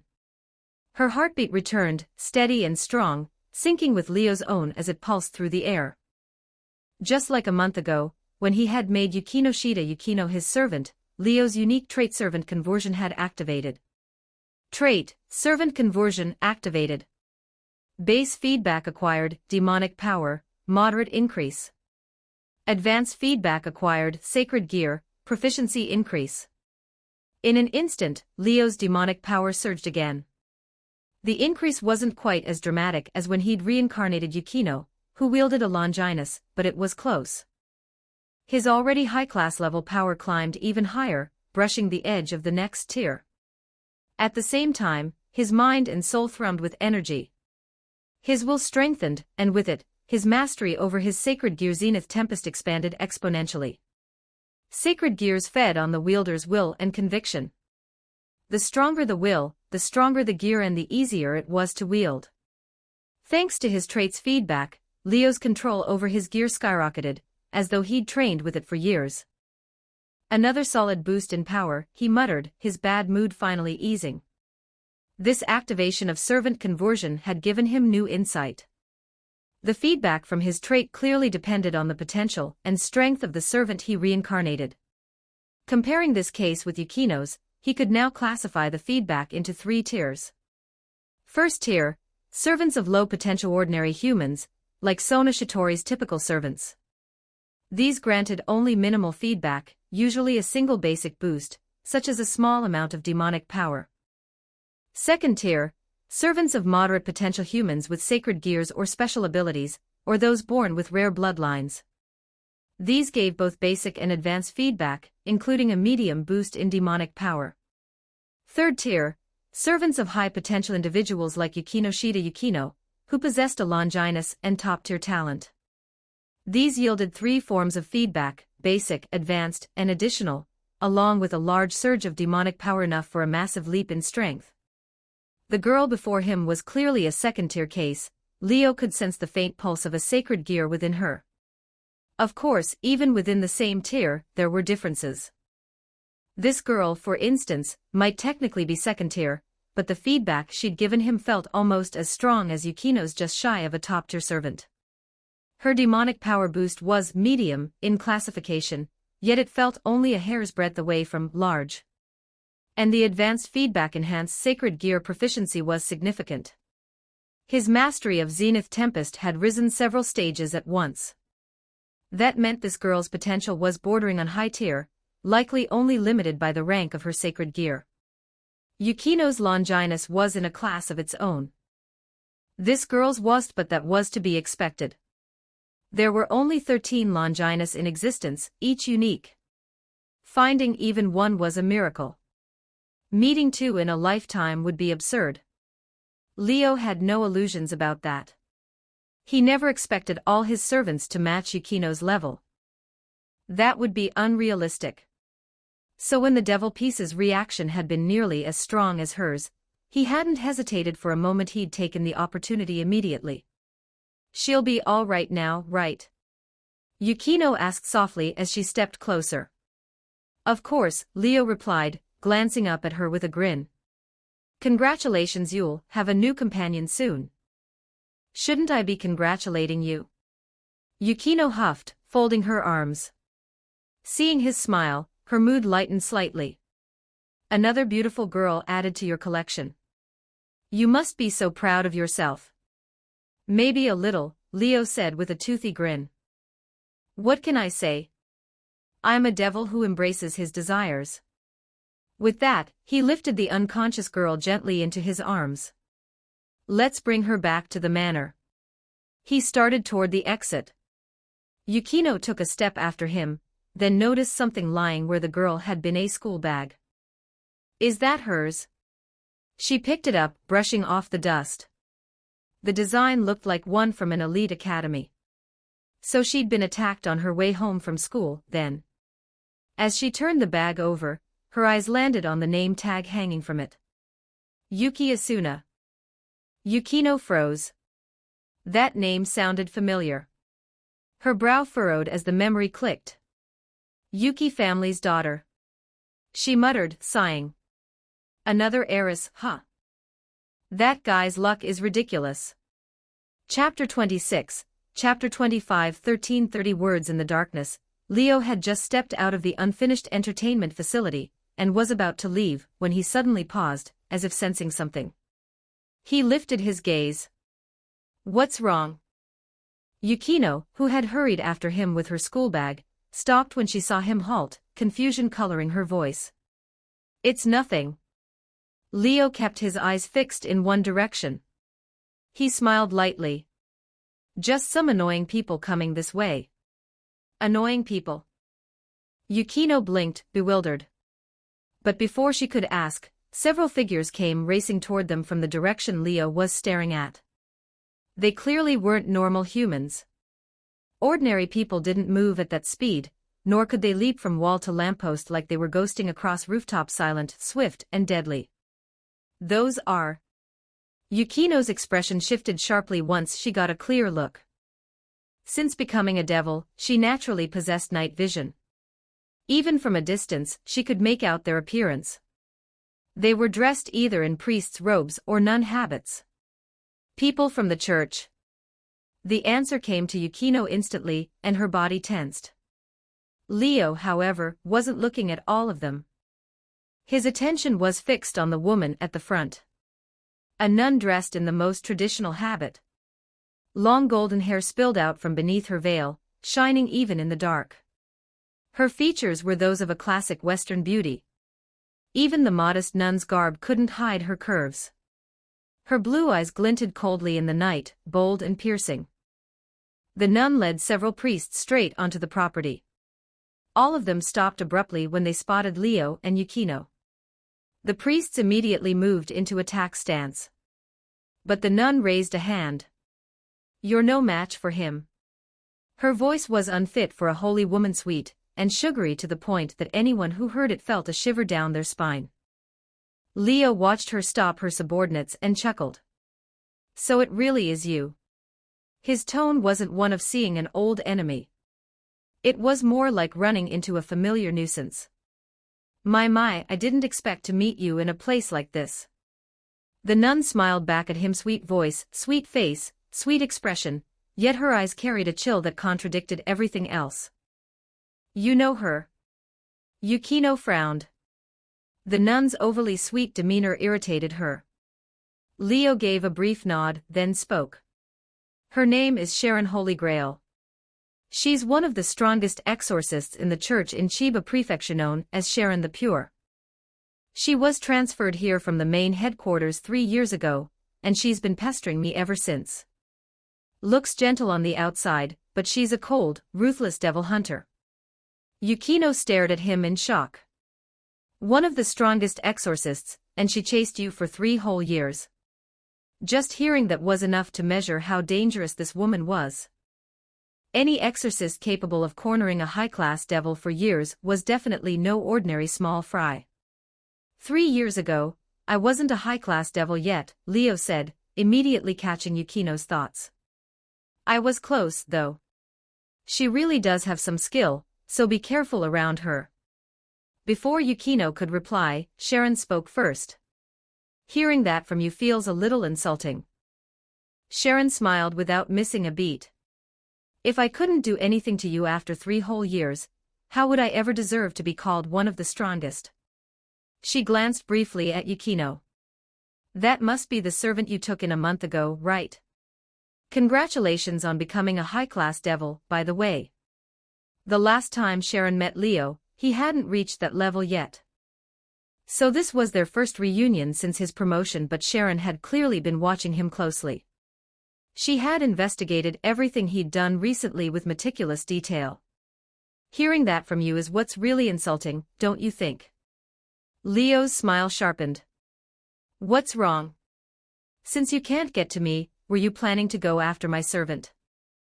Yukino's expression tightened instantly. "How could I?" Sharon continued smiling. "If I laid a hand on the daughter of a major family in Chiba Prefecture, things would get far too troublesome, even with a good excuse.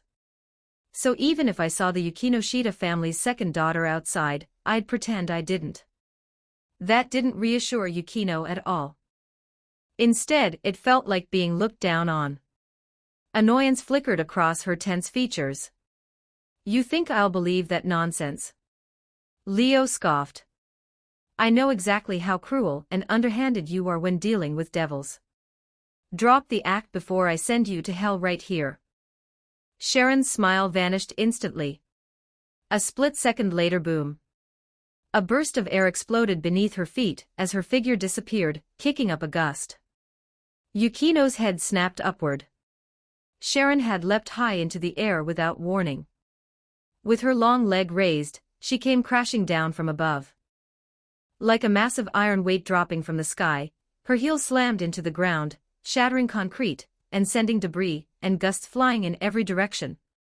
Fortunately, both Leo and Yukino leapt back at the last instant, avoiding the devastating blow. Yukino regained her footing, ready to explode, but was immediately surrounded by several priests. They drew sword hilts from inside their robes, hilts that extended into glowing blades of light. Yukino stiffened. "Light is poison." Leo's warning echoed immediately in her mind. These priests were exorcists of the church, blessed by angels and wielding light weapons designed specifically to kill devils. The blades they held were light swords lethal to devils on contact. Yukino's instinct screamed that being struck once would be disastrous, maybe even worse than the injury she'd suffered when the fallen angel Varden pierced her stomach. "I don't want to fight you." She tried to warn them. They didn't listen. With no hesitation, they rushed her, swinging their light swords in lethal arcs. Yukino clicked her tongue, releasing demonic power. Cold air burst around her, clashing against the exorcists closing in. While Yukino was tangled with the priests, Sharon rushed Leo. The beautiful foreign nun held 2 light sword dagger-sized extensions of blazing light and moved like a gust of wind. She lunged at Leo, launching a flurry of relentless attacks. Swish swish swish swish swish, blades of light cleaved through the air in rapid succession, creating brilliant arcs that cut toward Leo's body. These strikes were far faster and sharper than the stray devil's earlier wild charges, deadly and precise. Yukino absolutely couldn't have handled such an assault right now. But Leo had fought Sharon for 3 years. He knew her style inside and out. As merciless as ever. Smiling 1 second, then killing without blinking the next. Truly worthy of your title as a devil killer.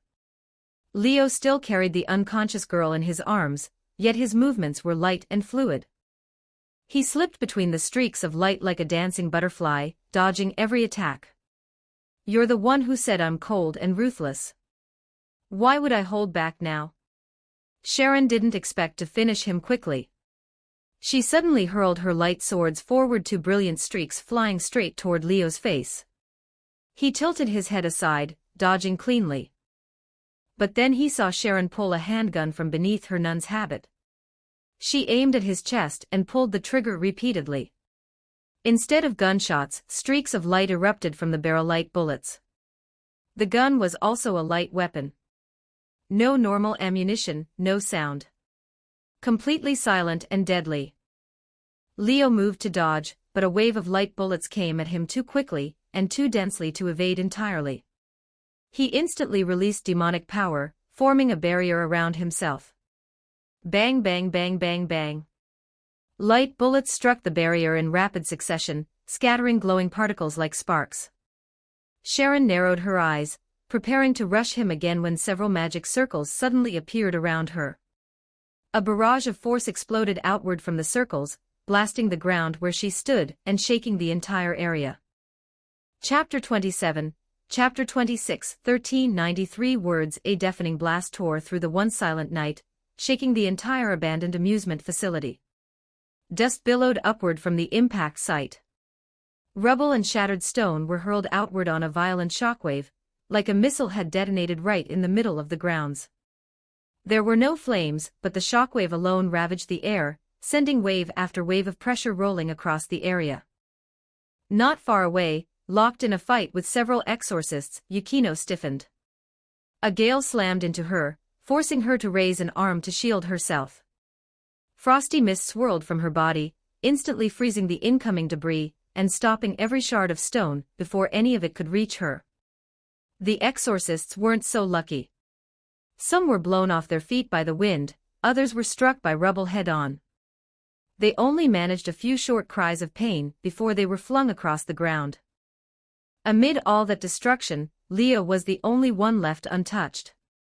6 devil wings unfurled behind him as he hovered in midair, a limp girl held securely in one arm. His other hand was extended forward, demonic power roaring around it, clear proof of who had caused the blast. Sharon Holy Grail reappeared off to the side. She must have dodged the magic circles that had trapped her at the last possible second, slipping free of the devastating shockwave. But her condition was far from good. Her nun's habit was torn in multiple places as if shredded by shrapnel, her pale skin exposed and covered in thin cuts and trails of blood. Even her normally beautiful face was streaked with dirt. She looked nothing like the immaculate exorcist from moments ago. Clutching her injured arm, Sharon looked up at Leo hovering in the air. Her eyes had completely changed, shock and fury burned within them. When did you get this strong? She stared at the 3 pairs of devil wings behind him, at the overwhelming demonic power rising off his body, her heart twisting with disbelief and anger. It hadn't even been that long since she last fought him. Only a few months. 3 months ago, she had received a summons from the church's headquarters. There had been strange activity among the fallen angels, so she'd been sent to investigate. She had left Chiba Prefecture for the headquarters, only recently returning. During that time, she'd been informed that Leo had advanced to a high-class devil. She had mentally prepared herself to face a stronger opponent upon her return. But never, not in her wildest expectations, did she imagine this. 6 wings. Hadn't he only had 2 before? And this demonic power. This destructive force. How could any newly advanced high-class devil possess something like this? This power wasn't much weaker than that monster from 3 years ago. Her mind unwillingly flashed back to one of the most vivid memories of her life. Before she'd ever been assigned to Chiba Prefecture, the church had discovered an ancient devil sealed in a remote rural shrine. The creature had supposedly been locked away since the distant past, its power far too dangerous to allow revival. Sharon had gone with a team of elite exorcists to contain the threat only to find another unknown faction there with the same goal of removing the seal. The two sides clashed. But the one that slaughtered them was not each other. It was the devil whose seal broke during the chaos. The moment it awakened, it went berserk, reducing the entire area to a hell's cape. That day, Sharon survived only by pure luck. Every other member of the church in that mission died on the spot. The unknown faction only managed to restrain the devil after sacrificing nearly all their combat power. Even now, she remembered vividly how overwhelmingly powerful that creature had been. And supposedly, that wasn't even its true strength. Leo couldn't compare to that kind of being back then. Judging by demonic power alone, he wasn't far off. Shock and fury churned inside her. Ever heard the saying, if you haven't seen someone in 3 days, expect them to change? Leo looked down at his longtime pursuer with a broad grin. Seeing her so disheveled clearly amused him. It's been more than just 3 days since we last saw each other. Isn't a little improvement normal? Advancing from 2 wings to 6 in a few months. Multiplying his demonic power several times over. Sharon's chest rose and fell sharply. And with her shredded nun's habit barely clinging to her form, the sight was distracting for entirely the wrong reasons. Sister Sharon. Lady Sharon. The surviving exorcists stumbled over to her. Judging by their injuries, they were completely out of the fight. Sharon forced down her rage, gritting her teeth, as she issued the order. But our mission? One of the exorcists hesitated. They hadn't come here to confront Leo Eligos. According to reports, there had been disappearances in the area, evidence suggesting a stray devil. Sharon had been assigned to lead the investigation. But they hadn't even reached the suspected stray devil's hideout when they ran into someone far more dangerous. Leo Eligos, local devil representative of Chiba Prefecture. 15 years active in the region. Someone the church had repeatedly failed to eliminate. The last descendant of the Eligos family, once a pureblood devil line long thought extinct. Half pureblood devil, half church exorcist. A living contradiction watched closely by the underworld itself. A problem the Church of Chiba Prefecture had never been able to solve. After he became a high-class devil, the church had even issued a directive.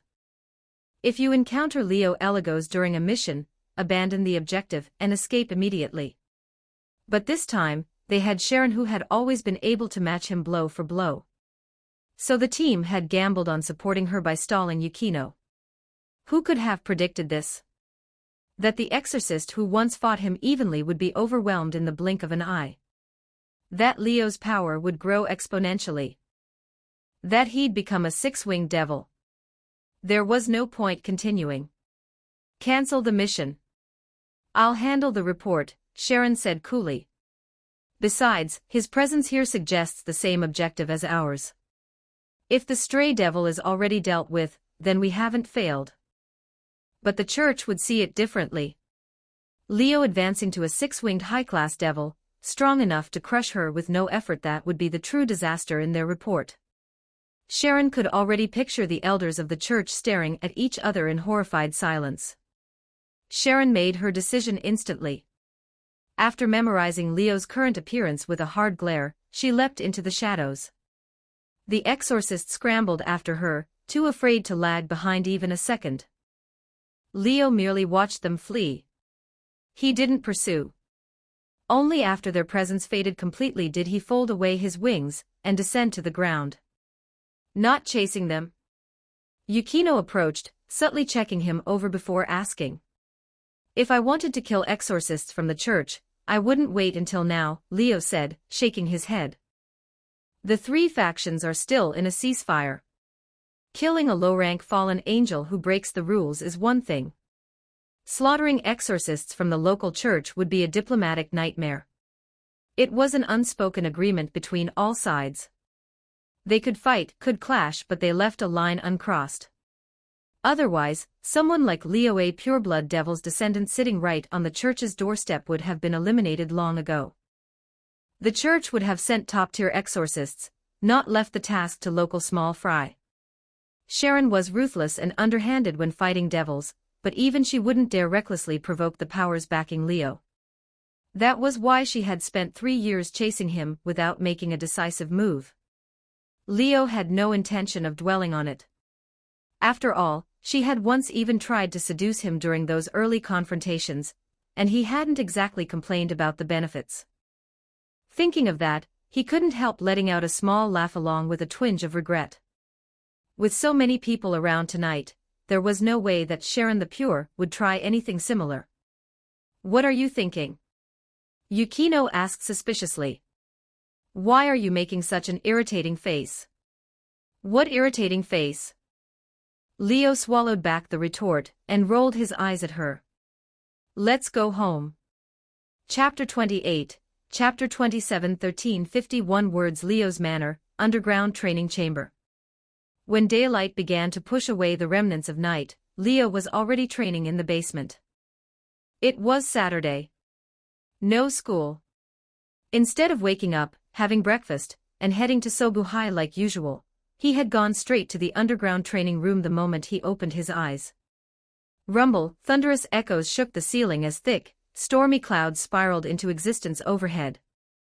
Lightning crackled within them, making the air heavy and oppressive, like a storm about to burst. Leo stood beneath the swirling clouds, 3 pairs of devil wings unfurled behind him. A fierce aura burned off his body as demonic power surged upward into the man-made sky, calling bolt after bolt of lightning down like a torrential downpour. But none of the lightning struck the ground. As if guided by an invisible force, every bolt veered mid-fall and converged around Leo, condensing into bright, pulsing spheres of electricity. Spherical lightning danced around him above, below, weaving through the chamber with dazzling brilliance, like the living servants of a storm god. Feeling he still had energy to spare, Leo urged Zenith Tempest forward and activated its second attribute fire. In an instant, waves of scorching flames erupted like a series of explosions. Under Leo's control, the fire gathered just like the lightning, shaping itself into blazing fireballs that orbited beside the crackling spheres of lightning. Blue-white lightning. Crimson fire. The entire underground chamber was drowned in those 2 colors. A lightning sphere collided with a fireball, detonating in midair. The explosion triggered a chain reaction. One after another, lightning spheres and fireballs slammed into each other, unleashing a storm of continuous, deafening blasts. Fire and lightning exploded everywhere, lighting the chamber in a chaotic festival of destruction. Only when every sphere had clashed and vanished did Leo exhale, a satisfied smile on his lips. Zenith Tempest really is a sacred gear with endless potential. Just inheriting the past user's memories, just making my usage more versatile and refined was enough to boost its power by several tiers. It's unbelievable. As he grew more skilled with Zenith Tempest, his understanding of the world's second strongest Longinus deepened. To Leo, the sacred gear wasn't even close to reaching its balance breaker form yet. His mastery was far from perfect. And still, its current power could already threaten opponents 1 or 2 tiers above him. Absurd strength for something a human could theoretically wield. No wonder everyone questions why God would create something like this. Normal sacred gears aside, a Longinus really can overturn the balance of the world. Saying it can kill gods and Mao isn't an exaggeration. Hard to believe God made something that could threaten even him. Next to Zenith Tempest, the devil abilities that had shocked Sona Citri and Sharon Holy Grail seemed trivial, completely overshadowed. Of course, without his current level of demonic power, he wouldn't be able to wield Zenith Tempest so freely. Sacred gears typically consumed stamina, which was why humans could use them. But beings with supernatural power could substitute that stamina with their own energy. Leo was one such being. His demonic power was so vast it completely replaced stamina as fuel. And the stronger the energy he poured in, the stronger the sacred gear became. Longer lasting. More destructive. Unlike that Red Dragon Emperor, whose infinite boosting ability was wasted because he could barely handle it. A truly tragic case of wasted potential. Leo's near high-class devil limit power was one of the main reasons Zenith Tempest could already unleash such terrifying force. If my next servants give me another boost in sacred gear compatibility, 2 more with mid-tier potential might be enough to bring Zenith Tempest to its peak. If I find one with high potential, even 1 might do. Then I can move on to the next stage, reaching Balance Breaker. Balance Breaker was the true culmination of a sacred gear. The power capable of distorting the balance of the world. A user before Balance Breaker and a user after it were not even in the same category. Even without activating Balance Breaker, a post-Balance Breaker user could easily overwhelm an ordinary one. Reaching Balance Breaker with Zenith Tempest. Leo estimated he could at least stand against a Mao-class existence. Shame good servants are so rare. Leo folded away his devil wings and landed with a sigh. Forget high-potential servants, he barely had leads on even mid-potential ones. Sona Citri had been right. Sobuhai was a school overflowing with hidden talent. Aside from Yukino, there were probably 1 or 2 more Sacred Gear users who hadn't awakened yet. Sacred Gear users were extremely rare. Having multiple unawakened ones in a single school was almost absurd. That was why Leo still chose to attend Sobuhai. Otherwise, he would have already considered returning to the underworld to rebuild the Eligos territory, abandoned for who knew how many years. Maybe it's time to speed things up. Thinking about the promising candidate he'd been watching, Leo felt a spark of anticipation. Are you done? Yukino arrived while he was lost in thought, walking toward him. More or less. Leo snapped out of his thoughts and nodded. You coming to train too? I'll come after lunch. Yukino explained her schedule, then added, I came to tell you your new servant woke up. Want to go see her? Leo raised a brow and turned toward the exit. Let's go welcome our new teammate. On the manor's 3rd floor, inside a room different from the one Yukino had used but equally extravagant, a girl sat on the bed, staring blankly out the window. Leo and Yukino stepped inside quietly, subconsciously softening their movements. Even so, the girl sensed their presence and turned toward the door. Chestnut-colored hair shifted with her movement. Then Leo saw her hazel eyes, not particularly bright, but carrying a warm kind of clarity. You are. The girl froze for a second, likely struck by Leo's unnaturally attractive appearance. Her voice was soft and clear when she spoke. Leo didn't answer immediately. Instead, he walked in with Yukino, pulled a chair over, and sat by the bedside. How do you feel? Leo met her eyes, smiling lightly. Anything hurt? She hesitated, then decided to answer honestly. It doesn't hurt, but I feel really sleepy. And sunlight feels uncomfortable. Yukino couldn't help nodding along. She remembered her own awakening clearly, no pain, but her body had felt strange, sluggish during the day, and sunlight had been unpleasant.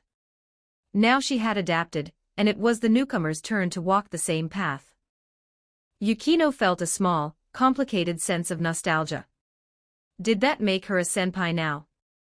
Maybe she could talk to the girl later, explain how she got through her own early days. This is normal. Nothing to worry about. Leo didn't reveal the whole truth yet. He simply smiled. Once you get used to it, you'll feel stronger, better than before. Yukino quietly rolled her eyes at the Chinibu-like line. The girl, however, leaned forward eagerly. Did you save me? She asked. This doesn't look like a hospital. Is this some kind of private treatment facility? Not at all. Leo still didn't answer her core question. This is my home. You're in one of my rooms, not in a hospital or private clinic. Why your home? She blinked, startled, then tensed slightly. Then you are. My name is Leo Eligos. Third year at Sobu High. He decided there was no need to keep teasing her. Just call me Leo. She didn't drop the honorific, greeting him politely before introducing herself. I'm Yuki Asuna. I live in Setagaya Ward, Tokyo, and I'm currently a second-year student at a private academy there. She didn't mention the school name, it wasn't relevant, and someone living in Chiba Prefecture likely wouldn't know it anyway. Still, she had revealed her full name and location. Cautious but trusting. Even if he had ill intent, anyone who knew the Yuki family would think twice. Yuki, huh? Leo looked at the familiar yet unfamiliar girl, and let out a soft sigh. Quite the famous name. Chapter 29, Chapter 28. 1305 words. The Yuki family, much like the Yukinoshita family, was a prestigious household. The difference was that the Yukinoshitas were a major family in Chiba Prefecture, active mainly in politics, while the Yuki family was a powerhouse in the Tokyo region, giants of the business world, famous throughout the capital market. Asuna was the treasured daughter of the Yuki family. Her father was the CEO of a nationwide and internationally renowned electronics manufacturing company. Her mother was a university professor. Asuna had been raised under elite education from a young age, always attending private, aristocratic schools. Just like Yukino, she was a model honor student admired by everyone. The only reason she appeared in Chiba Prefecture this time was because her older brother had to attend a banquet here. Driven by curiosity, she tagged along. She originally planned to wander around while he was at the banquet, yet that whim led her straight into disaster. Yukino had assumed Asuna was attacked on her way home from school, but the truth was that Asuna had gotten lost before the attack happened. As for her uniform and school bag, those really were hers. She hadn't planned on attending the banquet or staying long, so she didn't bring any dresses or casual clothing. She'd simply worn her uniform and brought her bag. Tokyo and Chiba weren't that far apart, and Asuna had arrived in her family's private car, so she hadn't thought much of it. Unfortunately, she never imagined that one moment of curiosity would lead her to encounter something that shattered the worldview she had held for 17 years. As she recalled what happened yesterday, a flicker of fear appeared on Asuna's delicate face. Leo noticed that fear, exchanged a glance with Yukino, and spoke. Do you remember what happened yesterday? That was his first question. Yesterday. Asuna lowered her head, gripping the blanket tightly in both hands. Her inner turmoil was written across her face. After a moment of hesitation, she finally said, Yesterday, I got lost outside. I was about to call my family, and then a monster appeared. Asuna would never forget how she felt in that moment. Her worldview collapsing, her breath freezing, her consciousness blanking out from the sheer shock. She could still feel it vividly now.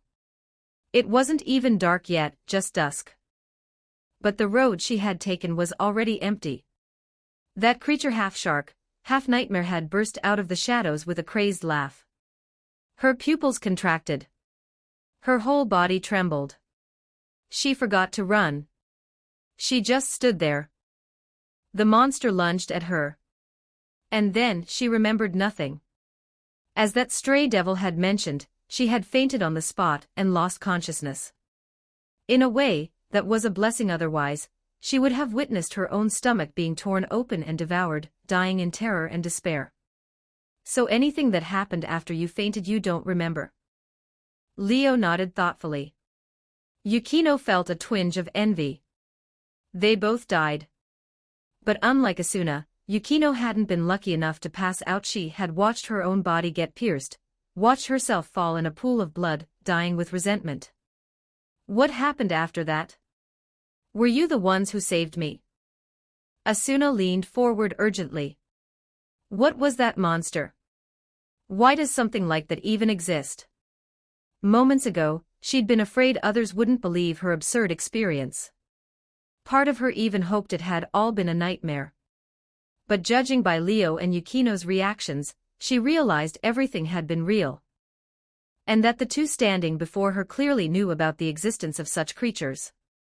Now, Asuna just wanted answers. What had she encountered, and what was going on? Leo understood that feeling. He nodded toward Yukino. Actually, Yukino caught his meaning. Choosing her words carefully, she began explaining. She told Asuna that the world wasn't as simple as it appeared. Beyond the boundaries of normal human life existed supernatural races that had survived from ancient times. Devils, angels, fallen angels. Yukino shared what she knew about the hidden world and explained what a stray devil was, letting Asuna understand exactly what had attacked her. Asuna desperately wanted to deny it. She bit her lip, her pupils trembling slightly, but she couldn't refute any of it. She couldn't. Last night's experience had already proven that the world wasn't as ordinary as she once believed. So I was attacked by a devil, and I actually died. You defeated that devil and brought me back. It took a long time, but she managed to temporarily accept it. Her gaze toward Leo and Yukino no longer held suspicion. Are you demon hunters? At that, both Leo and Yukino wore strange expressions.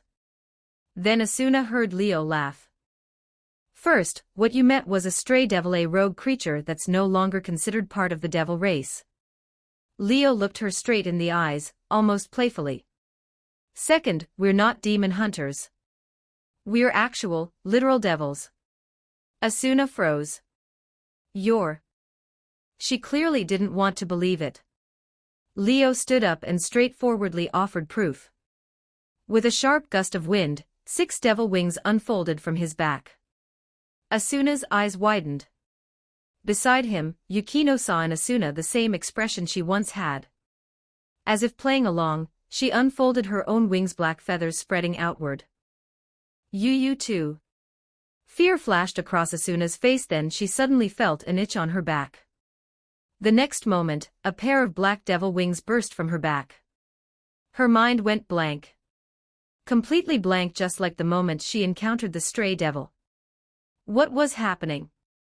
Did she have wings too? While Asuna stood there stunned, Leo's voice came slowly. Not only are we devils, you've already become one too. I know this is sudden, but you were completely dead.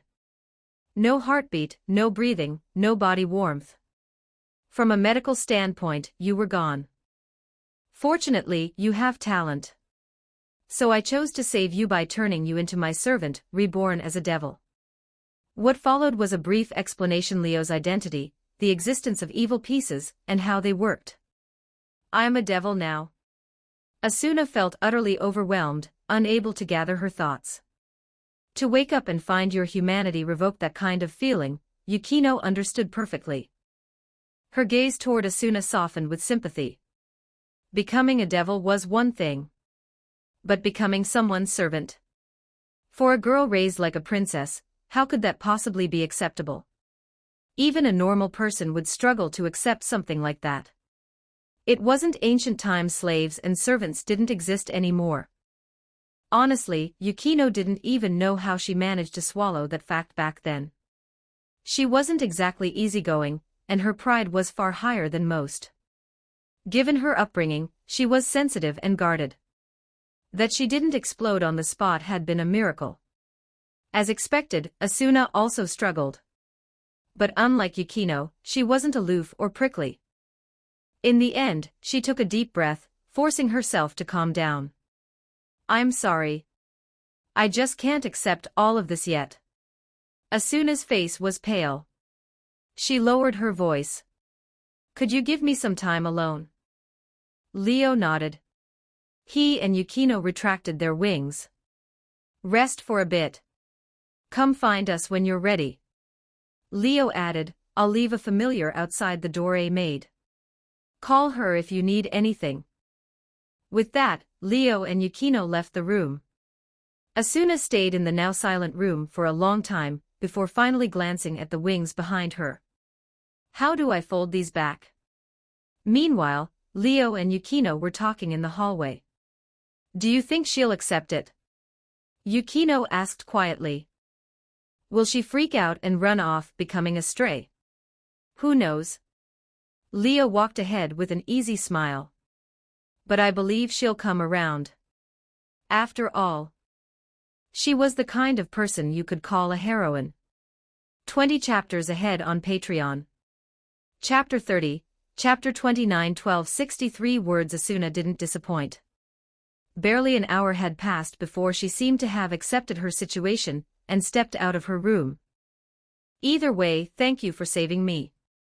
In the garden pavilion, wearing her own school uniform again, Asuna followed the maid familiar to where Leo and Yukino were having tea. She bowed deeply to them.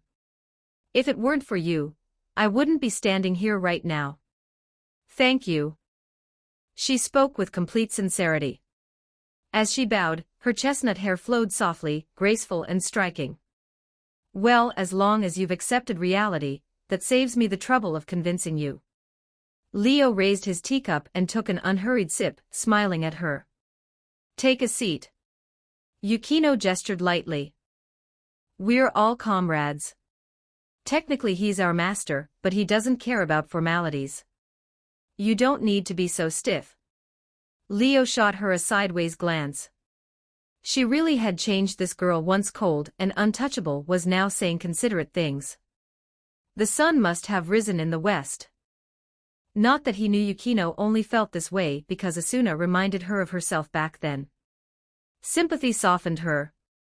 At Sobuhai, she was still the same as always, distant, quiet, untouchable. In the eyes of others, she was the undisputed winter flower. Only Leo, relying on his status as her master, could push her around at all. If he were just a handsome third year, she probably wouldn't even look at him. You're also Leo-sans. Asuna took the offered seat and hesitated before speaking to Yukino. I'd rather deny it, but it's the truth. Yukino's expression didn't change. I'm Yukino Shida. Yukino, this guy's Leo Eligos's bishop piece. Yukino Shida.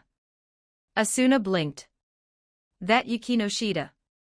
So Asuna knew of the Yukino Shida family. You know them? Yukino was surprised. Her family might be prestigious, but only within Chiba Prefecture. Compared to the Yuki family giants of Tokyo, the gap was obvious. Tokyo was the capital. Chiba was just the neighboring prefecture. Even if the Yukino Shida family wasn't weak, many Tokyo elites still saw them as provincial nobility. From a practical standpoint, the Yukino Shida family had nothing that would make the Yuki family pay special attention. Asuna's father was the CEO of a nationwide electronics conglomerate. Yukino's father was the president of a construction company who also served as a prefectural assemblyman, better known politically than commercially, but still only a local official. Asuna's mother was a university professor with wide connections. Yukino's mother was merely active in a local guardians association. The difference in status was obvious. So Yukino knew about the Yuki family but didn't expect Asuna to know hers. She didn't expect Asuna to say something that instantly wiped the faint smile off her face. I've met your sister, Yukino Shida Haruno-san, Asuna explained. My brother was invited to a banquet by a family here. When we arrived, a lot of local families came to greet us. Haruno-san was among them. She was beautiful and impressive, composed, confident. My brother really enjoyed talking to her. Later, he praised her a lot. He said she might be able to elevate the entire Yukino Shida family. Asuna herself had been struck by Haruno's poise, how effortlessly she held her own among the representatives of so many major families. Asuna admired that kind of presence. To her, that was what a true lady should be like. As for herself, she was just following her family's plan, being molded step by step into a decorative signboard for the household's reputation. Thinking that, Asuna's gaze dimmed a little. Haruno. Yukino's expression grew complicated. She suddenly didn't feel like talking. Her sister was still as dazzling as ever, admired even by elites from Tokyo. Would she ever catch up? Yukino fell silent, confused and a little lost. The pavilion turned cold with that silence. Two young ladies, each trapped in their own thoughts. Leo nearly laughed at the atmosphere. Before he could speak, though, Asuna pulled herself together. Compared to becoming a devil and discovering the supernatural world, her family issues weren't worth dwelling on. Yukino Shida-san is Leo-san's bishop piece, right? Asuna looked to Leo, hesitant. Then what about me? Which piece did you use for my reincarnation? Leo had already explained the concept of evil pieces, so Asuna wasn't confused. But the one who answered wasn't Leo, it was Yukino. You're a knight piece. Yukino had regained her composure and spoke directly. Same as me, Yuri, worth 3 pawn pieces. She had been there when Leo reincarnated Asuna, so she knew exactly which piece had reacted. A knight. Asuna blinked. Her surprise made sense. According to Leo, a devil who was a knight had the trait of speed, clearly a frontline fighter. But she was a girl raised under elite education, knowledge, etiquette, arts. Not athletics. A frontline combatant? Wasn't that just asking her to die? Don't be so surprised. The pieces choose on their own. Leo put down his teacup at last. 3 pieces reacted to Uruk, knight and pawn. The knight piece reacted the strongest. Almost on par with the bishop I used to reincarnate Yukino. That means you have excellent knight potential. You just haven't awakened it yet. Then he shifted into instruction mode. You, me, and Yukino, we all have a sacred gear inside us. It hadn't awakened before because you had no demonic power. Now that you're a devil, your body has changed. You should be able to awaken it on your own. Close your eyes. Imagine the strongest figure in your heart. Then reach toward them. His guidance sounded simple, but his voice carried a strange resonance, something that stirred the soul. It made Asuna trust him instinctively. She stood, closed her eyes, and pictured the strongest person she knew. Her mother. Her strict upbringing had been shaped entirely by her mother. Ever since childhood, Asuna had been disciplined under that stern gaze. Her mother's presence had always been intimidating, fearsome, commanding. And recalling that presence now stirred up emotion. Emotion stirred demonic power. Demonic power ignited her body. And the power hidden inside her awakened.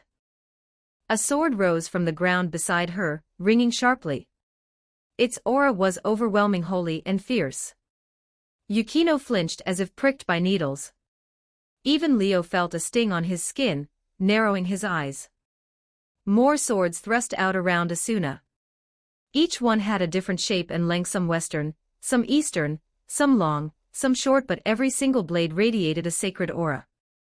Yukino scrambled back, pale. What kind of sacred gear is that? She was horrified. She could feel it. These swords carried far more danger than even an exorcist's light sword. If light was poison to devils, then these swords were nuclear weapons that could erase their very souls. Compared to these blades, even angels and fallen angels, wielders of light power, were nothing. These swords were the true natural enemies of devils. And indeed, these are holy swords, Leo said calmly. Sacred weapons crafted by those who reach the realm of gods through magic or alchemy. The mortal enemy of all demonic beings. For devils and every creature of darkness, touching a holy sword burns the flesh. Being cut by one means instant annihilation. Even your soul can't be saved. These weapons had appeared often throughout history, in myths and legends alike, the Sword of Kings. Caliban. All legendary blades.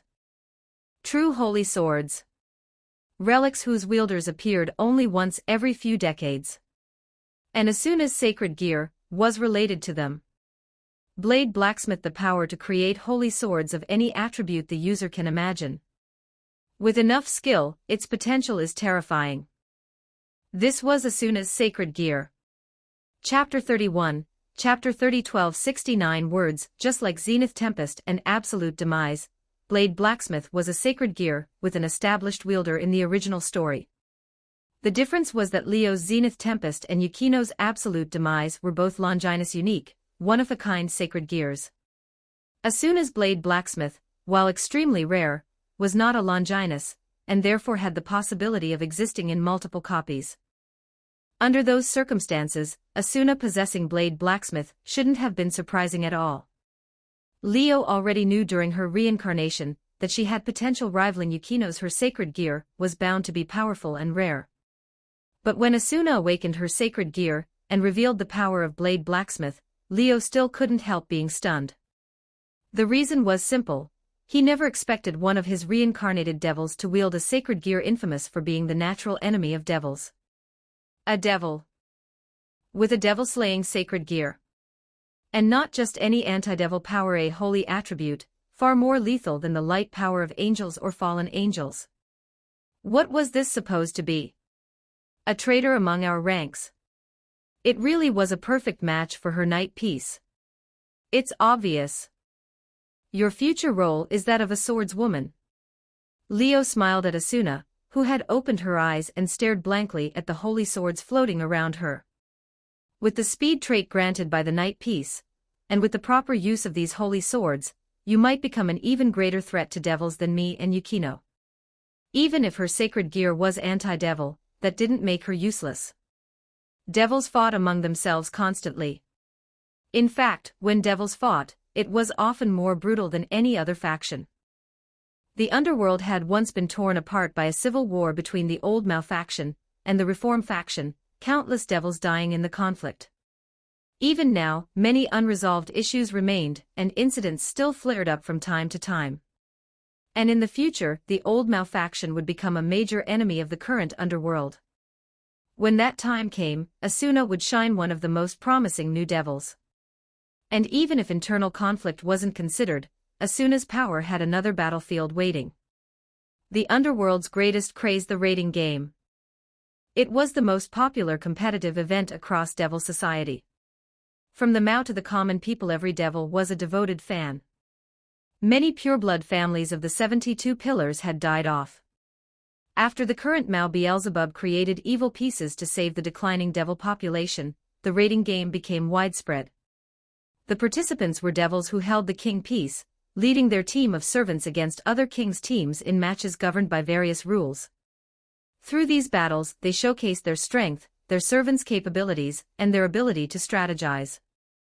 Today, raiding games were one of the most important ways to determine a devil's status.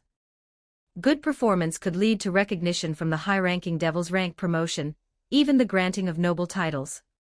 Countless devils in history had risen to prominence through raiding games. Many clawed their way from low-class devil to mid-class devil, then to high-class devil, eventually gaining the right to recruit their own servants and debut as a king. For new generation devils, raiding games were a dream. Even high-class devils who already held king pieces viewed them as a ladder toward greater heights, a path to becoming an ultimate class devil, just one step below the Mao. Sona Citri intended to enter the raiding games. She wanted to use them to achieve her dream. Her childhood friend from the Gremory house shared that ambition. She wanted to dominate the games. To enter a raiding game, there were only two requirements: a team led by a king piece and adulthood. This year, Leo, Sona Citri, and Rias Gremory had all reached 18. Soon they would debut as new generation devils and begin preparing for the games. Of course, Leo planned to participate. Even though, according to the original timeline, the world would soon fall into chaos, making the games uncertain, the debut match for the new generation heirs of several pureblood families would still occur. He would almost certainly be required to participate. And in both the games and the debut match, Asuna, wielder of a devil-slaying sacred weapon, would be Leo's strongest hidden trump card. For his opponents, Asuna's threat would be no lower than the two Longinus wielders, Leo and Yukino. However, I really need to think about how to train you. Leo's sudden comment made both Yukino and Asuna blink in surprise. Is something wrong? Yukino asked on Asuna's behalf. A small but annoying problem, Leo admitted. The Eligos house is an extremely traditional devil family. Our bloodline always specialized in demonic power. Almost no one developed close combat skills. You and I are both traditional devils. We rely on demonic power. So the family library has everything we need. Knowledge on magic. Magic theory. Demonic power control. Even regarding sacred gears, there are records. Our ancestors encountered many sacred gear users. But swordsmanship. Sword arts. Leo sighed. The family library has almost nothing. In other words, Asuna could learn to use demonic power here. She could learn to use her sacred gear here.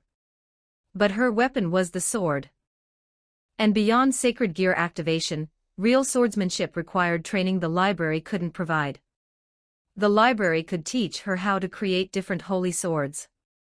But not how to swing one. Not how to fight with finesse. Not how to hold her ground in close combat. And neither Leo nor Yukino could help much. Yukino at least practiced some Aikido.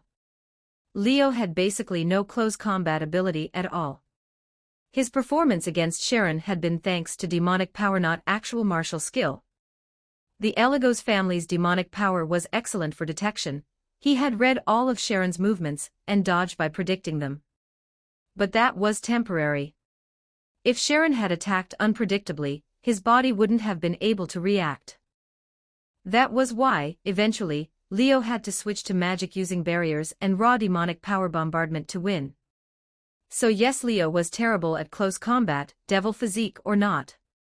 Learning swordsmanship shouldn't be that hard, right? Yukino frowned, already considering tapping into the Yukinoshita family's connections to find a swordsman to train Asuna. Human swordsmanship isn't useless, Leo admitted. But human techniques aren't always suitable for devils. He saw her intention and continued, we should ask for outside help. There's no need to force ourselves to solve everything internally. Outside help. Yukino realized something. Sona-senpai. Leo nodded. The Citri house has always supported me. Their bloodline never died out. They should be able to help. The Eligos house had died off before the invention of evil pieces. There had never been a king in their lineage, so they never needed to prepare for training servants. But the Citri house was different. Since the invention of evil pieces, they had produced many kings. Their teams included rook pieces, knight pieces, and pawn pieces, all types requiring close combat skills. They must have collected extensive knowledge. And the high-ranking devils of the underworld were surely paying close attention to Leo now after Sona Citri's last report. If he requested support, he would almost certainly get it. Close combat knowledge was not a family secret like unique demonic power techniques. There was no reason to hoard it.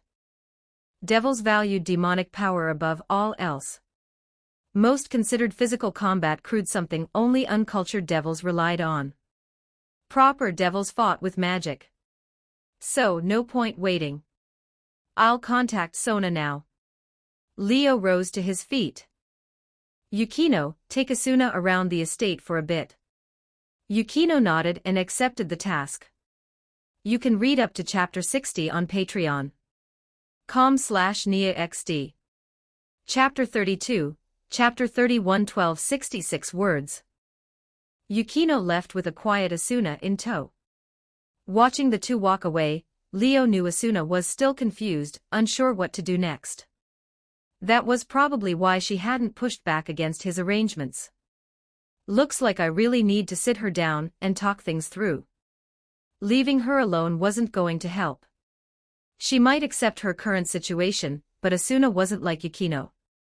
She wouldn't necessarily convince herself and adapt to being a devil as quickly as Yukino had. Yukino was aloof and distant, but she'd always had a clear goal. Her style was decisive. She hated dragging things out. Even if no one pushed her, she would push herself. She didn't need anyone nudging her forward. Asuna, on the other hand, had grown up under her controlling mother's thumb. She'd always lived by someone else's plans. Now that she'd suddenly been shoved off her original life path, if no one guided her, she might lock herself inside a mental cage of her own making and never get out.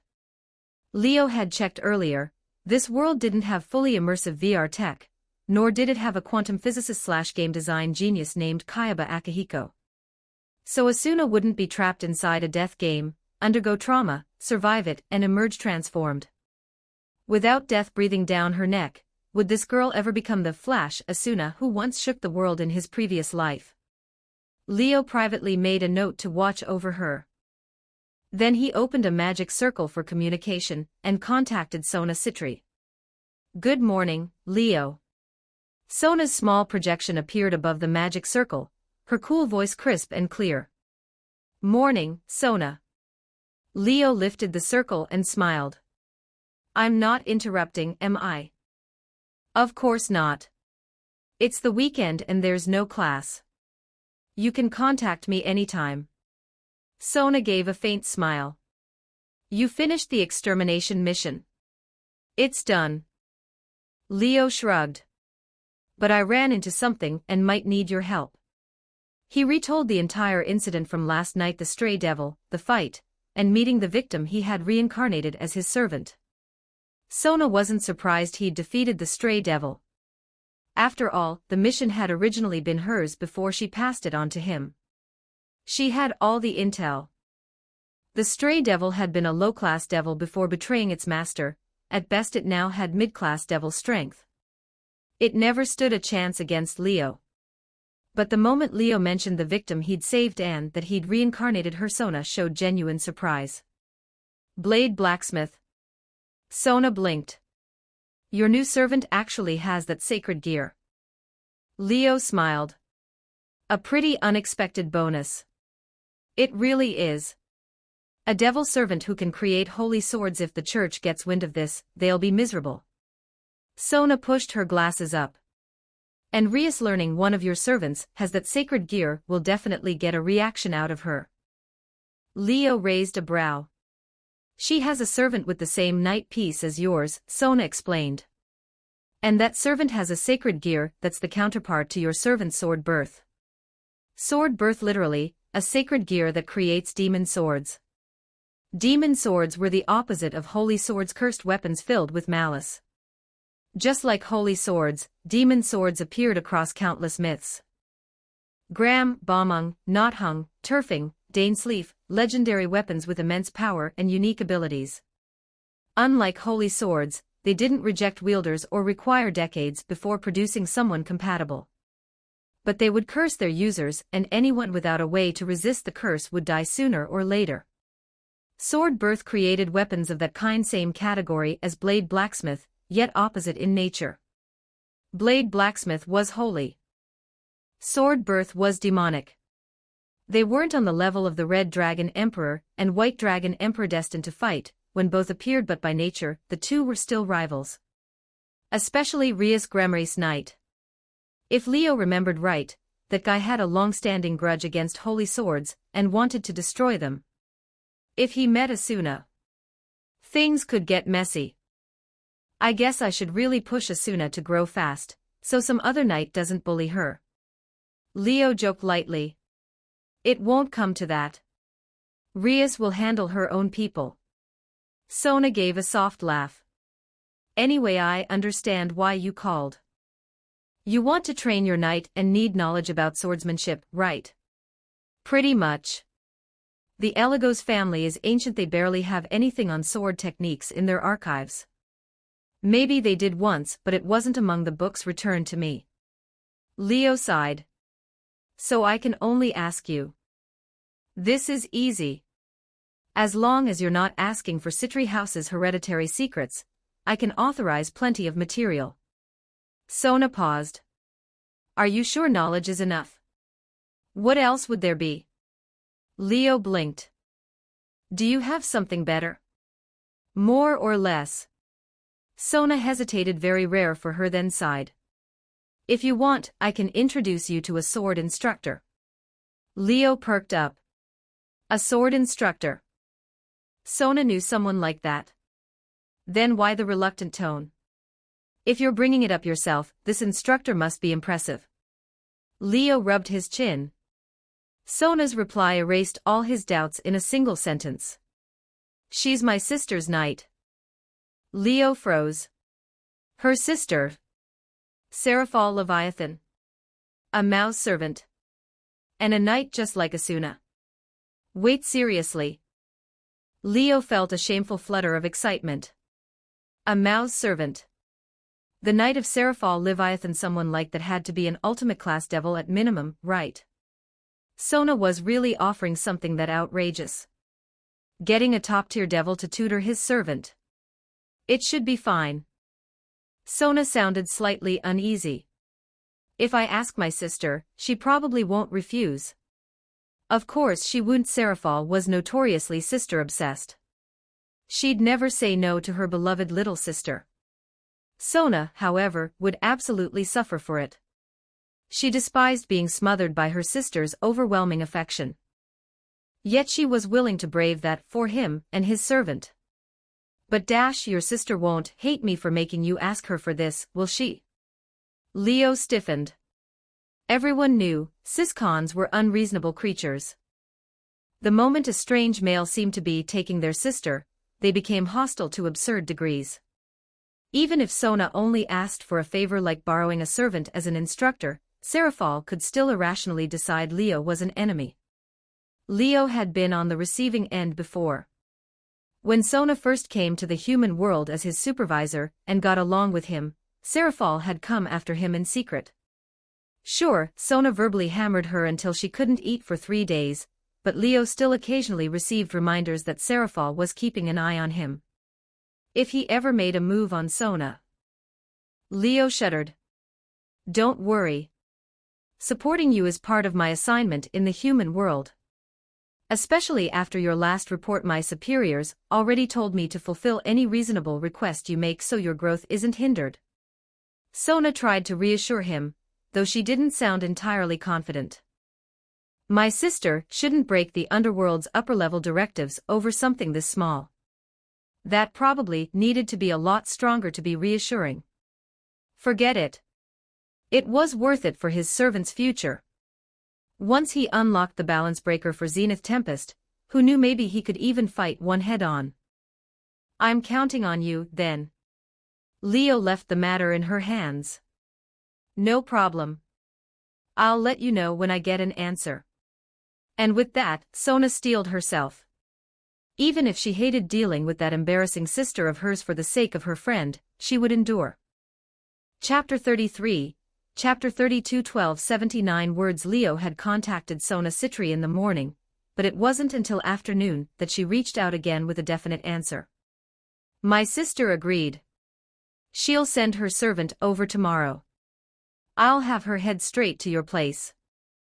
When Sona delivered the news, her voice carried a kind of exhaustion, not physical, but the soul-deep tiredness of someone thoroughly worn out. Leo could easily imagine what 6 whole hours of dealing with her Siscon Mao sister must have been like. Thanks, Sona. He spoke with genuine sympathy and a touch of gratitude. Just for her resolve alone, he decided he owed her a huge favor someday. It's nothing. If you need anything else, just contact me. Sona sighed heavily, ended the call, and then transferred a large pile of books through the magic circle in the basement. They were all related to swordsmanship. Some were modern kendo manuals that taught sword basics step by step, others were collections of teachings from famous classical schools, and still others were knowledge wrested from the church over years of conflict. After all, the church's exorcists were specialists in melee combat and most used swords. Countless legendary holy swords from myth were now in the church's hands, and the church had spent generations training qualified wielders. Naturally, the books Sona sent also included records and usage guides for many holy swords treasures for Asuna. So Leo called Yukino and had her bring Asuna over to receive the books. This many. Asuna stared at the small mountain of books and instinctively stepped back. Relax, I'm not telling you to read all of them. Leo chuckled when he saw her turn pale. Start with the ones about holy swords. Then read the basic sword technique guides.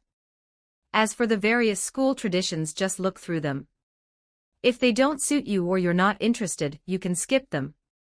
Asuna looked somewhat relieved, still anxious but nodding. I'll do my best. At that moment, Yukino spoke up. Aren't you forgetting something, she said. Unlike me, who lives alone, Yuki-san only came to Chiba City with her brother as a guest. She can't simply stay here indefinitely to study. Her home is in Tokyo. Her school is there too. She's been missing for a whole night. Her brother and family must be panicking by now. Studying is probably the last thing on their minds. As soon as she said it, Asuna froze, then panicked. I completely forgot. Poor Asuna. After waking up today, she'd been consumed first by the shock of last night's encounter, and then by the fact she had become a devil. She'd forgotten about her family entirely. She'd been drifting along, letting Leo make decisions because she couldn't even figure out what to do next. But when she thought carefully, did she even have the right to decide? Her family had no idea what happened. Even if she told them, they'd think she'd lost her mind. She wasn't in a position to stay here and be a devil. Her brother was definitely looking for her. She needed to go back to Tokyo, go home, go back to her prestigious school. While Asuna spiraled into panic, Leo spoke calmly. I already thought of that. His tone was light, almost casual. Don't worry. I've already arranged for someone to contact the Yuki family. We'll set up a meeting with your parents to discuss your future. Both Yukino and Asuna turned toward him, stunned. You already contacted my family. Asuna was shocked. When did you do that? Yukino looked equally surprised. When Asuna was still unconscious, Leo said with a relaxed smile. She's my servant now. I can't let her have any lingering concerns. As my servant, she shouldn't be too far from us. Even if Tokyo and Chiba aren't far in practical terms, operating in different places is inconvenient. So I used some connections to reach the Yuki family. Just because Leo was a noble in the devil world didn't mean he lacked influence in the human world. He had lived in Chiba City for 15 years spent secretly working as a devil, handling contracts, answering summons, and granting wishes. Over time, he'd built an enormous network. Many influential figures who had risen in Chiba's recent decades were his former clients, ordinary people who'd once been desperate to rise. Leo had cleared obstacles for them, created opportunities, nudged minds, hypnotized, brainwashed. Whatever it took. Their wishes inevitably came true. And the cost they paid meant their lives were firmly in Leo's hands.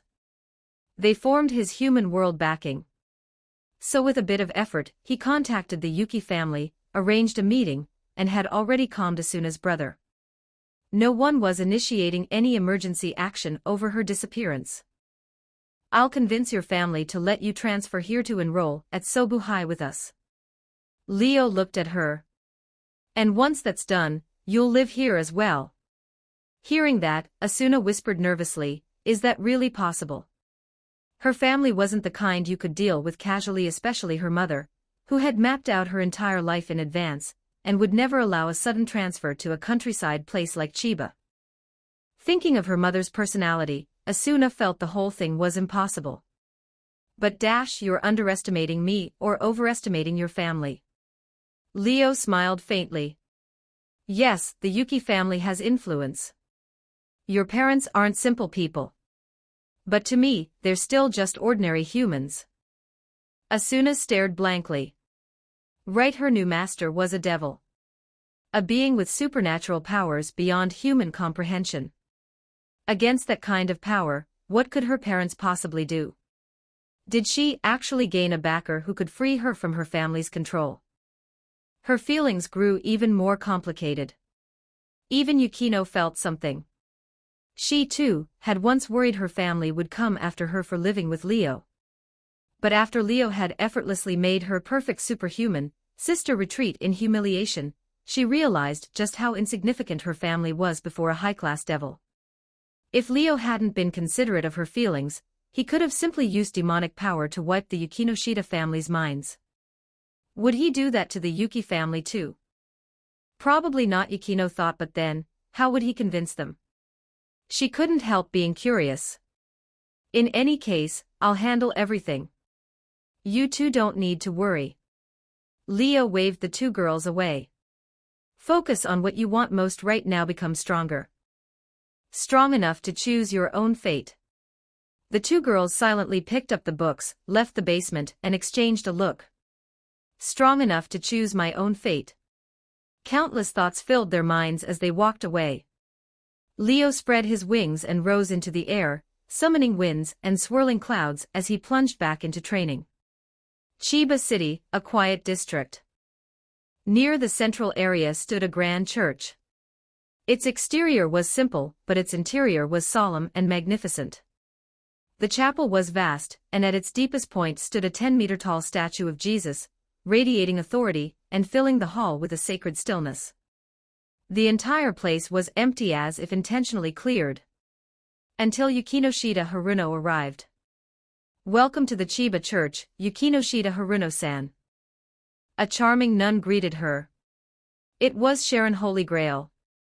You were the one who sent that letter to me, saying you had something important to talk about." Haruno eyed her, this nun, who didn't look like a nun at all. "In this day and age, you still contact people by handwritten letter and deliver it without being noticed. Is the church always this old-fashioned and impressive?" "I only want to talk," Sharon said, smiling brightly.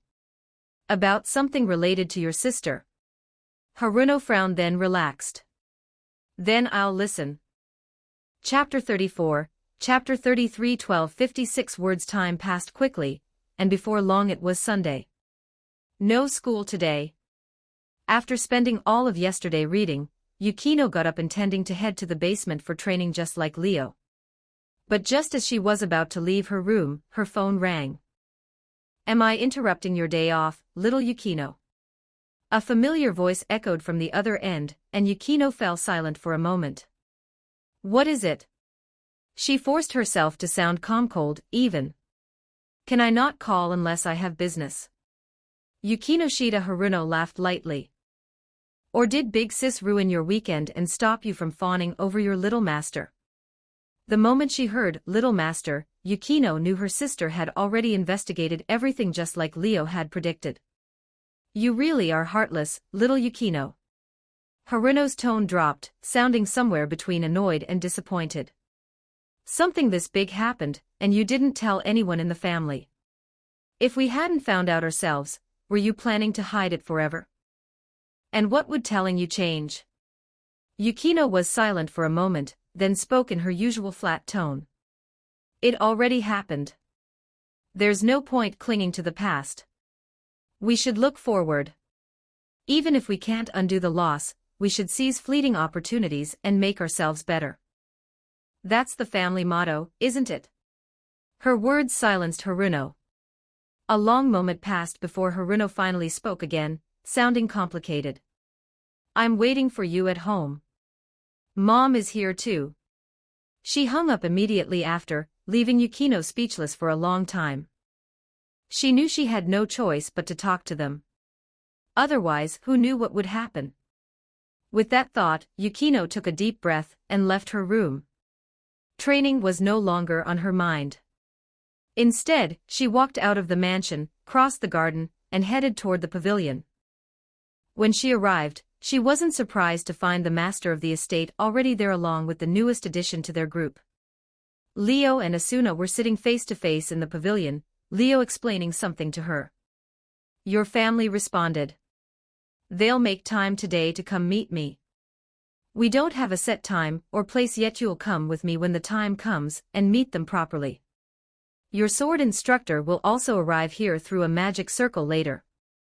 So today will probably be busy. Get ready." Asuna nodded silently, taking it all in. Yukino waited until Leo finished speaking, then stepped into the pavilion and approached him. "What brings you here?" Leo had already noticed her, and seeing her walk over, raised a brow. "Didn't you say you'd be training in the basement today?" Asuna also looked at Yukino, curious. "I won't have time today."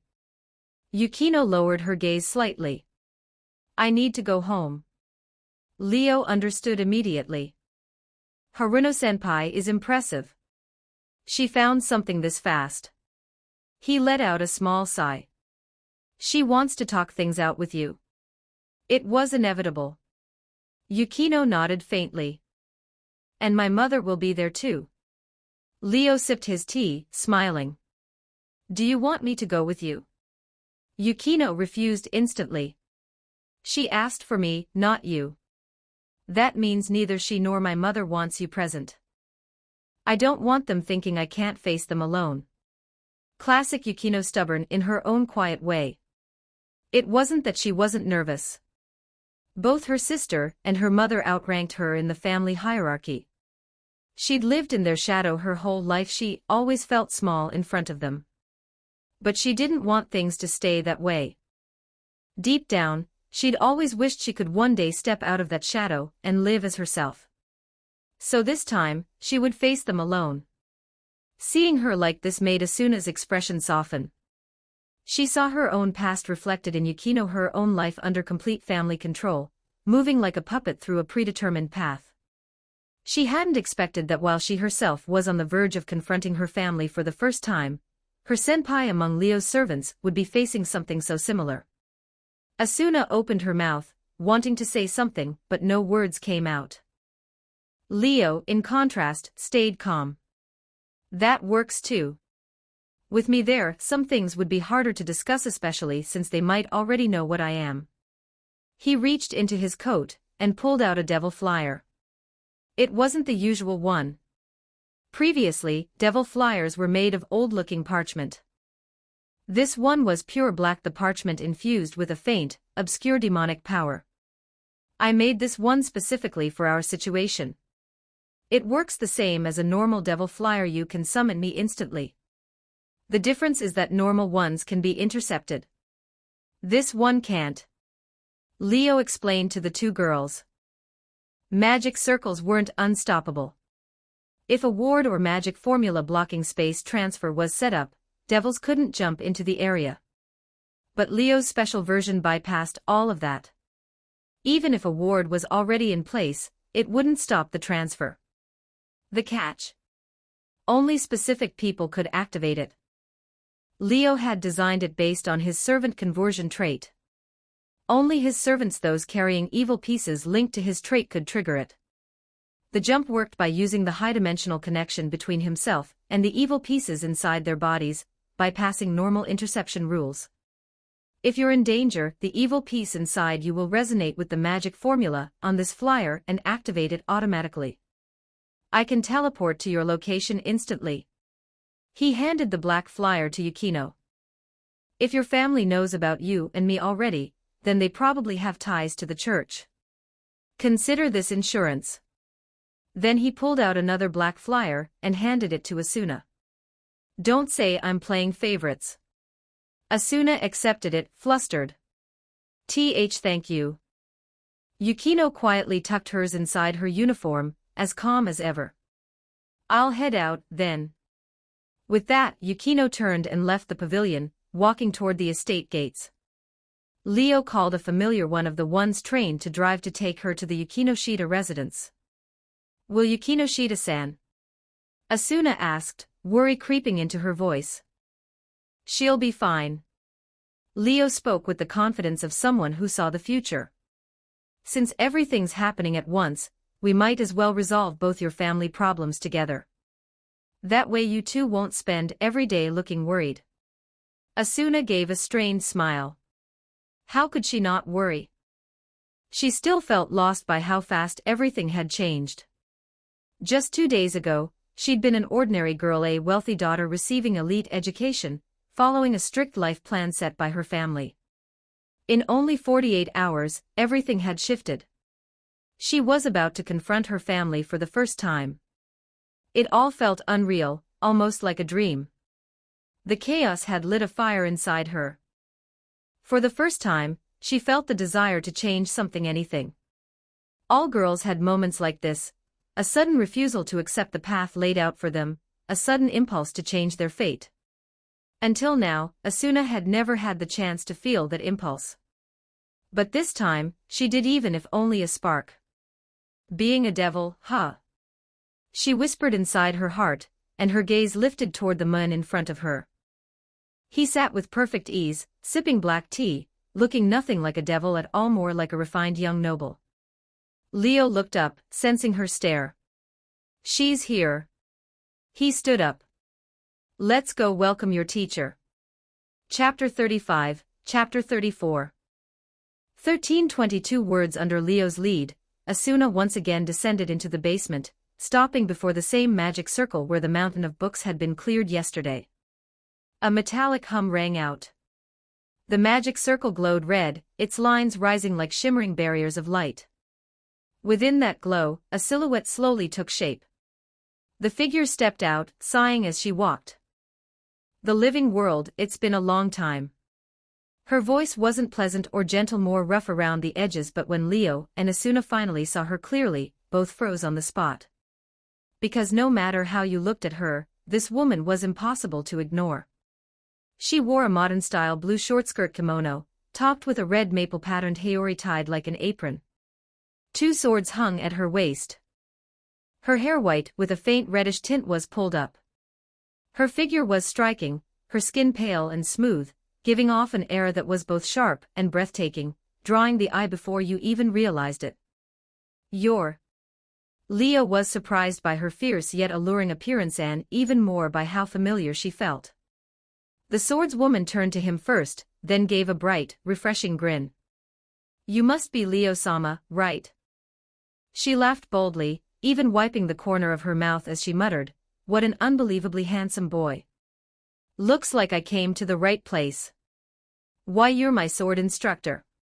Asuna asked uncertainly. You're the knight Lady Sona mentioned, the one needing sword training. The swordswoman gave her a once-over, then chuckled. Another incredible beauty. Now I'm really looking forward to teaching. Leo and Asuna both twitched at the same time. Why did this person feel unreliable? She looked like a gorgeous swordswoman, but somehow her vibe screamed sleazy old man. Asuna already wanted to back away. Leo, meanwhile, felt more and more certain he knew her from somewhere. Sorry, but shouldn't you introduce yourself first? Leo asked directly. Right, my bad. That was rude of me. The alluring swordswoman scratched her head sheepishly, then spoke in a clear voice. I am Shinmen Musashi no Kami Fujiwara no Ginshin. Young Master Eligos, Miss Yuki, just call me Musashi. Shinmen Musashi no Kami Fujiwara no Ginshin. Leo and Asuna repeated the name quietly. A few seconds later, both their faces changed. You're Miyamoto Musashi. Asuna burst out. Leo stared at her as well, realizing at last why she seemed familiar. Miyamoto Musashi, a name every Japanese person knew, from 80-year-old elders to 3-year-old children. A swordsman from the late Sengoku and early Edo periods. Born in Mimasaka, present-day Misaki City, in Okayama Prefecture, childhood name Benisuke. Because his father served as martial arts instructor for the Shinmen family of Takayama Castle, he received the Shinmen name. A master of the art said to surpass Shinmen Munisai himself. He founded a JIT dojo in Miyamoto village of Yoshino, adopting the surname Miyamoto, and becoming the legendary figure known today. His life was filled with legendary tales, especially the decade around age 20 when he fought countless masters, created the Nitten Ichiryu style, and won over 60 duels without a single loss. He defeated 76 members of the Yoshioka school, and fought the famous duel against Sasaki Kojiro on Gonryu Island, a story still retold endlessly in modern media.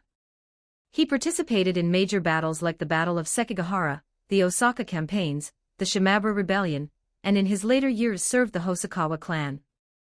He authored works such as The Mirror of the Way, The Book of Five Rings, The Preface to the Five Forms of the Sword, and 35 articles of martial strategy, all foundational texts in martial theory. History calls him the strongest swordsman ever to live. And now, that legendary swordsman was standing right here. As a woman. This was unbelievable. Still find it hard to believe. Miyamoto Musashi sighed, sounding used to this reaction. I understand, but being doubted all the time gets a little discouraging. Leo asked, pretending to be shocked even though he already had the answer. You're really Miyamoto Musashi. None other. Miyamoto Musashi of Nitten Ichi Ryu, at your service. She still smiled, but her eyes turned serious. As for why my gender is different from the version people know well, when I was human, I simply hid it. My father wanted a son to inherit his martial arts. And given the era, a girl showing up to challenge famous swordsmen would be dismissed before even reaching the door. Miyamoto Musashi might be famed as history's strongest swordsman, but what fascinated people most were the countless challenges leading up to that title. She was a wanderer at heart. Before founding her dojo, she traveled seeking out the strongest and issuing challenge after challenge. Given that, her choosing to disguise herself wasn't hard to understand. I thought I'd live my whole life that way, always as a man, until the day I died. But I was fortunate. I encountered another world, a stronger, more compelling world worth challenging. Musashi smiled brightly. When that great lady offered me an opportunity to become her servant, her knight, I accepted without hesitation. Only after that did Musashi regain her true female form, and she had lived on ever since. She had been dead hundreds of years as far as humanity was concerned. But as a devil, centuries meant nothing. Asuna felt dizzy from how surreal everything was. Leo, meanwhile, regretted not researching what kind of people Amao counted among her servants. If he had, he would have known that Miyamoto Musashi was alive in this world, alive, female, and a servant of Seraphal Leviathan.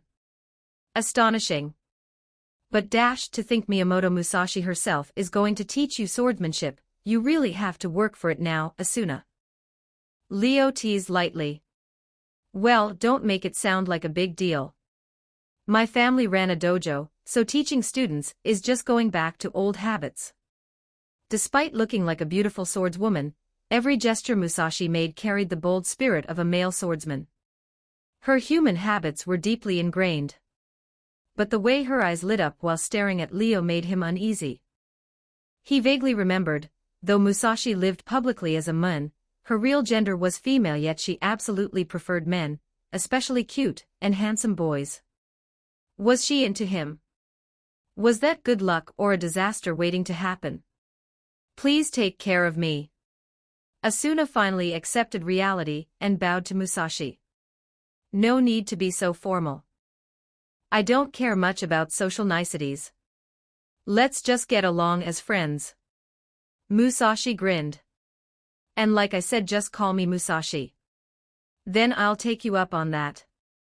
Leo nodded before Asuna could speak, then asked, Musashi-san, since you're a servant of Seraphal Leviathan, your devil rank must be pretty high, right? Musashi shook her head. You're giving me too much credit, young Master Eligos. I may serve the Mao, but my talent with demonic power is poor. Even after centuries, my rank is only that of a mid-class devil. She spread her devil wings, 2 pairs, 4 wings in total. Indeed, mid-class devil. My sword is the only skill worth boasting about. Nothing more, nothing less. 1 blade, 3 bows training toward infinity itself. My dream is a strike that can cut down time and space. Musashi rested her hand on her sword. In that moment, an aura surged from her so intense that any warrior would instinctively tremble at the overwhelming fighting spirit. Asuna was speechless. Leo, on the other hand, felt a deadly threat wash over him. This woman, this devil swordswoman, might be lower ranked than him in devil hierarchy, but with her 2 blades, her actual power absolutely surpassed his. And not by a small margin. Without his sacred gear, he wouldn't stand a chance. This was someone who could fight toe-to-toe with an ultimate class devil. Her strength transcended devil ranks entirely. By my master's order, I've come to teach you what it means to wield a sword. Musashi spoke to Asuna. No point wasting time. Let's begin immediately. Chapter 36, Chapter 35, 1294 words. While Leo and Asuna were meeting Miyamoto Musashi at the manor, and being pushed straight into special training, Yukino was being driven back to the Yukinoshita household by the chauffeur familiar. It wasn't as grand as Leo's estate, but still a lavish, extravagant mansion. After stepping out of the long limousine, Yukino was greeted by the house servants and led inside, heading toward the sitting room. Two people were waiting there, Yukinoshita Haruno, who resembled Yukino by about 70%, but looked more mature and an elegant, voluptuous woman in a kimono whose presence alone radiated overwhelming authority, their mother. Yukino had thought she was mentally prepared, but the moment she saw her mother, that timidness she never showed to anyone surfaced instinctively. "You're here." Yukinoshita's eyes flickered with something complicated, then returned to calm. "Since you've arrived, sit." Yukino pressed her lips together. After a moment she walked forward and sat across from Haruno. Haruno didn't speak. She simply observed her younger sister, the girl she knew down to her bones, her eyes quietly searching Yukino's face, as if trying to extract answers without asking. Three women who were unmistakably mother and daughters sat together. Blood bound them, yet it felt like none of them had anything to say. A heavy, indescribable silence took over the room. Yukino, unusually restless, tried to force her voice into sounding calm. "Where's Dad? I don't see him." At that, Mrs. Yukinoshita finally looked up and broke the silence. "Your father isn't in Chiba right now, so we didn't tell him about your situation." It was as direct as saying, "You have no ally here." Yukino's father was a kind man, gentle, accommodating, and the complete opposite of her domineering mother. Yukino always got along well with him. Now that he wasn't here, Yukino stood completely alone. But she wasn't surprised. Her father was thoroughly henpecked and had married into the Yukinoshita family. The true head of the household was her mother. Yukinoshita was uncompromising, absolute in her authority. Even Haruno feared her, let alone Yukino. For years Yukino had never been able to defy her. In fact, her mother was precisely the person Yukino wanted to get away from, hence moving out to live on her own. Yet even so, in her mother's eyes, Yukino remained someone immature and incapable of independence. "I already heard everything from Haruno." Yukinoshita's gaze was full of doubt. "To be frank, I don't want to believe something so foolish. My own daughter becoming a devil." If Haruno hadn't insisted with such confidence, I wouldn't have bothered with this today. But since things have already come to this point, I may as well confirm it. She looked straight into Yukino's eyes. "Is what Haruno said true? Did you really become the servant of an older student at your school?" Yukinoshita, both the devil part and the servant part were equally unbelievable. If not for knowing Haruno would never joke about something so absurd, she would have dismissed all of this completely. Even then, she had refused to believe it until Haruno had reminded her of something. "Do you remember what happened on the first day of school?" Haruno's single question had brought that strange morning back into sharp focus. Of course she remembered the day she nearly hit someone while driving Yukino to school. Before she could even react, an impossible phenomenon had swept over them.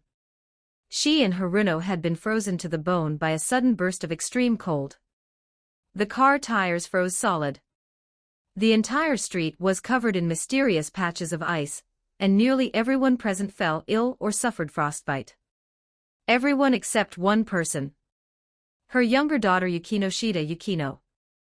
They chalked it up to a freak weather anomaly, but really could something so coincidental truly be coincidence?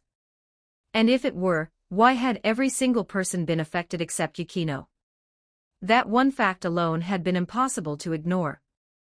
Because of that lingering doubt, Mrs. Yukinoshita had reluctantly agreed to call Yukino home for questioning. Yet Yukino didn't answer right away. After a moment of silence, she turned to Haruno. "You met with people from the church." Her counter-question made her mother frown, and even Haruno looked caught off guard. "Is that important?" Haruno countered right back without giving an inch. "Did you go to them? Or did they approach you?" Yukino's insistence on that particular answer pushed her mother to cut in. "Do not change the subject while we are speaking about serious matters." Yukinoshita's tone was sharp as steel. "Since when did you start answering questions with questions? We are asking you." Yukino's fingers tightened around her skirt. She almost gave in.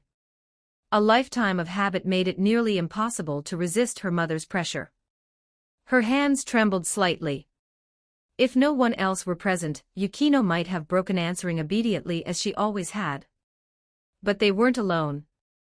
How long are you planning to hide? Yukino suddenly turned her head, glaring at the direction of the sitting room balcony. Do you really need me to spell it out before you come out? Haruno and their mother froze. What are you before Mrs. Yukino Shida could finish, a figure stepped into the room from the balcony.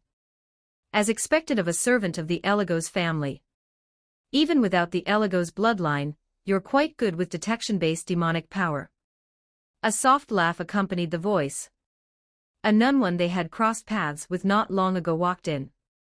Who else could it be but Sharon Holy Grail? Who are you? Yukino Shida shot to her feet, shock overtaking her composure. You were hiding inside my home. Haruno jumped up as well, this time visibly angry. So it was you. Yukino stood too, her expression ice-cold. You approached my family. That's how they found out, isn't it? Sharon let out a derisive chuckle. I merely wanted to warn your mother and sister that their family member had become a filthy devil. Yukino laughed, furious. No wonder that guy said you were troublesome. You really don't care what methods you use. You don't act like a nun at all. Yukino's tone cut like a blade. He was right about you, wasn't he? Since you can't deal with him, you decided to target his servant instead. Sharon's smile vanished instantly, just as it had when Leo had provoked her. Yukino met her gaze coldly. The atmosphere between them grew heavy enough to suffocate. You too, just as Mrs. Yukino Shida and Haruno tried to intervene, Yukino and Sharon moved at the same time. A sharp sound split the air. Sharon vanished, reappearing right in front of Yukino. She swung a lightning-fast side kick aimed at Yukino's head. The force alone made the air howl. But Yukino was ready. She unleashed her demonic power without hesitation. A thick ice wall shot up in front of her. Sharon's kick smashed into it and shattered the wall completely. Yukino leapt backward, avoiding the slowed follow-up strike, and immediately whipped up a freezing wind. Ice shards formed in an instant and shot toward Sharon. Bang! Sharon reacted instantly, her hands and feet moving in a blur. She punched, chopped and kicked every incoming shard out of the air, reducing them to glittering fragments that scattered across the sitting room floor. Yukino Shida and Haruno could only stare, stunned beyond belief. This. The surreal scene struck their minds like a hammer, shattering the poise they normally carried. Especially when they saw Yukino, cold wind swirling around her, continuously forming ice shards, ice spears, ice knives, ice pillars, anything she could shape, launching them again and again without pause. In that moment, the image of their timid yet stubborn daughter collapsed completely. You can read up to chapter 74 on Patreon. com/NiaXD. Chapter 37, Chapter 36, 1241 words. Yukino had no idea her mother and sister were already shaken to the core by what they'd witnessed. She wasn't thinking about them at all. Her expression was tense, her demonic power surging unevenly around her, mirroring her turmoil. Cold wind roared around her. Ice formed and fired in countless shapes, shards, spikes, blades, yet Sharon shattered every attack with her hands and feet, slipping through Yukino's offense and steadily closing the distance. Despite being indoors, Sharon moved as if gravity and walls were suggestions rather than rules. One moment she sprinted across the floor, the next she launched herself onto the ceiling, pushing off into a twisting dive. She leapt between walls like a phantom, weaving through the barrage of ice and destroying anything that got too close. The gap between them shrank rapidly. If the Yukino Shida mansion's sitting room weren't so absurdly spacious, Sharon would have reached her already and torn into her with close-quarters attacks.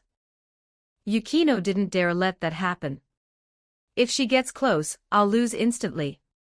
She knew this clearly. She wasn't Leo. She'd learned the Eligos family's detection methods, but without the Eligo's bloodline she lacked their natural affinity. Being able to sense Sharon at all was already impressive, but tracking her every movement to dodge attacks like Leo could. Impossible. She was a traditional devil. A bishop-tier servant. Her strength was fighting with demonic power, not close combat. If Sharon got in range, Yukino's limited Aikido wouldn't save her. She'd be overwhelmed in seconds. So she made a snap decision. Her devil wings snapped open, and Yukino launched herself into the air, shooting across the sitting room, and out through the balcony. Sharon followed without hesitation. Her charge kicked up a gust so strong the entire room trembled. Only when both had vanished outside did Yukinoshita Haruno and Mrs. Yukinoshita finally react. Why Yukino?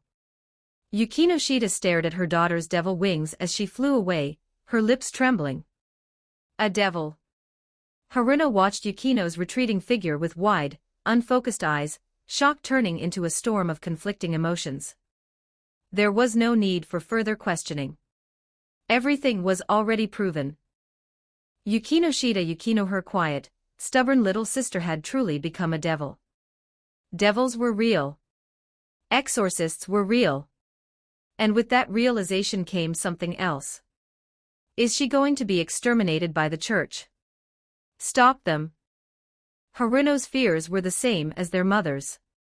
Yukinoshita's face paled, panic overwhelming even her rigid composure. Yukino had misunderstood one thing from the beginning. Her parents had never seen her as Haruno's replacement. They raised Haruno as the heir, yes. They believed Yukino was immature, yes. But that didn't mean they would ever allow their daughter even as a devil to be harmed. Both women bolted from the sitting room. But they were too late. In seconds, that place became a battlefield neither of them could approach. Outside the mansion, Yukino soared into the sky. Her flight was graceful and sharp, more like a snowbird cutting through freezing winds than a bat-winged devil. She maneuvered midair with swift changes of direction, dodging the light bullets fired up at her. Below, racing across the ground with terrifying speed, Sharon fired her exorcist handgun repeatedly. The light bullets sliced through the air in near silence, dangerous enough to kill any devil.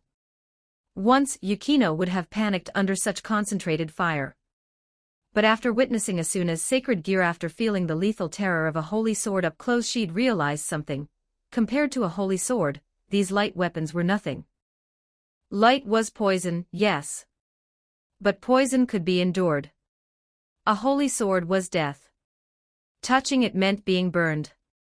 Being struck meant disintegration. That was a devil's true nightmare.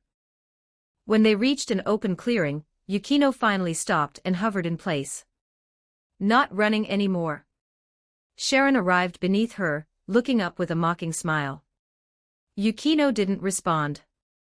She stared down coldly, her expression hard as ice. I'll make you regret involving my family. She spoke each word slowly, clearly. Shouldn't you be regretting becoming a devil?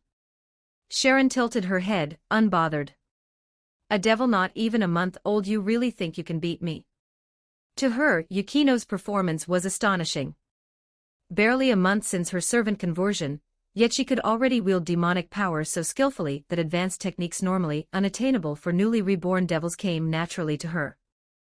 The amount of demonic power she commanded far surpassed a typical newly reborn low-class devil comparable to long-established devils. Sharon had to admit Yukino's talent was exceptional. But Yukino was still a devil. You have talent. You're already stronger than some mid-class devils. Sharon drew 2 dagger-length light swords, activating them with a quiet hum. But compared to him, you're still far behind. She meant Leo. 3 years ago, when she was first stationed in Chiba Prefecture, her first conflict had been with Leo. Even then, before he reached high-class devil, he had already pushed his mid-class devil strength to its limit, one of the strongest in that tier. Yukino was impressive for her age and time since rebirth, but she wasn't Leo. As for Sharon, back then she'd already been Chiba Prefecture's strongest exorcist. Even facing Leo at his peak mid-class level, she had never fallen behind.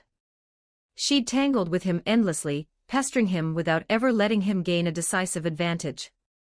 Their miserable rivalry had been born from that deadlock. And Sharon Holygrail had never feared Leo back then. So why would she fear Yukino, who wasn't even at his former level? Let alone now. Leo had become a high-class devil. Sharon had also grown strong enough that she wouldn't lose to Leo, as he had been right after his promotion. She now had strength on par with a high-class devil. If Leo hadn't gained the advantage of evil pieces and awakened the trait from being exposed to them, Sharon would have continued to fight him evenly. But in just a few months, Leo had grown into something she could no longer measure. She couldn't accept it. And that was why she'd set her sights on his servant Yukino. Of course, she also knew Yukino wasn't showing her full power. You haven't used your sacred gear yet, have you? Sharon approached slowly, one light sword in each hand. Use everything you have. Otherwise you're going to learn exactly how painful light is for you devils. Yukino stared at her, demonic power burning off her body like a rising blizzard. Come out, Ice Princess. At her command, the Princess of Ice appeared. When she manifested, the cold around Yukino surged 100-fold, freezing the air into shards of frost. When she manifested, the temperature plummeted below zero in an instant. When she manifested, Sharon's breath turned white, each exhale unable to slow the creeping chill eating into her body. When she manifested, even the sky dimmed. Snow began to fall. A soft exhale hoo. The Princess of Ice breathed, and the wind became an expanding storm exploding outward in a blizzard of deathly cold. Crack, the ground froze solid. Ice spread in all directions, turning the world into a frozen wasteland. Yukinoshita Haruno and Mrs. Yukinoshita, running toward the scene, stopped instantly, trembling just like they had on the first day of school. Sharon's face finally hardened. So this is the Longinus. Absolute demise. Before her voice could fade, Yukino spoke from above. If you die, don't blame me. You can read up to chapter 74 on Patreon. com/NiaXD. Chapter 38, Chapter 37 1438 words. Meanwhile, in Leo's manor, down in the underground training room. Leo stood off to the side, watching Miyamoto Musashi instruct Asuna. Forget about the holy sword for now. You need to nail the basics first. Start with how you hold a sword. Once your stance is perfect, no gaps, no mistakes, then we'll talk about swinging it. As for swordsmanship or sword techniques, you're way too early for that. Miyamoto Musashi adjusted Asuna's grip with practiced precision. She looked casual, almost lazy, but the moment Asuna's hands twisted even a fraction, Musashi called it out and forced the correction. No matter how tiny or hidden the mistake, nothing escaped her eyes. Like this. Under Musashi's guidance, Asuna quickly mastered the proper grip. She wasn't holding a holy sword, just a wooden sword Musashi had shaped out of demonic power on the spot. One look and anyone could tell this girl was a total beginner. Yep, just like that. Keep that form steady. Musashi sounded genuinely impressed by how fast Asuna was catching on. You can tell at a glance you've never trained before, but surprisingly, you're a natural at this. Clearly, Asuna had real talent with the sword. Otherwise, Leo's night piece wouldn't have chosen her. Musashi taught her several basic movements and tips, and Asuna picked them up so fast it made Musashi's eyes light up with interest. Female swordsmen were pretty much non-existent in my era, so I was considered an oddity. Even in the modern era, they're rare. Never thought I'd run into someone who could become a future powerhouse of a swordswoman. Seeing Asuna's potential, Musashi became even more invested. Before she realized it, she'd already begun passing down the foundation of Nitten Ichiryu. Nitten Ichiryu wasn't simply a dual-blade style, it was a philosophy of moving in harmony with your blades, adapting with the flow of battle. Only when facing powerful foes or fate itself did one steady their heart, take a stance, and return their sword mind to zero. That was the essence of Nitten Ichiryu. So one sword users could practice it, two sword users could practice it, and even someone like that green-haired guy who gets lost all the time if he bit down on a third sword, and went three-sword style, he could practice it too. In a way, Asuna was perfect for Nitin Ichiryu. Her blade blacksmith could create as many swords as she needed. A style not limited by weapon count, one that could function with any number of blades that would let her maximize blade blacksmith's advantages. Musashi probably saw this as well. That was why she wasn't teaching sword techniques themselves, only the fundamentals, along with the principles and core of Nitin Ichiryu. Asuna would have to comprehend the rest herself and eventually form her own interpretation of the style. Asuna didn't know Musashi's intentions, but she listened with full focus. Watching her absorb everything like a sponge, her posture growing sharper, her presence slowly becoming that of a true swordswoman, Leo could almost see the future flash Asuna, the famed raid boss slayer herself. At this rate, Asuna should become combat-ready pretty fast. Leo was satisfied. Her talent with demonic power wasn't even close to Yukino's. She wasn't outstanding among low-class devils, let alone anywhere near a mid-class devil. But her sword talent was strong, easily on par with Yukino's talent in magic. And Yukino only needed 1 month to become combat capable. If Asuna kept up this pace, her results would be similar. In a month, she should be able to match a strong mid-class devil. And if her opponent was something with demonic traits, maybe even a high-class devil-level creature. They're both rare gems. As expected of heroines of their own stories, I really did strike gold. That gave Leo an idea. Maybe he should pay more attention to heroine tier girls. Their potential as servants was probably high. Anyone who could become a heroine in their own story had something special going for them. Even if they weren't high-tier potential, they'd at least be mid-tier. Kasumigakaka Yutaha, for instance, that woman was absolutely not ordinary. And the other two ice queens of Sobuhai, maybe he should keep an eye on them too. Even though he had already checked they didn't have sacred gears like Yukino did, perhaps converting them into servants would unlock their potential, allowing them to attract a sacred gear later. Not all sacred gears were innate. Some transferred midway into a new host. Take himself as an example. Leo strongly suspected his Zenith Tempest had only transferred into him after he awakened his servant conversion trait. Otherwise, how could he have gone his entire devil life without ever sensing a sacred gear inside him? After all, he was born a devil, half pureblood devil, half exorcist from the church. Not exactly ordinary. If he'd been born with a sacred gear, it should have awakened long ago. How could he have reached high-class devil level and still had no reactions from it at all? His demonic power detection was extremely sharp.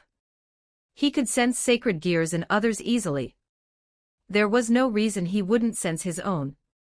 So he was certain Zenith Tempest came to him only after his servant conversion awakened, drawn in, and choosing him as its host. The second strongest Longinus in the world wasn't something you overlooked. Likewise, unclaimed sacred gears could be drawn towards suitable hosts at any time, and choose them lodging into their bodies. And those heroines, once converted into servants and their potential unlocked, who's to say they wouldn't become new sacred gear hosts? Speaking of which, Senpai sure has patience. It's been this long and she still hasn't triggered the devil flyer I gave her to summon me. Thinking of Kasumigakaka Yutaha, who had been looking at him more and more like garbage lately, Leo clicked his tongue internally. Ever since he started coming and going from the service club freely, and especially since Yukino was practically glued to him everywhere he went, the disdain in Yutaha's eyes had only grown deeper. The girl who used to casually call him Akumakun now practically spat out pervert Akumakun every time she saw him.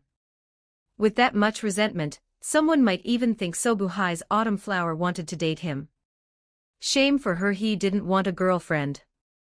He only wanted servants. Not even a dog would bother. Guess I should redirect targets for now. I haven't checked in on those other two ice queens lately.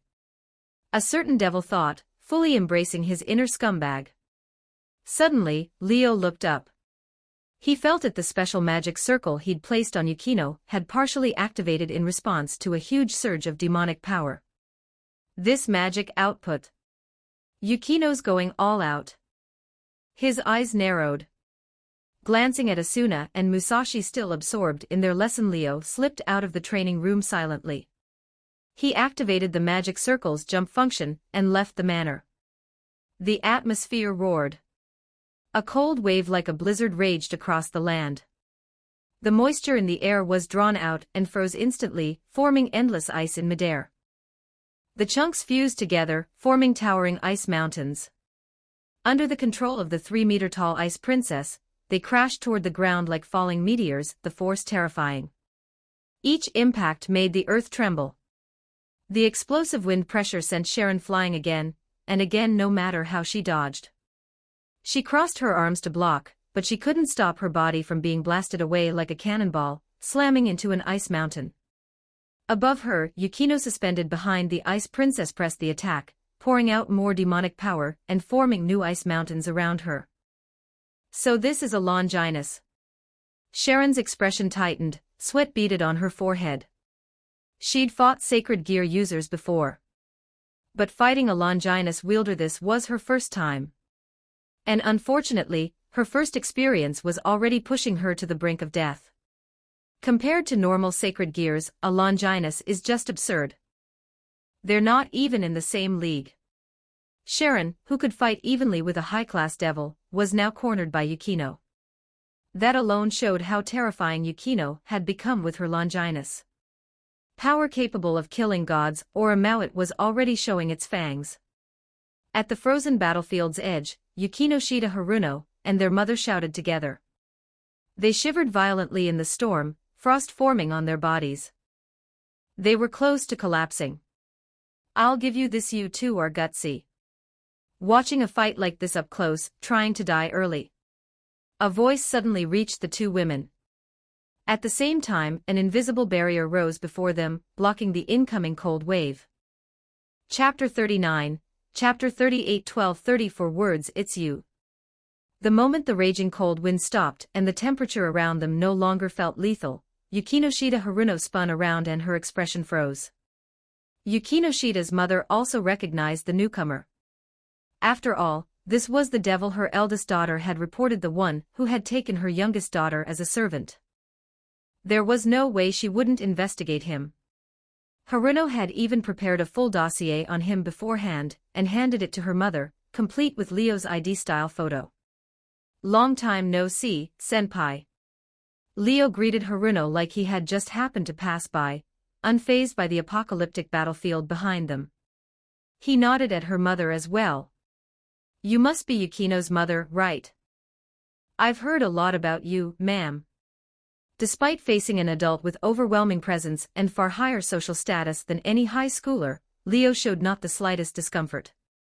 If anything, he was relaxed, almost casual. Under normal circumstances, Yukino, Shida's mother, would have been surprised by a teenager showing such ease in front of her. But after learning his true identity, nothing he did seemed strange anymore. Sure, he looked like an ordinary boy. But he was a devil. And in front of a devil, what intimidation could an ordinary human like her possibly have? You're Mr. Leo Eligos, correct?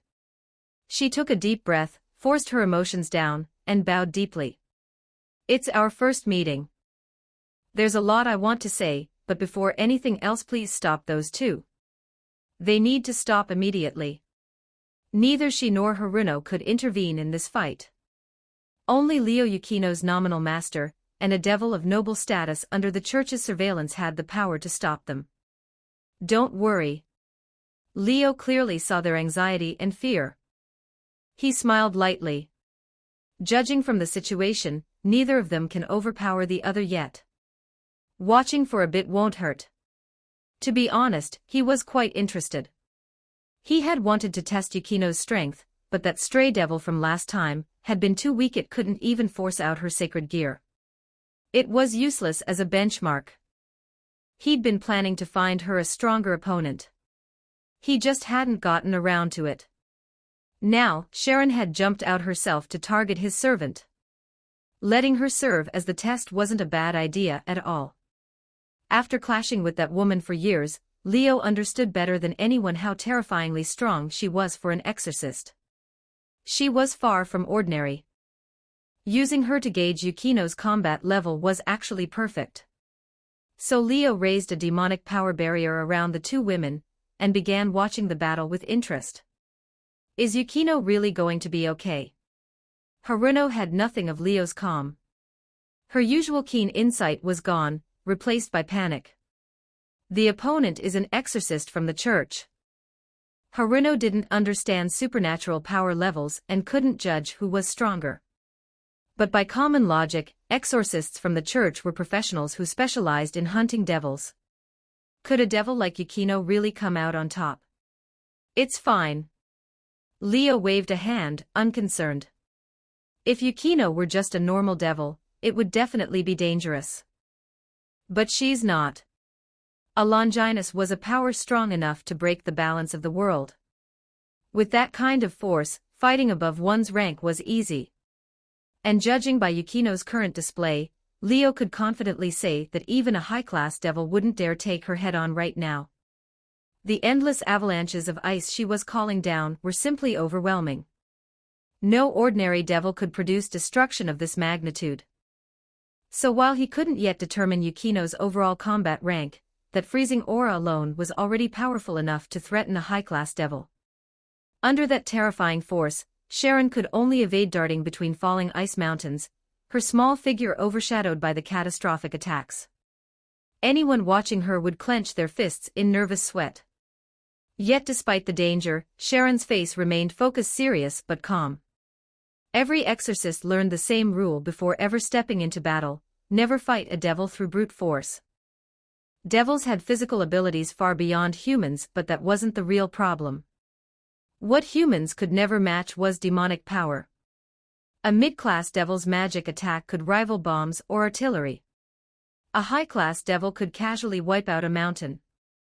If they went all out, destroying an entire city block in seconds wasn't impossible.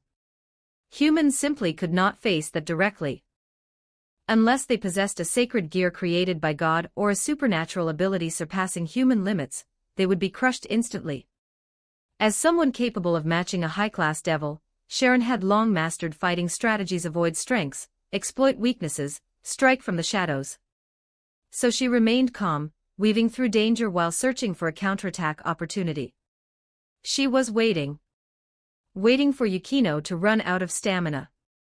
A Longinus was powerful, but its consumption was enormous.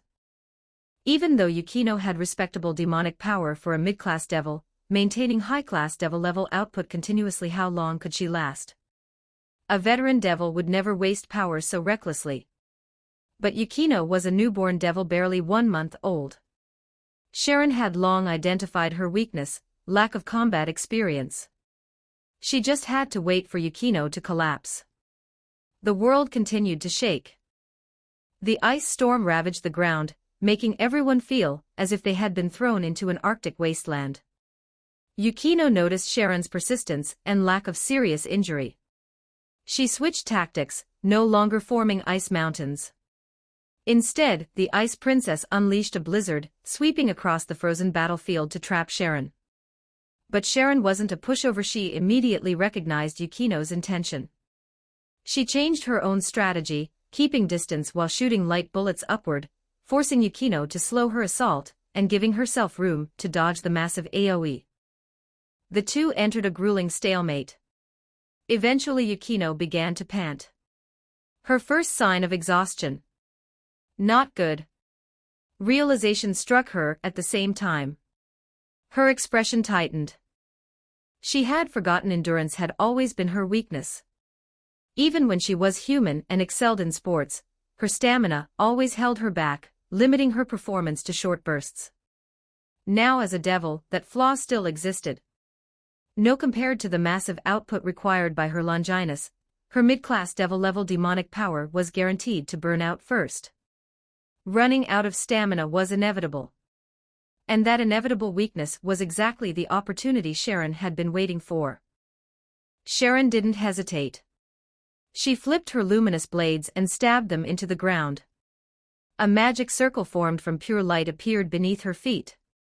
Yukino's face paled. In an instant she understood. Sharon hadn't been merely dodging. She had been setting this up, secretly inscribing a magic formula of exorcism across the frozen battlefield.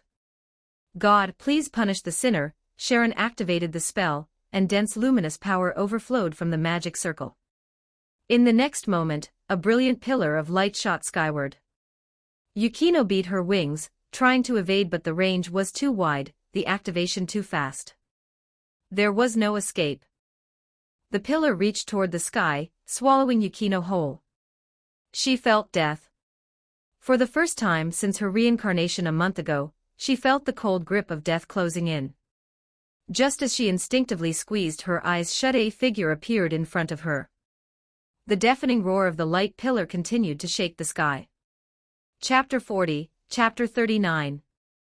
1238 words. As the massive pillar of light swallowed Yukino whole, both Yukino Shida Haruno and their mother trembled violently, nearly collapsing on the spot. Yet Sharon, who had activated the exorcism spell, did not show a trace of joy. Her expression darkened. Just before Yukino was consumed by the rising beam of light, Leo finally moved. 3 pairs of devil wings unfurled behind him. A surge of demonic power dozens of times stronger than Yukino's burst from his body as he flashed into position directly in front of her, reaching down toward the rising pillar of light with one hand. A magic circle spun open like a blooming mandala, forming an unbreakable shield that intercepted the sky-piercing beam. The torrent of light crashed into the rotating barrier like a flood slamming into a stone cliff, roaring, spraying arcs of light in every direction and illuminating the frozen wasteland. Unable to pierce the barrier, the pillar of light split around it, rushing to both sides like water diverted by a boulder, never touching Leo or Yukino behind him. Leo held out one hand to maintain the barrier and glanced down at Sharon. Then he raised his other hand. Demonic power gathered in his palm, forming a glittering sphere, small but dense like a miniature neutron star. He flicked it forward like a marble. The demonic power shot out as a streak of crimson light, slicing through space and striking the glowing magic circle below. There was no thunderous explosion this time, no grand spectacle. Like a bullet striking the weak point of a mechanism, the spell destabilized instantly. The magic circle shattered like a cracked mirror, breaking apart on the spot. Only then did the beam of light begin to fade, dimming until it vanished entirely. Leo lowered his barrier hand, placed the other on Yukino's shoulder, and teleported her in a flash to the side of Haruno and their mother. "You're okay." Seeing her standing unharmed, both women teared up with relief. Yukino looked at the terror still lingering in their expressions. She opened her mouth but didn't know what to say. "Save the talking for later." Leo released her and nudged her toward her family.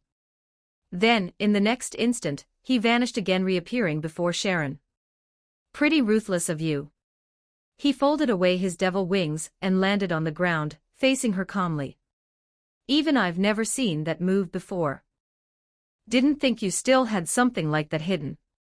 He sounded almost casual, yet his eyes were emotionless. That alone made every alarm bell in Sharon's heart scream.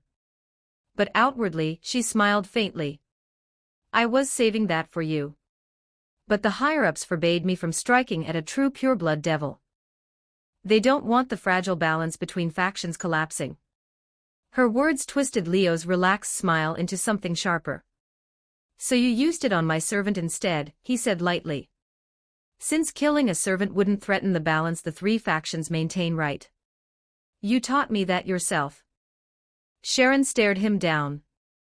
"Just like how you can kill an unimportant low-class fallen angel without consequence, I can kill an unimportant low-class devil. Isn't that fair?"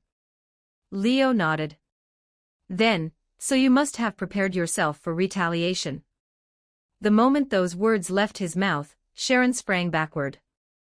A devastating blast struck the exact spot she had stood 1 second before, shattering the ground. The violent shockwave cracked the earth in every direction. Debris and ice shards flew as a 10-meter-wide crater formed, horrifying to behold. Leo remained where he stood, expression calm, arm extended as he fired demonic power shots one after another. Sharon dodged frantically, each missed shot pulverizing the ground or blasting apart nearby ice formations, filling the air with dust and shattered frost. Sharon drew her exorcist handgun, aiming at Leo, but before she could fire a light bullet, the demonic power shots suddenly curved. As if guided by invisible hands. Their paths twisted unpredictably, encircling her from all sides. Leo clenched his outstretched hand into a fist.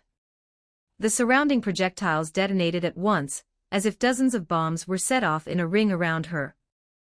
The explosion was even more violent than before, flames bursting skyward, shockwaves crashing outward. The blast wind swept all the way to the three Yukinoshita women, forcing cries from their throats.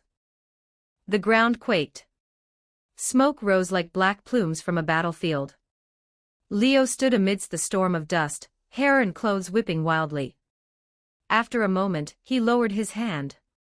Ran off again? He murmured calmly.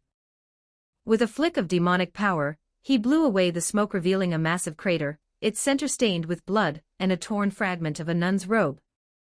All three Yukinoshita women swallowed at once. Even Yukino looked shaken. Facing the men standing before the crater, so relaxed, so unfazed, even as the world shattered around him, the three of them trembled in awe, unable to speak. Leo gave the crater one last glance before turning away. Stop staring. That woman doesn't die that easily. He approached them, snapping them out of their daze. Let's head back. No point staying here. Without waiting for their reply, he walked toward the Yukinoshita residence. The three women exchanged looks but found no words.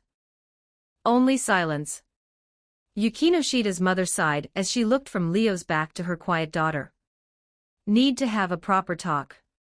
Yukino nodded silently. Even Haruno looked conflicted. The three of them followed Leo home. Despite the catastrophic damage to the battlefield, no one came to investigate. The desolate scene simply remained, wordlessly telling the story of what had happened here. In a deserted alley, a painful cough splattered blood across the ground and wall. Sharon Holy Grail staggered into view, her body shredded and soaked in blood. Supporting herself against the wall, she coughed more blood onto the pavement. These injuries.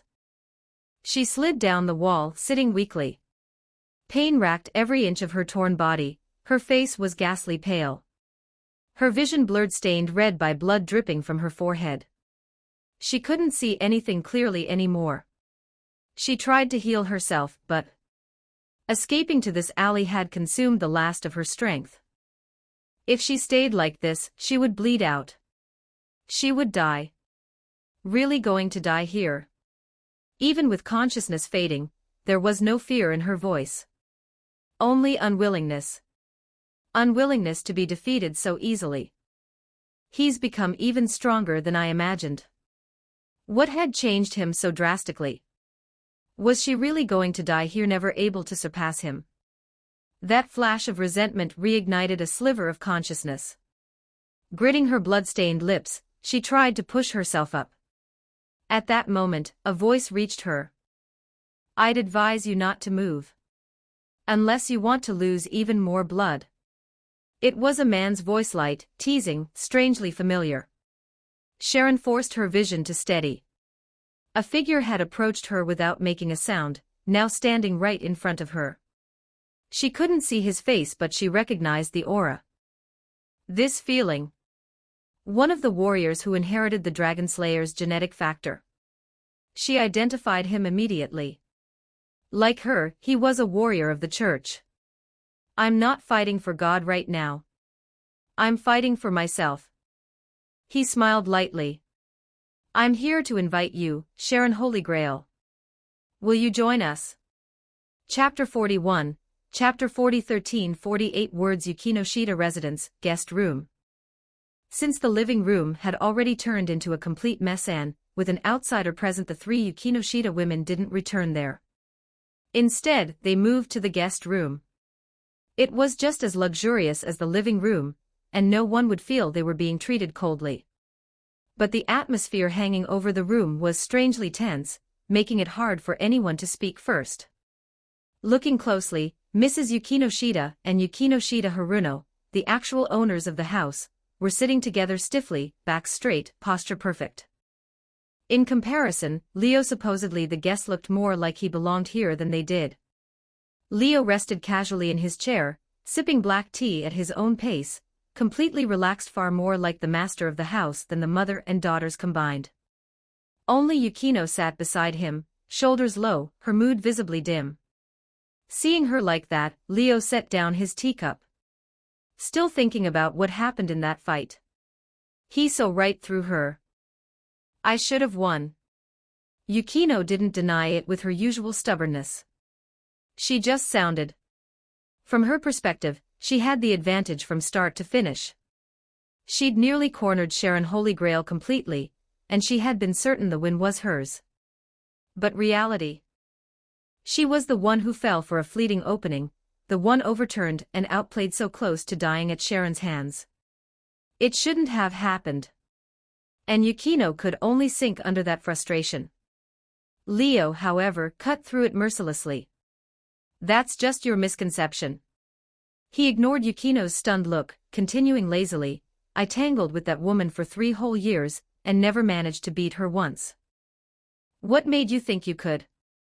Sure, if you go all out now, maybe you're stronger than I was before my servant conversion trait awakened. But she already showed you the truth. Having great power doesn't mean you can actually use it properly. You thought you could win because she made you think you could. She acted just convincing enough so you'd feel safe wasting your strength until you left an opening. I can tell you with absolute certainty, even now, you can't beat her. Even if your raw power surpasses hers, her combat experience, counters, and strategy will drag you into defeat again and again. Yukino bit her lip and fell silent. Of course she hated hearing that. But she had lost. And nearly died. Saying anything now would only make her sound petty, too prideful to accept a clean defeat. With her mother and sister watching, Yukino had no intention of making herself look pathetic. So she swallowed the bitter taste of failure and whispered, that woman. Sharon Holograil, she's human. You couldn't blame her for doubting. Even ignoring her experience or strategy, Sharon simply didn't move like a normal human. She was more like a superhero. Could a human casually shatter ice pillars? Could a human move so fast they practically vanished? Could a human leap between walls like a monkey or sprint across rooftops? Could a human stomp hard enough to crack the floor and jump 10 meters into the air? Sharon did all of that with ease, completely unlike the priests Yukino had fought before at the unfinished amusement facility. Compared to them, Sharon wasn't just trained, she broke the limits of what a regular human should be capable of. And honestly, shouldn't it be impossible for a single human to fight a high-class devil one-on-one?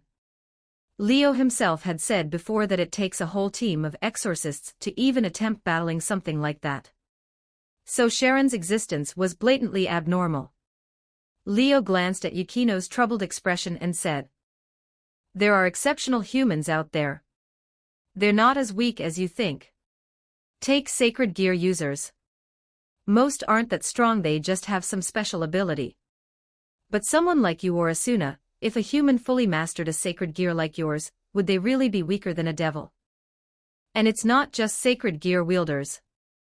There are also magicians who use magic formulas, and senjutsu practitioners who can threaten devils just as easily. Magic and magicians existed in this world. Magic and magecraft use structured magic formulas or spell models to manipulate supernatural phenomena. Ancient magicians believed everything in the world followed certain laws. If humans could observe, calculate, and guide those laws, even ordinary people could reach the extraordinary. So they created the systems capable of doing exactly that. And magic developed into a robust, powerful discipline, one capable of replicating miracles attributed to gods, or the demonic power used by devils. As for senjutsu, that art manipulated the flow of life itself, disrupting or severing an opponent's vitality. Its origins stretched past recorded history, said to be something only immortals once mastered. With all that considered, humans were hardly the insects devils thought them to be.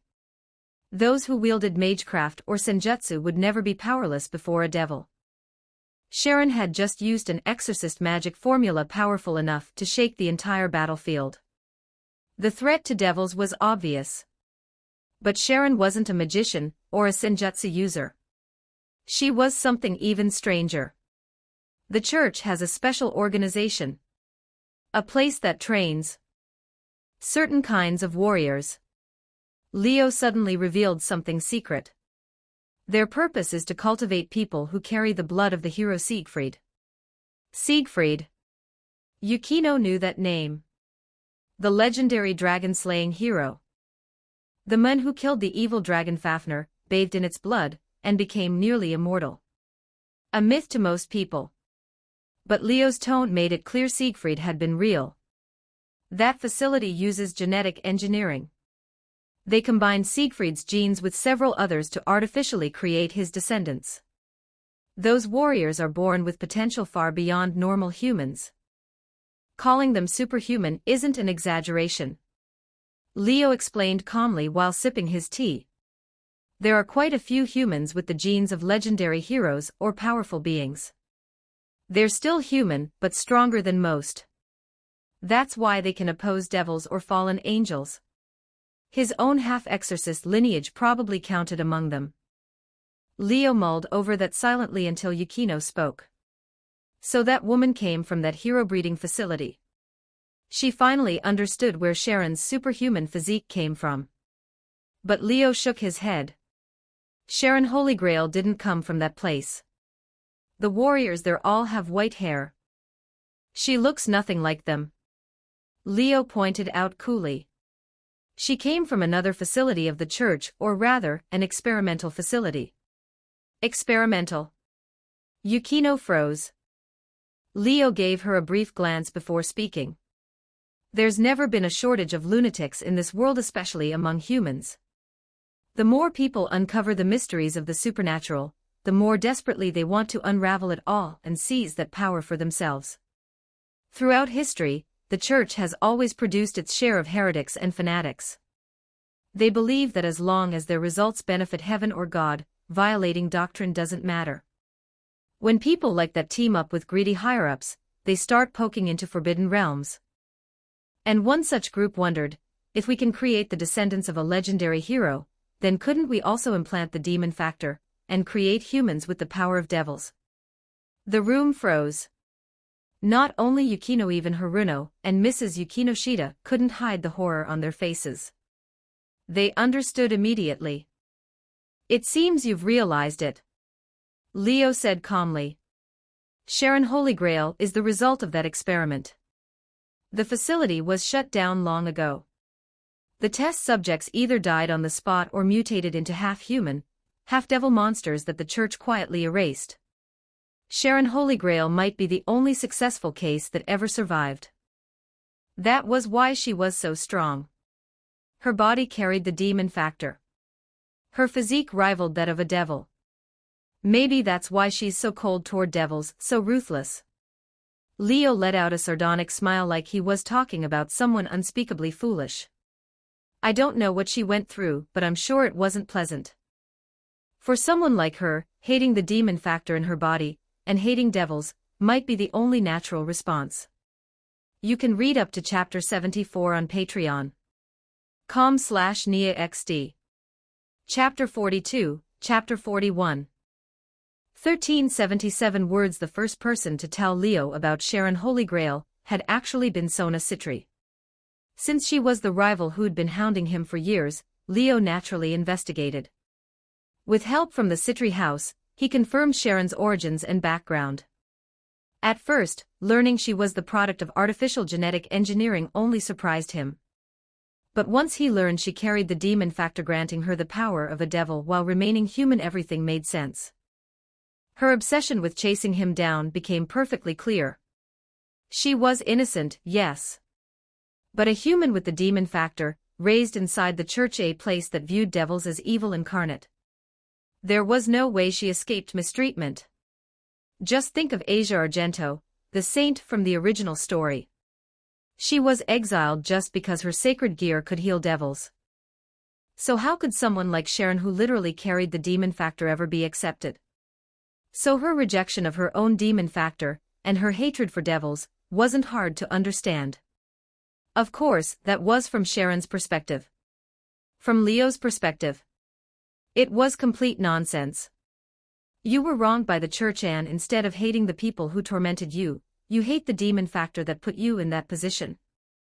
And even worse, you hate the source of that power.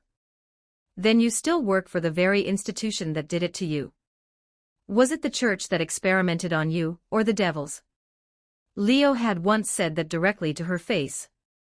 After that, she clung to him even harder. Because of that, in Leo's mind, Sharon Holy Grail had always been someone with a few screws loose. If not for the delicate political situation and his own lack of power, at the time he would have cracked open her skull to check how thoroughly the church had brainwashed her. Granted, her later attempts at using seduction on him brought him a few benefits, but he still looked down on her. Every time he saw her, he couldn't help poking at her pride just to watch her lose composure. It was cathartic. And he also knew that someone as unhinged as Sharon would definitely come after Yukino, his new servant. So he prepared a special devil flyer as protection. And clearly, he'd been right to do so. I didn't hold back this time. She'll probably be bedridden for a long while. It wouldn't be surprising if she ends up crippled or dead. Leo shifted his tone, dropping any lingering emotion when he turned to Yukino. If she somehow survives and comes after you again, don't sympathize with her. If she's pitiful, then she's pitiful for a reason. Who knows what she'll try next? If you meet her again, win back your pride and take your revenge. Don't overthink it. The situation might be delicate, but if she tried to kill them, Leo wouldn't hesitate. Why should they care about someone who didn't care about them?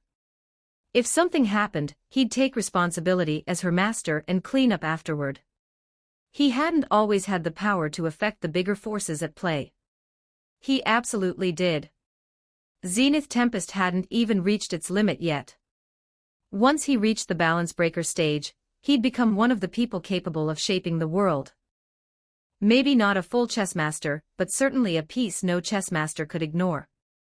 And the feedback from the servant conversion trait still had immense room to grow.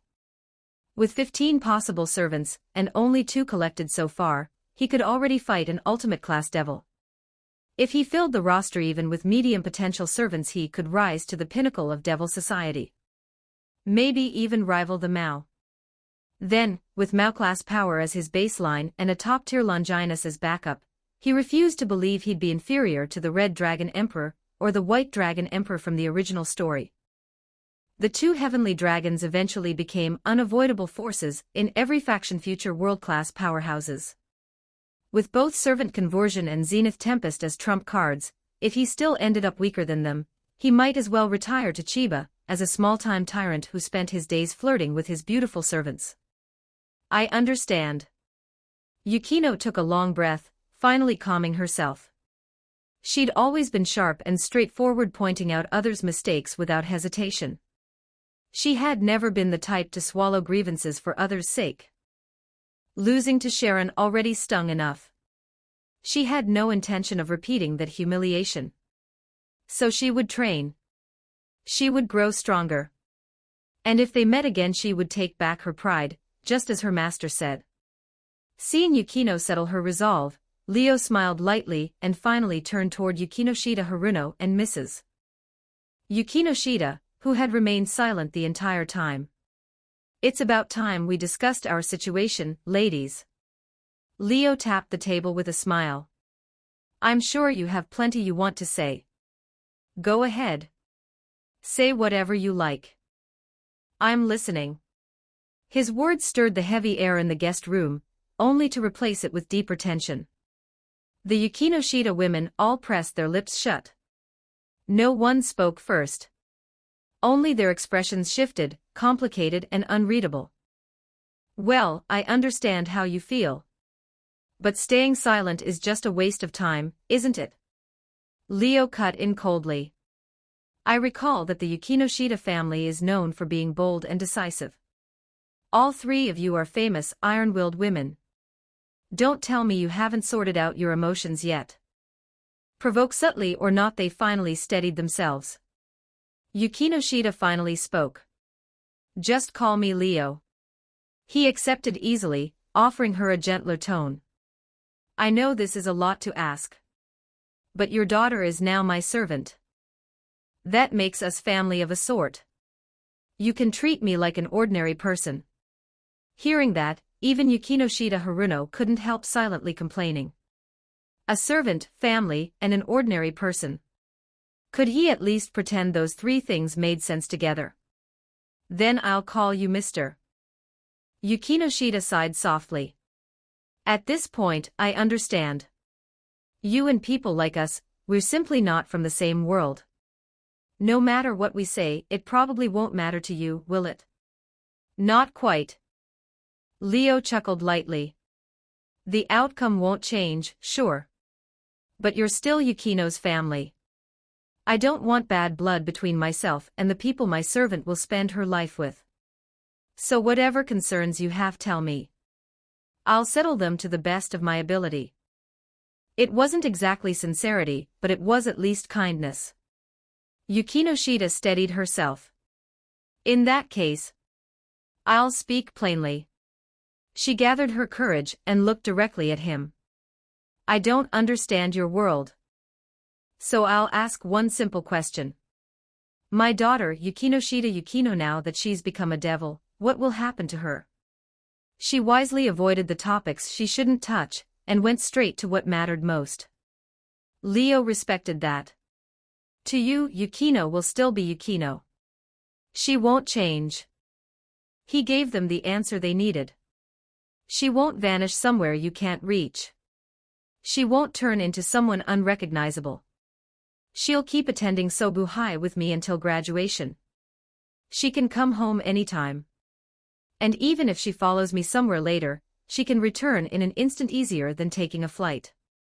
If anything changes, it's just what you already saw: she'll gain supernatural power. He twirled his teacup lightly, then added casually, and her lifespan will become very long. When the two of you grow old and wrinkled, she'll probably still look exactly as she does now. Eternal youth is nothing special for her anymore. Yukinoshita. Yukinoshita Haruno. Even that's possible. Yukino's eyes went wide in shock. That's possible. The words eternal youth hit all three of them at once. If Yukino grows strong enough, she could even help you enjoy some of these benefits. Leo's voice oozed temptation the way a real devil might speak. For powerful devils, extending a human's lifespan, or keeping them young, isn't difficult at all. Their eyes changed again. Oh, and I have plenty of connections. I might be able to help your family as well. Leo smiled, revealing metaphorical fangs. So let me ask, does the Yukinoshita family want to advance? The three Yukinoshita women. That was the whisper of a devil. Chapter 43, Chapter 42, 1285 words. Half an hour later, in the training room beneath the estate. A surge of red light flashed, and Leo stepped out of the magic circle, returning home. Finished with your business, Leo-sama. Miyamoto Musashi, who had been coaching Asuna, sensed the activation of the circle the moment it lit up. She waved casually as Leo emerged. More or less. Leo glanced at Asuna, who was still maintaining her precise sword grip with full concentration, then added, at the very least, her family isn't against it anymore. After whispering temptations like a devil earlier, Leo had introduced the Yukinoshita women to the benefits of becoming his servant. He'd also given them a crash course on the underworld.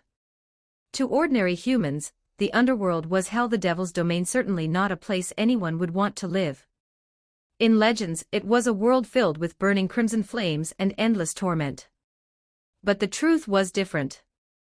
That terrifying hell people imagined was actually the lower layer of the underworld, the realm of the dead. The upper layer wasn't scary at all. There was no sun or moon, but there was a sky purple, instead of the refreshing blue of the human world. There was no ocean, only vast lakes as large as continents. The population was far smaller than humanity's, even if one added up all the races living there. Land was expansive and dirt cheap, nothing like the human world where every inch cost a fortune. There were forests filled with monsters like hydras, water spirits called undines, blue thunder dragons, and slimes. There were cities, not harsh wastelands, but beautiful places far more refined than many human cities, at least within devil territories. As the Mao themselves said, it was the 21st century. Humans knew how to build comfortable cities. Devils lived longer and had supernatural power. Why wouldn't they build pleasant places to live? If they could live comfortably, why choose to suffer? So the underworld wasn't the nightmare humans imagined, it was incredibly livable. Many devils dreamed of retiring to some peaceful corner to enjoy quiet days. In some ways, it was more pleasant than heaven. While explaining all this, Leo also introduced his own domain in the underworld, the Eligos territory, giving the Yukinoshita women a sense of the massive estate he owned. Because the underworld's land was so vast, even though the Eligos family had died out, no one bothered to seize the territory, it simply lay dormant. When Leo inherited the Eligos name, the entire territory was returned to him untouched. And the Eligos territory was larger than an entire prefecture. Thinking back to how their jaws dropped when he mentioned giving part of that land to Yukino as her own estate, Leo almost laughed out loud. When they learned Yukino wouldn't become a universally hated monster, wouldn't be treated like a slave, and would instead gain longevity, eternal youth, and even the right to inherit and develop a territory, Mrs. Yukinoshita and Yukinoshita Haruno were visibly tempted. For a moment, they looked ready to abandon their human status and follow him too. Compared to their earlier resistance, it was night and day. In the end, there was no suspense. The Yukinoshita family accepted Yukino becoming a devil and accepted her becoming Leo's servant. It was a done deal anyway. Even if they wanted to oppose it, what could they possibly do? Use the power of the Yukinoshita family against Leo? Maybe they would have thought so if they hadn't witnessed Yukino's fight with Sharon.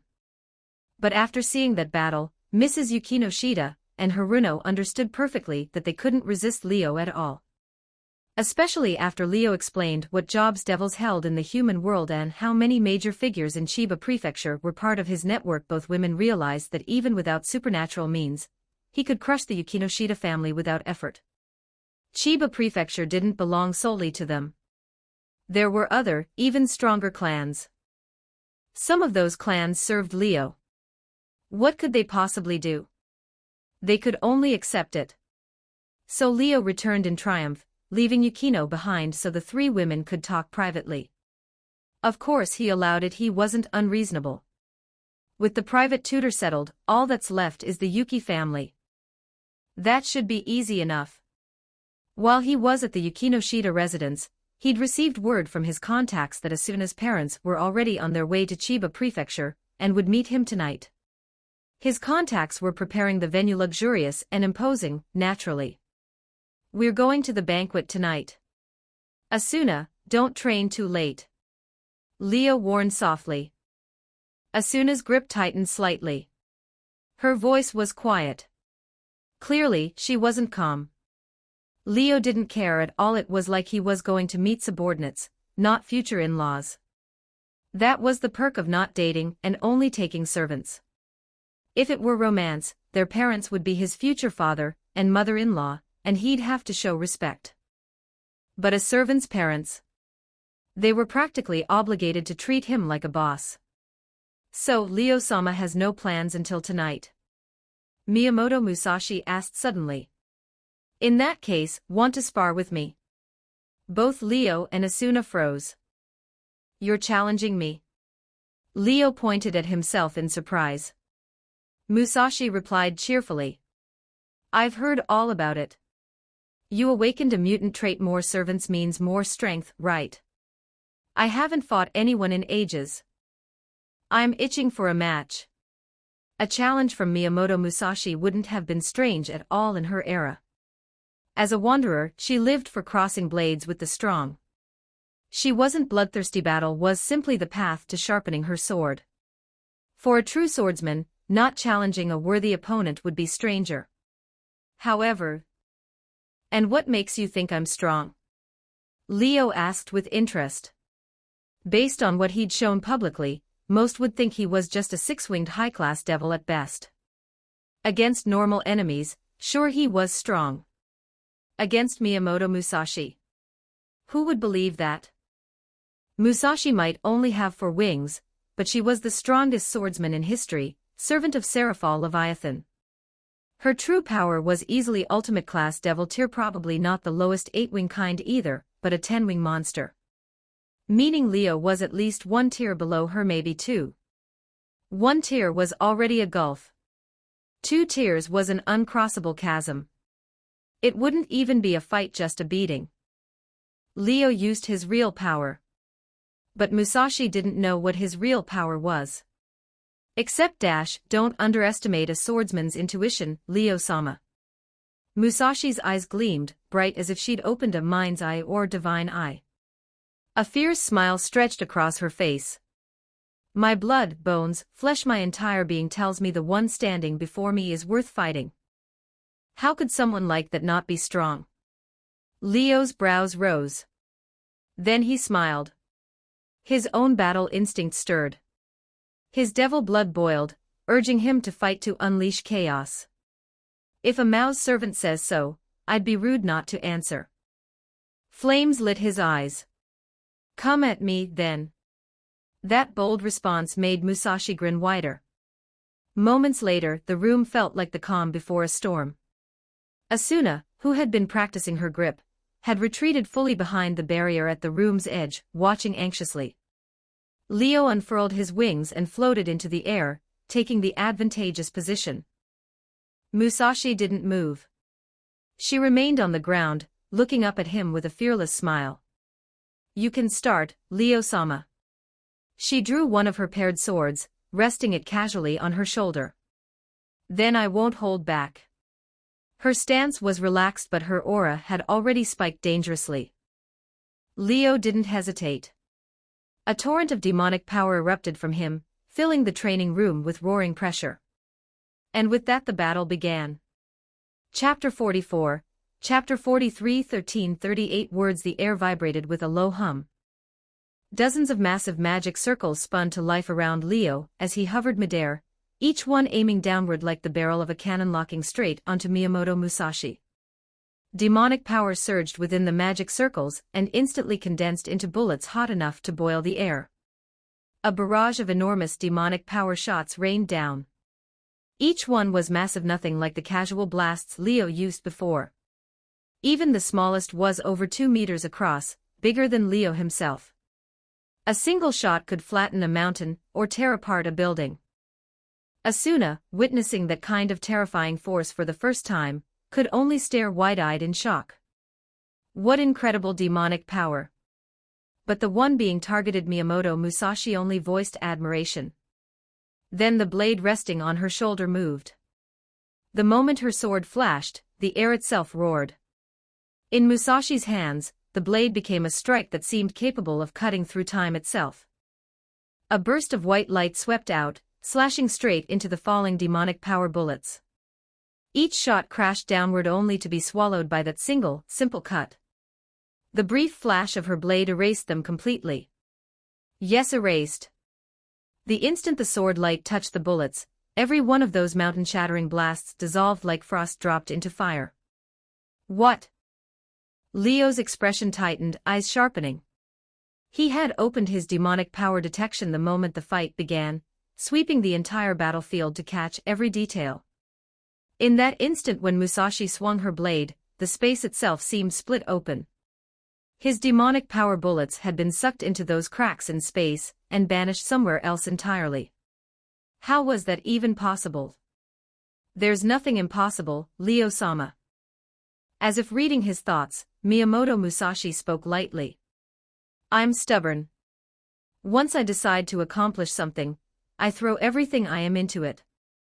I will reach my goal. In the past, when dueling others, I pretended to be dead so I wouldn't lose. I lied through my teeth. I ran away in disgrace, recovered, and came back again for another challenge. Pretty shameless, right? But that's who I am. Once I have a purpose, I stake my entire being on it. I see nothing but that goal. So after reincarnating as a devil after gaining demonic power that can turn imagination into reality, my sword changed. Musashi lifted her blade and pointed it at Leo. For example, if I decide I want to cut off your right arm, and I'm willing to use any means to do so, then my next strike will become the most logical way to achieve that outcome. All those possible methods collapse into a single action, swinging my sword. The countless futures narrow down into only one result. When that happens, no defense works. Dodging becomes impossible. You can only take it head on. There is no second option. It was a sword that severed karma, fate, curses, and tragedy, a Buddha's blade. The single cut that transcended excess, binding time and space themselves. Just now, when you fired your full power attack, I had only one thought: swing a blade that erases them. And so the result was the same. I cut away the bullets and the space containing them. Musashi showed a pure, childlike smile, as if proudly presenting a beloved creation. This is my blade, my sword after becoming a devil. Reducing existence to its ultimate form, breaking through infinity to reach zero, that was Miyamoto Musashi's swordsmanship. You'd better get serious, Leo-sama. Otherwise, my next strike might just take your head. Her tone sounded playful, but nobody took it as a joke. Beneath the smile was unmistakable sincerity. Leo felt it too. So he didn't hesitate. As Musashi said, he revealed his true strength. Rumble. Thunder cracked overhead as thick storm clouds materialized from nowhere. The clouds surged across the chamber, replacing the underground ceiling in less than a second, becoming a sky completely under Leo's dominion. Lightning writhed inside the clouds and then crashed downward, gathering into Leo's slowly rising hand. He clenched the mass of lightning tightly. In that moment, not just Musashi, but Asuna also felt a familiar power from him. That was a sacred gear. Asuna gasped. That energy, is that a Longinus? Musashi too was surprised. She had never expected Leo to possess a sacred gear, let alone one at the level of a Longinus. Sacred gears were powers created by the gods for humans. Only humans could be chosen. Yukino and Asuna had both been ordinary humans before becoming devils, which was why they had been chosen as sacred gear wielders. But Leo was born a devil, a pure-blood devil descendant. There was no way he should no. Leo-sama is only half pure-blood devil. The other half is human exorcist blood. Musashi finally understood. Because he carried half human blood, Leo could be chosen by a sacred gear. Becoming a sacred gear user was completely possible. The only question was a Longinus that governs the sky and the forces of nature. Could it be? Musashi's centuries of experience as a devil, her time as a mouse servant, made her insight sharp. But before she could say it aloud, Leo swung down the hammer of lightning in his hand. Thunder split the air as countless lightning bolts twined together, forming the furious hammer of a god. Blazing with 10,000 meters of lightning, it crashed toward Miyamoto Musashi. Instead of fear, Musashi's eyes lit up. Roaring with excitement, she dashed straight toward the incoming thunder, her speed breaking like a storm. She unleashed a breathtaking slash. Her blade shone as brilliantly as the lightning itself. In an instant, she sliced apart the mass of thunder. The intertwined bolts exploded into scattered sparks. Leo clearly hadn't expected to end the battle in one strike. When Musashi cut through his attack, he immediately summoned more lightning from the sky, unleashing bolt after bolt without mercy. Musashi had already drawn her second blade. Dual swords flashing, she cut down the lightning as fast as it fell, carving a path through the storm. Seeing that, Leo continued calling down thunder but also raised his other hand, activating the power of Zenith Tempest. The ground shook violently. The earth swelled. Dust exploded upward. Dirt and stone gathered, forming a massive earth dragon that roared as it charged toward Musashi. The sight confirmed her suspicion. As expected, the second-ranked Longinus, Zenith Tempest. Now she understood why facing this junior devil stirred her fighting spirit. One of the 13 Longinus ranked second among them. As an opponent, you're more than worthy. Her battle lust ignited completely. Laughing wildly, she spun and slashed the incoming earth dragon with a swift, clean strike. The blade passed through it. The dragon's head shattered, collapsing into dust and rubble. But then explosions of flame and howling winds erupted on both sides. A tidal wave of fire surged in from the left, while a spiraling tornado burst up from the right, drilling skyward as it closed in on Musashi. Musashi burst out of the flames and storm winds, her clothes singed and torn, but her twin blades moving even faster, cutting the attacking firestorms in half, splitting them cleanly. I'm not done. Leo pressed the assault. Pouring out his demonic power, he pushed Zenith Tempest to the highest level he could control.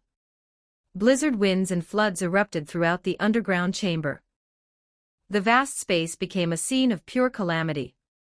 Bolts of heavenly thunder fell from above. Earth dragons roared across the ground. Flames surged like a sea of fire. Storm winds tore through everything. Blizzard and flood joined the chaos. It looked like a glimpse of the world's end. This is Leo-san's power. Outside the barrier, Asuna stared in disbelief. Her gaze fixed on the men standing alone amidst the storm, mixing with something softer she couldn't quite identify. Leo didn't notice her at all, his mind wholly consumed by the fight. He was pouring everything he'd learned into this battle. You can read up to chapter 80 on patreon.com/NiaXD. Chapter 45, Chapter 44, 1389 words. As time passed, the apocalyptic scene inside the underground chamber grew even more intense. The barrier separating the inside and outside wavered dangerously, looking as though it might collapse at any moment. Leo's power was steadily pushing past what the barrier could withstand. Yet despite releasing such overwhelming force, Leo's expression only grew heavier. The look in his eyes as he watched Miyamoto Musashi changed. At first glance, it seemed like the entire battlefield had become his domain, filled with the calamities he unleashed. Any one of them could have ravaged the world outside. But none of these disasters, no matter how terrifying, managed to harm the lone swordswoman blooming at the center like an eternal celestial flower. Miyamoto Musashi simply swung her blades freely within the storm of destruction, her swordsmanship flowing without restraint. Every calamity that crashed down on her was split apart by her seemingly plain, unadorned dual blades, never once reaching her body. A roaring blaze cut cleanly in half. A surging flood cut cleanly in half. Lightning falling from the heavens cut cleanly in half. A storm fierce enough to blow everything away cut cleanly in half. Even the rising sand pillars from the earth and the glacial surges from every direction were severed one after another, none spared. She looked like a frail, delicate swordswoman, while her opponent was nature transformed into calamity itself. Anyone would think such a battle was hopelessly one-sided. Humans couldn't possibly challenge nature. And yet, this swordswoman completely overturned that belief with her blades, declaring to the world that humans could overcome nature, overcome disaster. Soon, the brilliance of her sword eclipsed the calamities themselves like a blade sharp enough to slice apart the apocalypse. It inspired awe and fear in equal measure. As expected, someone who can serve as a Mao's servant no matter how unreliable they look couldn't possibly be weak. Leo had mostly confirmed it.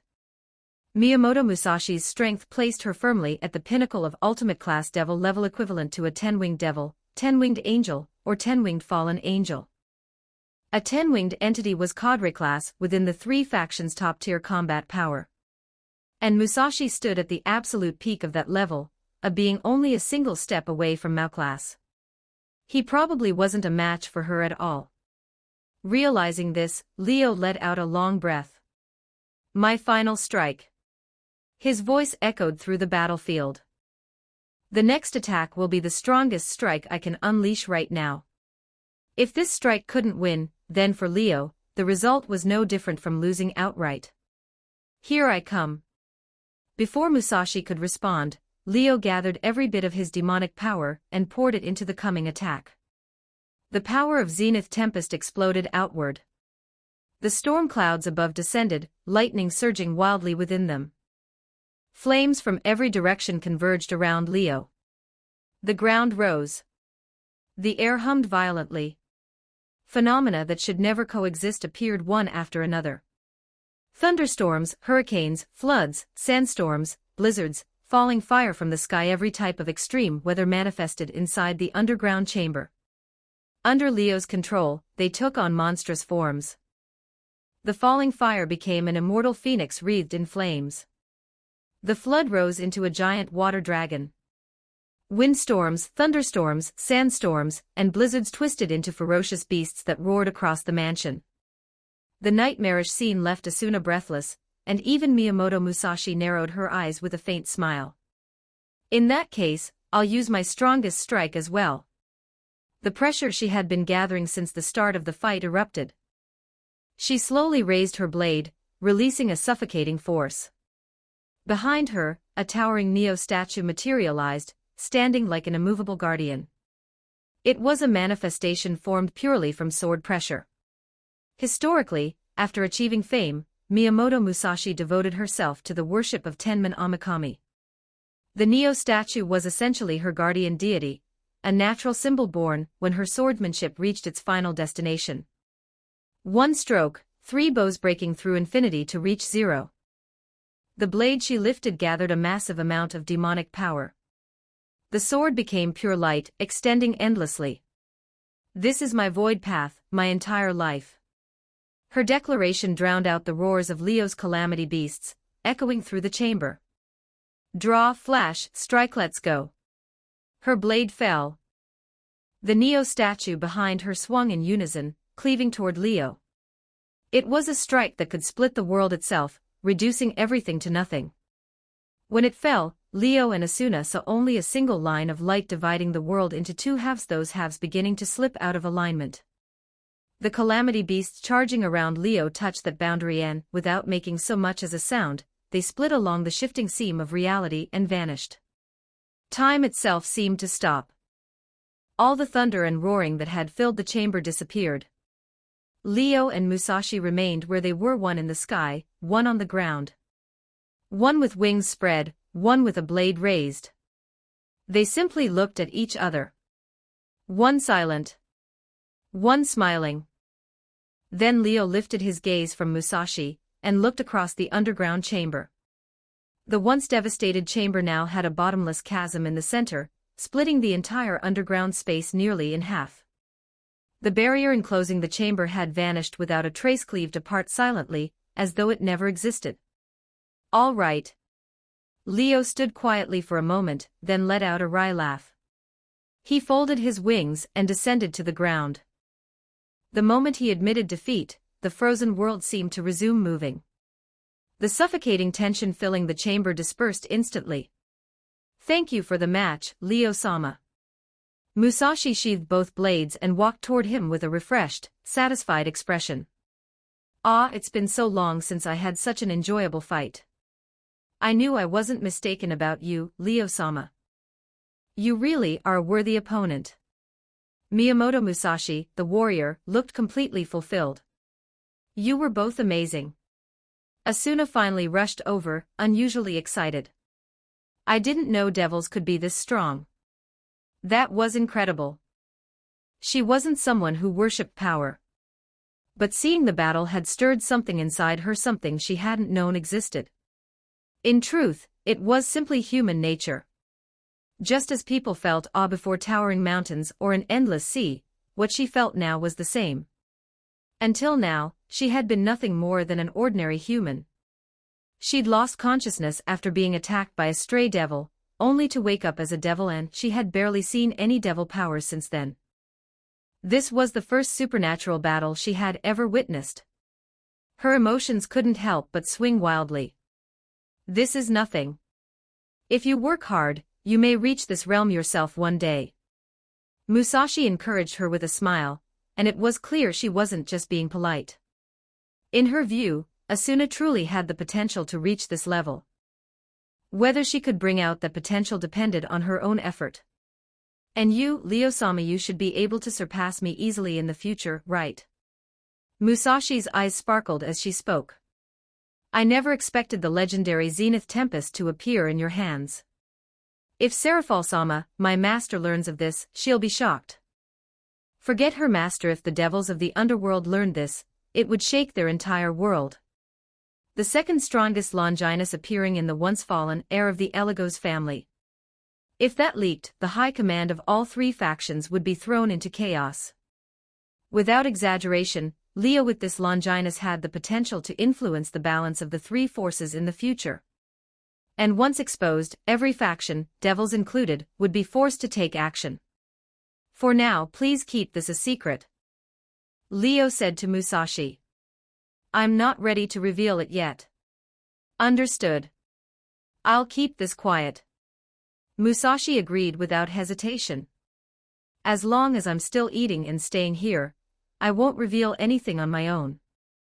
In other words, once she left the mansion and returned to the underworld, she likely couldn't hide it anymore. After all, she had to report her mission to her master. So Musashi could only keep this secret for that long. That's enough. Leo didn't intend to hide it forever. He just needed more time to grow stronger to ensure that when the truth came out, he could control the situation. With that in mind, he asked Musashi a question. In your view, how strong am I right now? Chapter 46, Chapter 45 14:09 words. Even though Leo lost his battle against Miyamoto Musashi, he enjoyed every second of it. After all, this was the first time he had used Zenith Tempest in a real fight since awakening it. And Musashi had held back the entire time, letting him unleash his full power. With her skill, she could have put her blade to his neck long before he ever brought out the true might of Zenith Tempest. So despite losing, Leo felt no frustration. If anything, the full release of power had left him feeling refreshed, his thoughts clearer than ever. But aside from venting a little, there was another reason he wanted this fight. With Miyamoto Musashi, he wanted to know exactly how strong he was now. Sure, he felt like he could fight above his level, but that was just his own impression. Until now, he'd never fought anyone at ultimate class devil level. He'd barely even met more than a few high-class devils, let alone crossed blades with them. He had no real sense of where he stood. And Musashi was the perfect person to answer that question. She was a Mao's servant, a centuries-old devil, and someone who had fought more strong opponents than Leo could even imagine. If anyone could give him a clear answer, it was her. As expected. Leo-sama, your strength is definitely nothing to underestimate. Among the young generation, there aren't many who could fight you evenly. Musashi had clearly guessed what he wanted to know and spoke after thinking for a moment. And I don't mean just devils. I mean the young talents of all three factions and even those beyond them. Your generation has produced a lot of monsters. For example, the red-haired princess of Gremory House, she inherited the same power of destruction trait as the current Mao Lucifer. And other devil clans also have incredible heirs this time around. Especially the Bell clan's current successor. I've met him once. That boy is unbelievable. His family doesn't value him, but his strength is already far beyond his peers. The church has also produced several prodigies who may become top-class exorcists. And the Grigori reportedly trained several extremely powerful sacred gear users in recent years, even 2 Longinus wielders. Their strength completely dominates their generation. Musashi listed all of these prodigies and still concluded that only a handful could stand against Leo. It was an incredibly high evaluation. The old you definitely wouldn't have been able to compare to them. But you have Zenith Tempest, the second strongest Longinus in the world. That changes everything. Musashi spoke casually, offering a blunt assessment. With the performance you just showed, you should be able to compete for a top 5 position among your entire generation. If you master Zenith Tempest fully and reach your balance breaker, then you could even aim for the top 3. At the very least, a normal ultimate class devil wouldn't be your match. Leo thought about this, then asked, by normal ultimate class devils, you mean the 8-wing level, right? What about 10-wing level? Musashi hesitated a little before answering. If the opponent is a 10-winged ultimate class devil, then Leo-sama, you'd still be far behind. She answered honestly. There aren't many 10-winged devils even in the underworld. Many older devils never reach 10 wings. And 10-wing angels and fallen angels are all cadre level, some can even fight on equal footing with Mao-class beings. They're far above the 8-wing level. You're fairly comfortable using Zenith Tempest, but you haven't reached its peak. Against an 8-wing ultimate class devil, your chances of winning are high. But a 10-wing ultimate class devil is a different matter. Even against one who just reached that level, your win rate wouldn't be over 20%, maybe even less. The truth was, Leo had awakened Zenith Tempest far too late. It had barely been a month. Being able to control it this well already was thanks to the feedback from servant conversion. With this, he could fight opponents a tier above him, but 2 tiers was still too much. If he mastered Zenith Tempest completely, then he might be able to fight a newly ascended 10-wing devil. But comparing himself to someone like Musashi, who was only one step away from Mao-class, that was pure wishful thinking. Of course, that's only my judgment. Seeing Leo fall silent in thought, Musashi added more.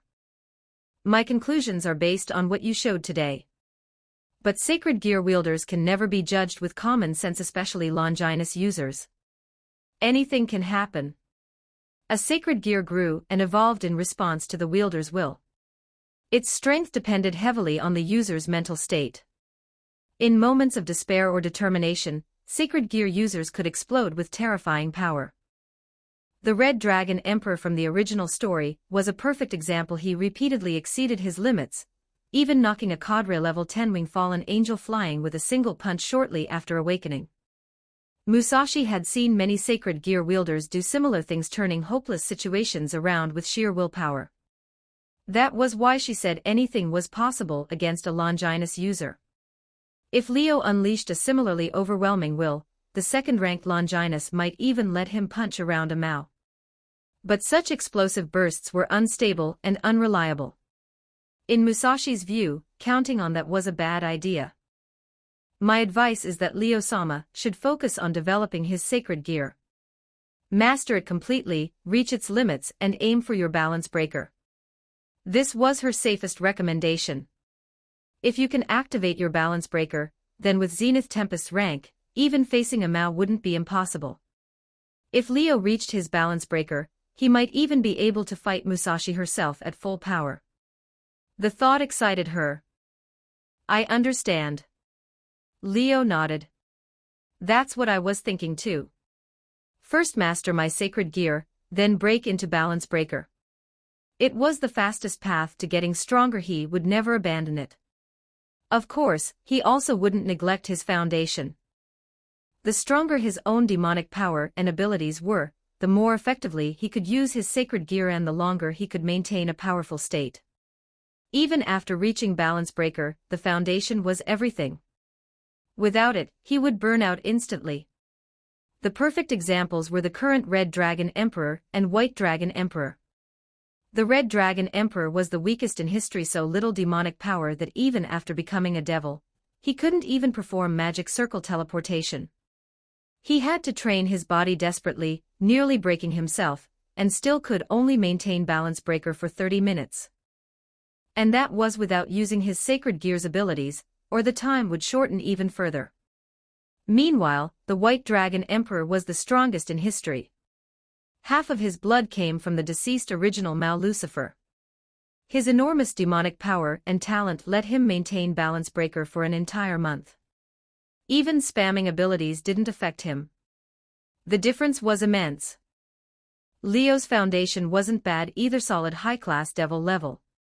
Even using Zenith Tempest so freely just now didn't drain him the way Yukino sometimes ran out of stamina mid-fight. Once he reached balance breaker, he might not last a month like the White Dragon Emperor, but he'd definitely fare far better than the Red Dragon Emperor. But stronger foundations were always better. If he could gain demonic power on par with the White Dragon Emperor and activate balance breaker, he would surpass him. After all, the White Dragon Emperor's Longinus was only the 6th-ranked mid-tier Longinus, while Leo's was the 2nd-ranked upper-tier Longinus. If both had the same foundation and the same sacred gear mastery, Leo would absolutely be stronger. And the White Dragon Emperor's balance breaker put him at Mao-class. Before I leave this mansion, Leo-sama may spar with me anytime. Musashi, seeing that Leo understood everything clearly, relaxed and made a very tempting offer. With a sparring partner strong enough, your growth will be much faster. Leo's eyes lit up. A fighter nearly at Mao-class offering constant practice.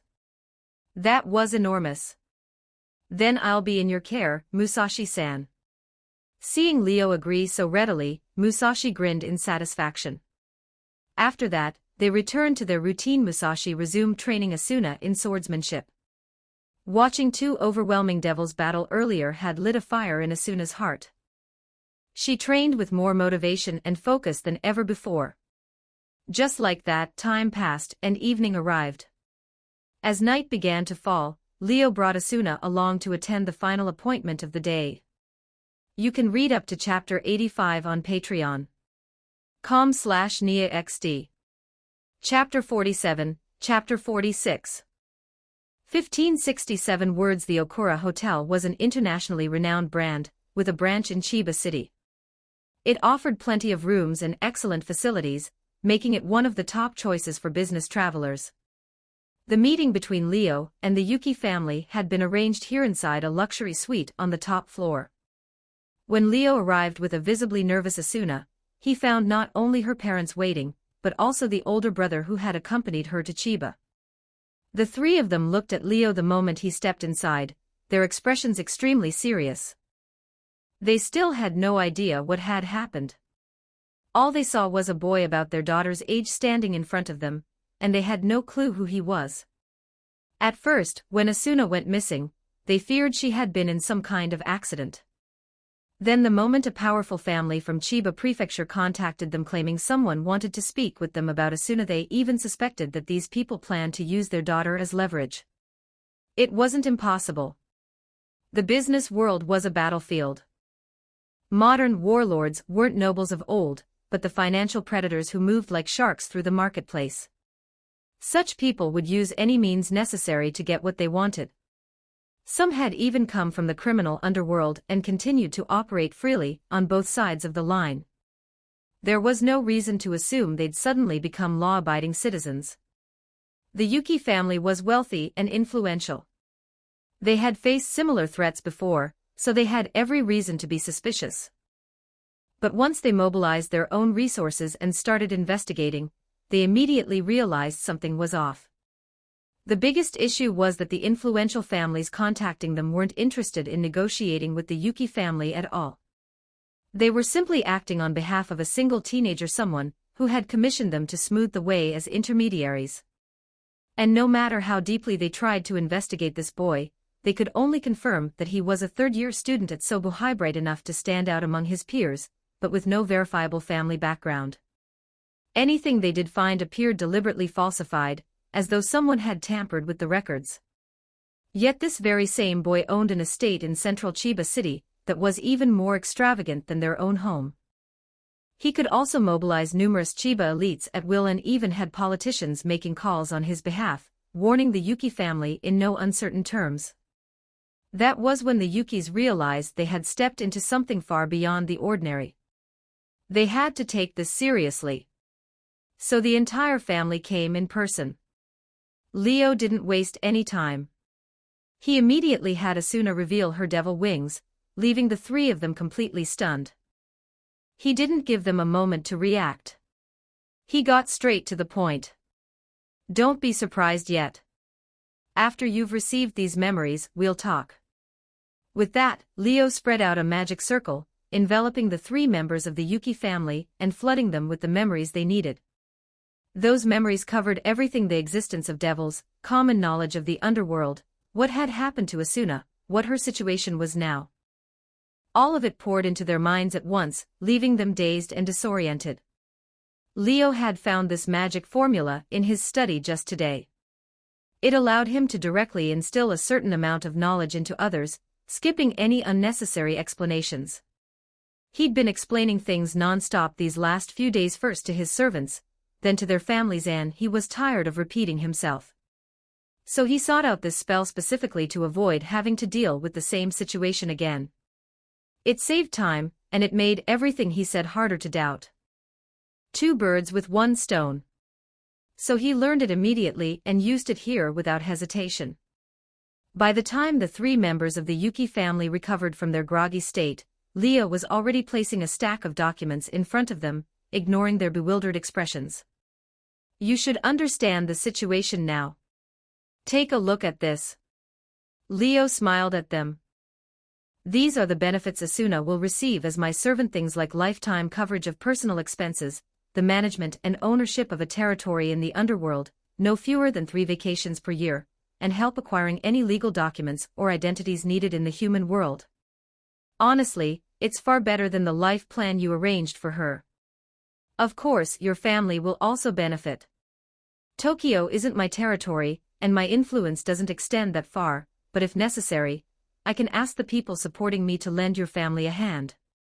And as for the two of you, if you want to extend your lifespan, or ensure a life free of illness and pain, I have the means to provide that too. Look over everything carefully. But don't misunderstand, this isn't me asking you to sell your daughter. After all, your daughter already belongs to me. Even if you object, it won't change anything. This is simply preferential treatment I'm giving to the family of my servant. In other words, everything depends solely on my own intentions. If I feel like giving, you'll get it. If I don't, you won't. That's all there is to it.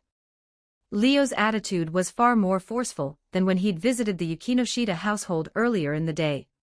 He needed to firmly suppress the Yuki family. The Yukis were not like the Yukinoshitas. The latter had immediately recognized their disadvantage after witnessing supernatural power with their own eyes. But the Yukis coming from a Tokyo elite family might still rely on their status and attempt something foolish or time-wasting, even after seeing the impossible. Thus, Leo had no choice but to be tougher here, forcing them to think before acting. The three Yukis still looked dazed. Hearing Leo's explanations and seeing the benefits listed on the documents, they felt as though they were dreaming, everything too surreal, too unbelievable. Asuna, is all of this true? Yuki Shizuhu's mental fortitude was clearly stronger than the others, was the first to regain some composure, though disbelief still colored his face. Yuki Shizu, CEO of Rect Incorporated, was unlike the father from the Yukinoshita family who had married into his wife's household. He wasn't the absolute ruler of the Yuki family, but he was certainly someone who had weathered countless storms. Almost nothing could shake him to this extent. But today's revelations were simply too outrageous. Asuna, still sitting with her devil wings out, lowered her eyes and answered quietly after a moment of silence. It's true, father. I really did become a devil. To prove it, she created a short sword in her hand, one emanating a sacred aura that instantly sharpened everyone's senses. This power didn't come from becoming a devil. It was the ability of Asuna's sacred gear. But unlike Yukino, Asuna hadn't properly learned how to handle demonic power yet, so she could only rely on her sacred gear to show proof. And she really had awakened this ability after becoming a devil, so she wasn't exactly lying. It's actually real. Yuki Shizu still looked stunned, but the truth was right before him. He couldn't deny it even if he wanted to. How could something like this exist? Yuki Kyoko, Asuna's mother, sounded completely lost.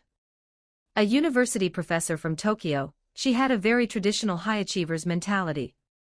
She had always imposed strict control over her children's lives, expecting them to follow the path she'd laid out, someone even more imposing than their father. Yet this normally rigid and stern woman, who had looked at Leo like he was a threat the whole time, had now lost her usual composure.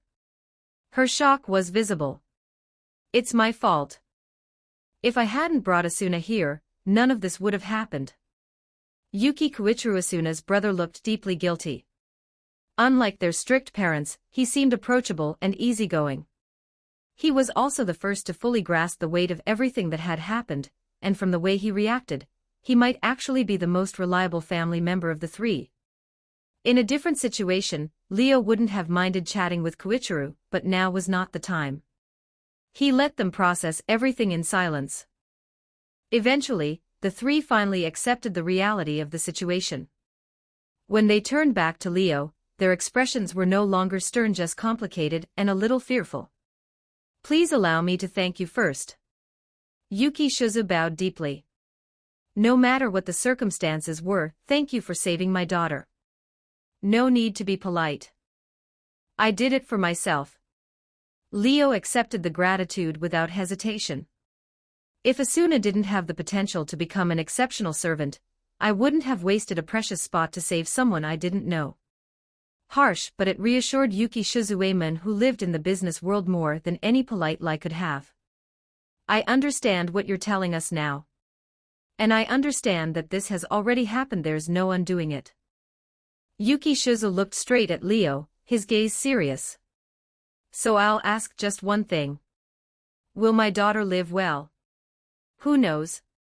Leo glanced at Yuki Kyuko before adding with a faint smile, "But she'll probably be better off than she would have been as your wife's puppet, don't you think?"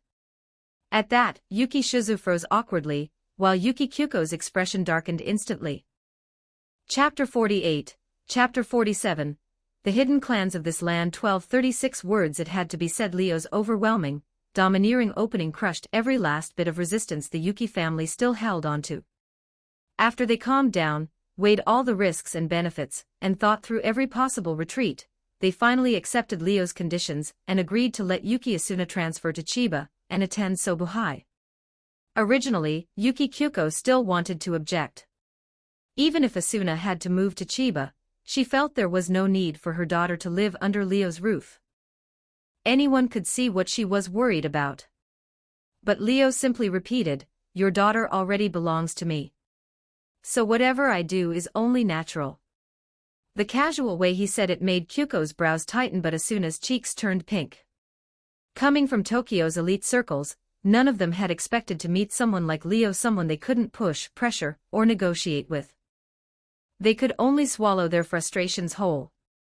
Seeing their still shifting expressions and their inability to fully digest the situation, Leo spoke again, voice calm but cutting. "From the moment Asuna became my servant, she left the world you belong to. She's destined to walk a path completely different from yours. Even if she didn't become a devil, one of the three major factions would have recruited her eventually.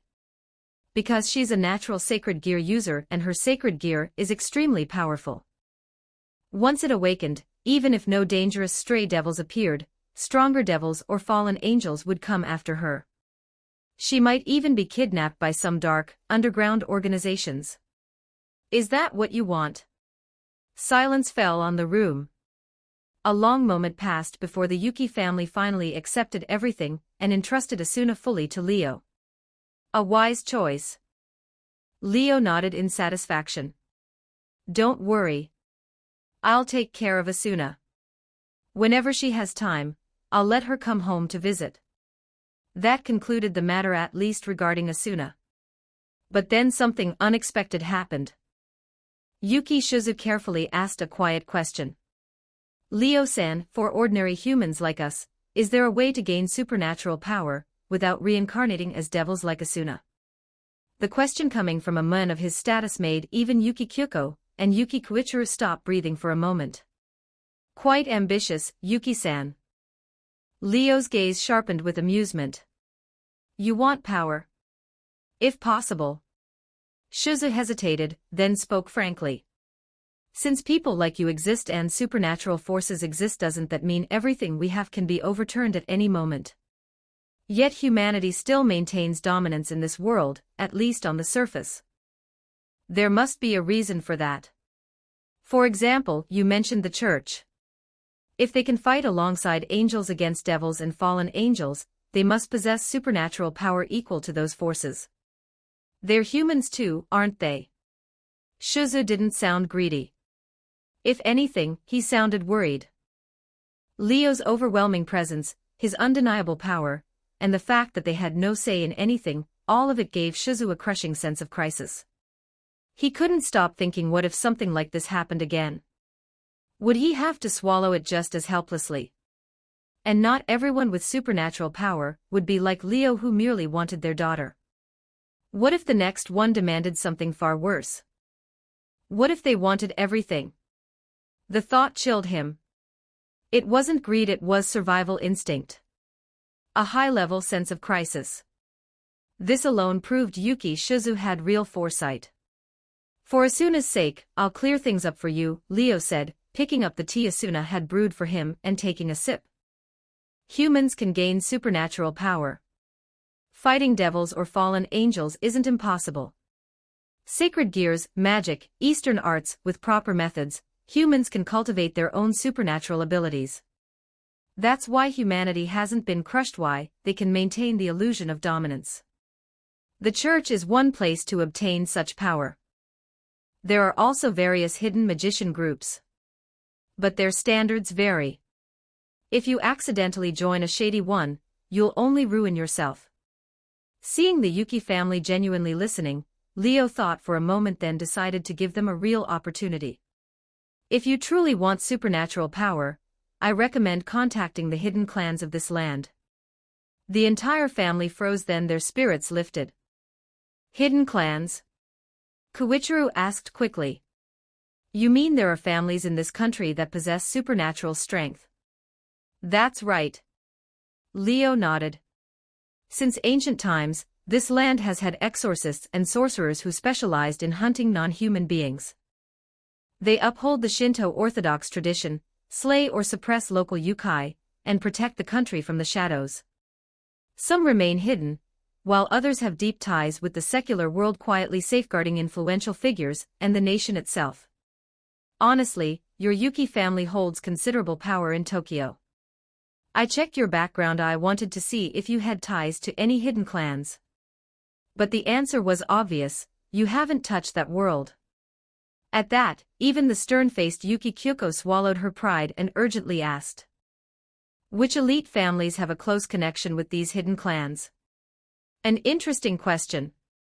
Clearly, she wondered whether her own network could reach anyone who could make an introduction. But that's a bit difficult for me to answer, Leo said. I haven't paid much attention to that side of things. I only know of one family that definitely has ties to the hidden clans, one with many gifted individuals working under them. The entire Yuki family asked in unison. Even Asuna leaned forward curiously. Leo spoke a single surname. Shinomiya. The Yuki's faces changed instantly. Shinomiya. Practically everyone in the country knew that name. A financial conglomerate? No, a giant. With over 1,000 subsidiary companies and more than 200 trillion yen in total assets, it was the kind of titan whose movements could shake the entire nation. Even their shifts in the global market caused international ripple effects. Compared to the Shinomiya family, the Yuki family was nothing. If the Yuki family collapsed, plenty of capital could replace them. If the Shinomiya family collapsed, the country itself would bleed. Thus, the Shinomiya family wasn't just wealthy, they were the heart of the nation. Elite of elites. True aristocracy. Standing at the very top. Only the government itself held more power. I once heard that the Shinomiya family has ties with many hidden clans, including the 5 great houses. Leo's calm voice continued. Toin, Kushihashi, Shinra, Himejima, Hyaki. These are the foremost leaders of Japan's supernatural world. The Shinomiya family has maintained strong relations with them since long ago, even supporting them from the shadows. Many members of the 5 great houses have been recruited by the Shinomiya family and work to protect their important figures. Leo only knew this because Shinra Tsubaki had told him. And how Tsubaki knew was obvious: her surname. She was a member of the Shinra clan, one of the 5 great houses. He was simply passing on what she'd once shared, nothing more. All because of Citri Sona's warning. I don't want you accidentally recruiting someone from the Shinomiya family and ending up fighting the 5 great houses. You could try talking to the Shinomiya family, Leo said, closing the topic. You might get somewhere. The Yuki family exchanged glances, each memorizing Leo's words. One way or another, they had to try. Compared to the Shinomiya family, Yuki was small, but they were still part of the business world. Some pathways always existed. If it worked, they could gain access to supernatural power. And maybe just maybe the Yuki family could rise even higher. Chapter 49, Chapter 48, A Fan's Charity 1385 words. An hour later, after finishing the dinner meeting, Leo and Asuna exited the Okura Hotel together and stepped into the stretch limousine. The driver familiar started the engine without a word. The car pulled out smoothly, carrying the two of them toward the estate.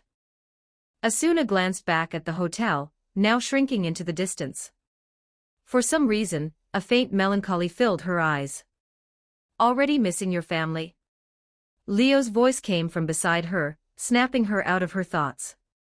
If you really don't want to stay here, you can go back to Tokyo. Leo didn't look at her. Arms folded, shoulders against the seat, he spoke with his eyes seemingly closed. As long as you come to the estate at night to get your work done, I won't force you to live here. Honestly, he preferred his servants to live with him, but he wouldn't force it. If Asuna truly didn't want to stay, she could go. He wasn't a lonely hermit desperate for company. Whether Asuna sensed that or not, she let out a soft sigh and steadied her emotions. It's a rare opportunity. I want to try living differently. She looked forward, voice calm. And I'm not feeling homesick. It's just it feels like something has come to an end today. So I feel a bit complicated. She thought of how her family accepted her becoming someone else's servant, helpless, but not angry. For a moment, Asuna even wondered if, in their hearts, she wasn't important at all. Especially her mother, Yuki Kyoko. The only thing visible in her eyes was irritation that the life she planned for her daughter had been disrupted, not a shred of concern. Asuna couldn't help wondering whether she even counted as her mother's child. Look at Yukinoshita Yukino. She always felt unwanted at home, overshadowed by her sister, even isolated. But after today's incident, her family kept her back clearly with important things to discuss. But her own family? Her father thanked Leo for saving her, and her brother blamed himself for not protecting her. Yet none of them tried to keep her home. They just let her walk away with Leo. So I'm really starting a new life, and none of you have anything you want to say to me. As her thoughts spiraled, Asuna's mood grew low. Suddenly, a flick against her forehead. Asuna yelped, startled and stinging at once. What are you thinking so hard about? Leo withdrew his finger without a hint of guilt. You're at that sentimental age, sure, but that abandoned puppy look on your face is making me a little irritated. Leo-san, you're only a year older than me. Asuna rubbed her forehead and muttered. But you give off this vibe that makes me feel like I'm raising a daughter, Leo smirked. I wouldn't mind fast-forwarding to having a cute little kid to spoil. But you're too old for that. Might as well wait for you to pick up some stray AI girl before I start raising anybody. Asuna blinked. Artificial intelligence. You can pick that up. Who knows? Leo chuckled lazily. Probably impossible in this world. But it's good to have dreams. I have no idea what you're talking about. Asuna frowned delicately, thought hard for several seconds, then gave up. Leo-san always says weird things, and does shocking things out of nowhere. That's how you keep life fun. Leo looked sideways at her face, smiling. Maybe I lived too quietly, too restrained before. Now I'm letting myself be free. Doing whatever feels good. That really is a devil-like way of living. Asuna tucked a strand of hair behind her ear, cheeks a bit warm. It's enviable. No need to envy. You can do it too. Leo patted her shoulder. From now on, live however you want. Nothing can bind you anymore. Asuna's mood visibly lifted. She even joked, but aren't you my master? Won't you bind me? That depends on whether you behave. Leo said seriously, if you don't, I'll tie you up and spank you. Asuna's face flushed. She muttered, I won't give you any chance to bully me. Then I'm looking forward to it. Seeing her mood fully recovered, Leo smiled. Let's get along from now on, Asuna. Asuna froze for a second, then nodded firmly and smiled.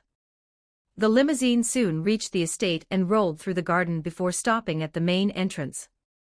Leo and Asuna parted ways on the first floor, each heading to their own room. But just before entering her room, Asuna's phone buzzed with a new message. "Take good care of yourself."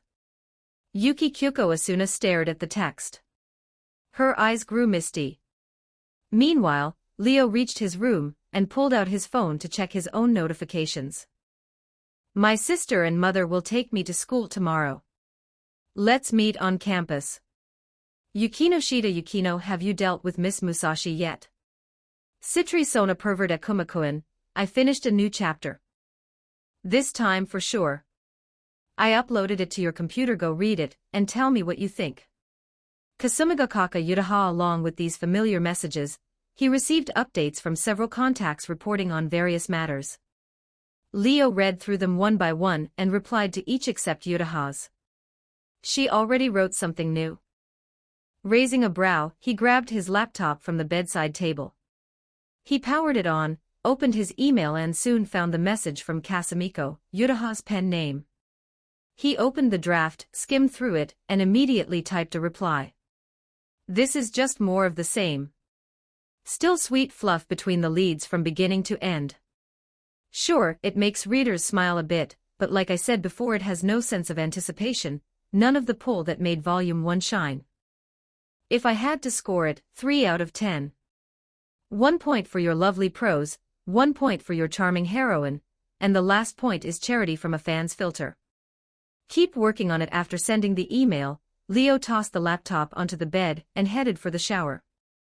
He had no idea that somewhere else, a certain rising light novel author was exploding. What do you mean charity from a fan's filter? In a Chiba City apartment, Kasumigakaka Yutaha trembled with fury, nearly chucking her laptop across the room. She was in her room and looked like she'd only just come out of the bath. Her hair was still damp, steam clung lightly to her skin, and she wore nothing but a towel that left her shoulders, arms, and long legs exposed.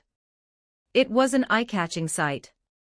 That pervert Akumakun, how dare he talk to me like that? Practically naked, Yutaha gritted her teeth in indignation. Her breathing grew unsteady, loosening the knot of her towel, and revealing even more of her figure. And I actually looked forward to his feedback. I should have just kept it to myself. Unable to vent her frustration, she snatched a pillow off her bed and pounded it violently, clearly imagining a certain someone's face. After exhausting herself, she grabbed her laptop again and reread the chapter she had written. A soft sigh escaped her lips. Is it really that bad? She murmured, looking disheartened. This was a side of her she would never show anyone else. Only alone in her room would she let herself crumble like this.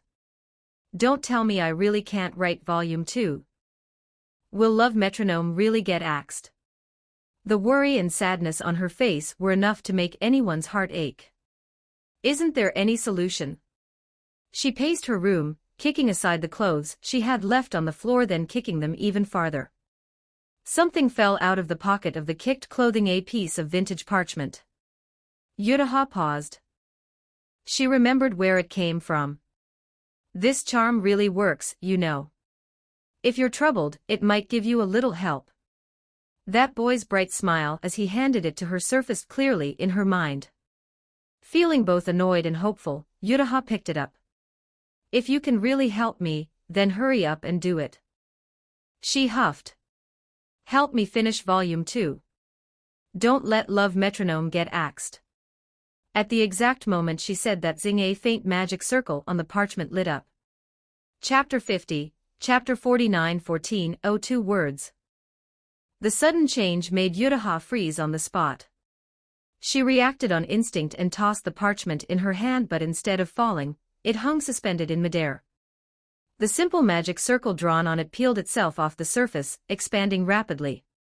It slid downward like a scanner, and within it, a figure materialized from head to toe.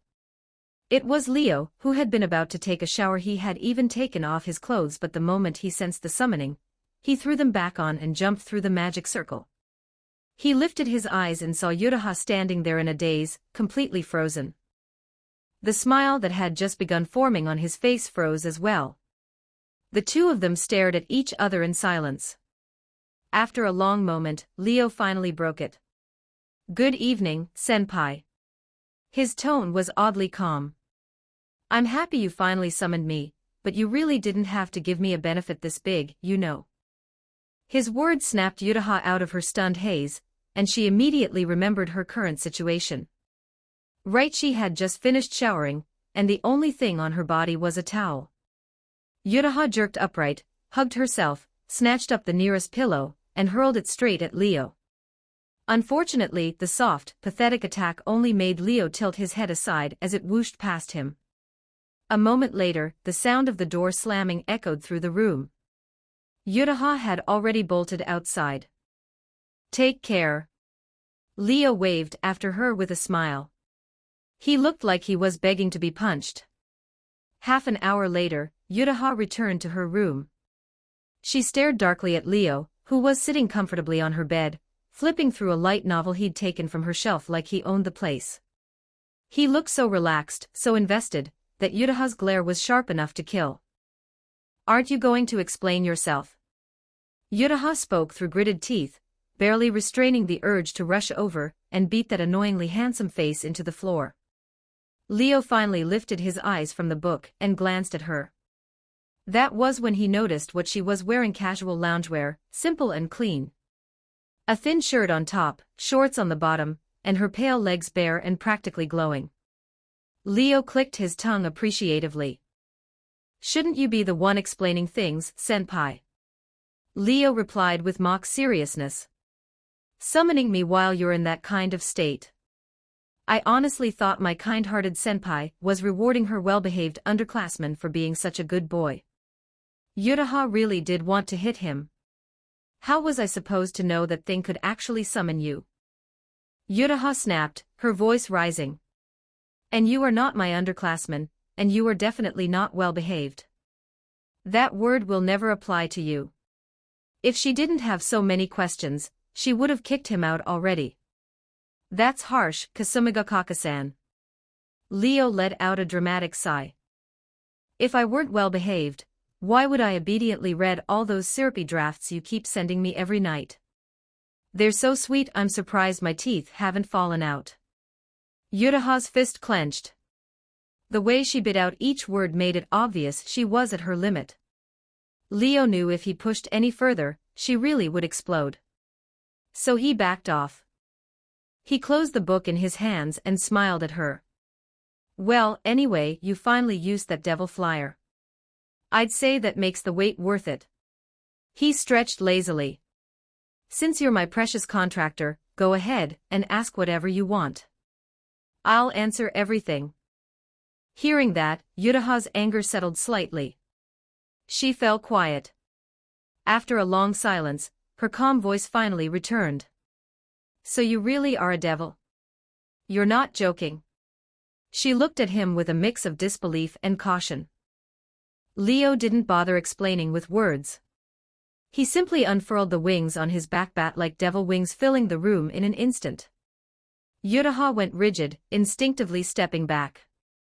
Her first thought was, are those some kind of cosplay props? They're not props.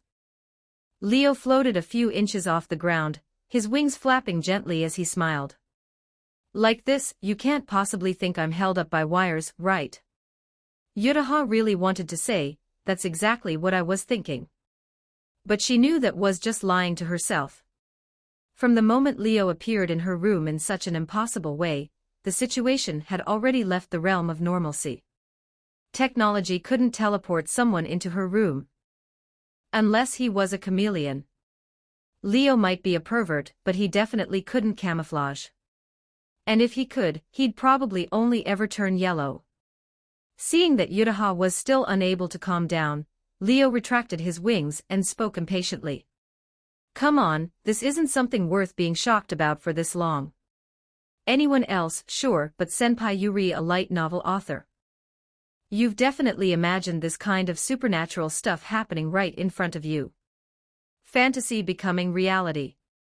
Why act like it's the end of the world? How many times do I have to say it? I write romance, not fantasy. Yuraha snapped back at him, though that retort seemed to steady her mood. You said I'm your contractor, right? She asked with a frown. What does that mean? Exactly what it sounds like. Leo placed his hands on his hips casually.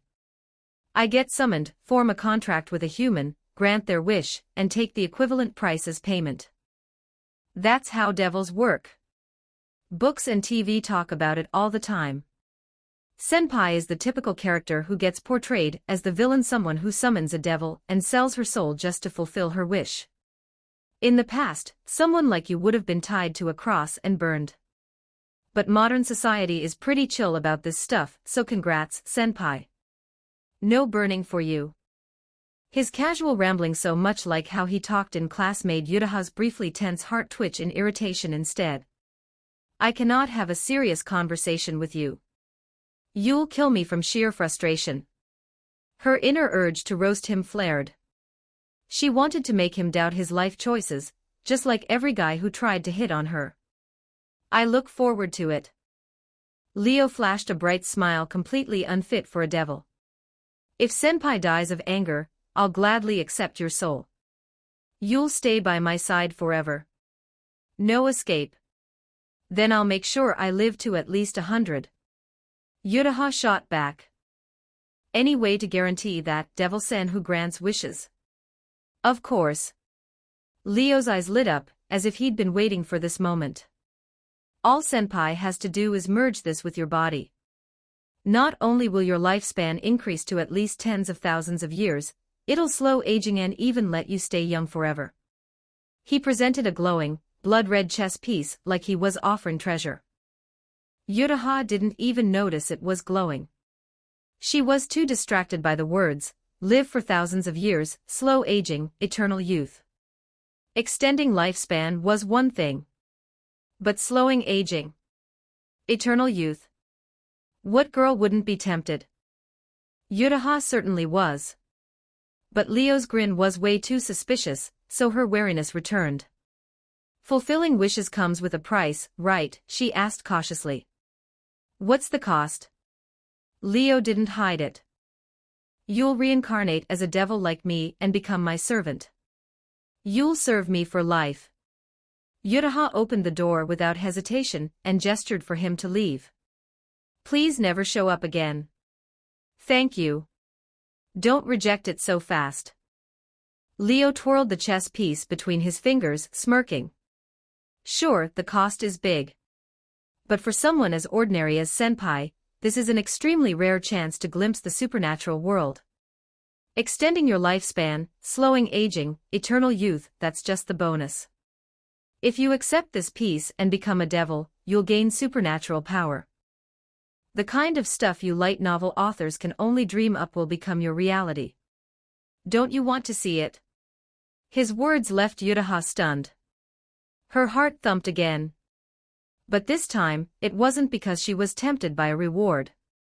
It was the thrill of wanting no, yearning for something wondrous and fantastical. Something within arm's reach. Yuraha had always wanted to see a world beyond reality. Don't forget to like and subscribe to Novels Wonderland.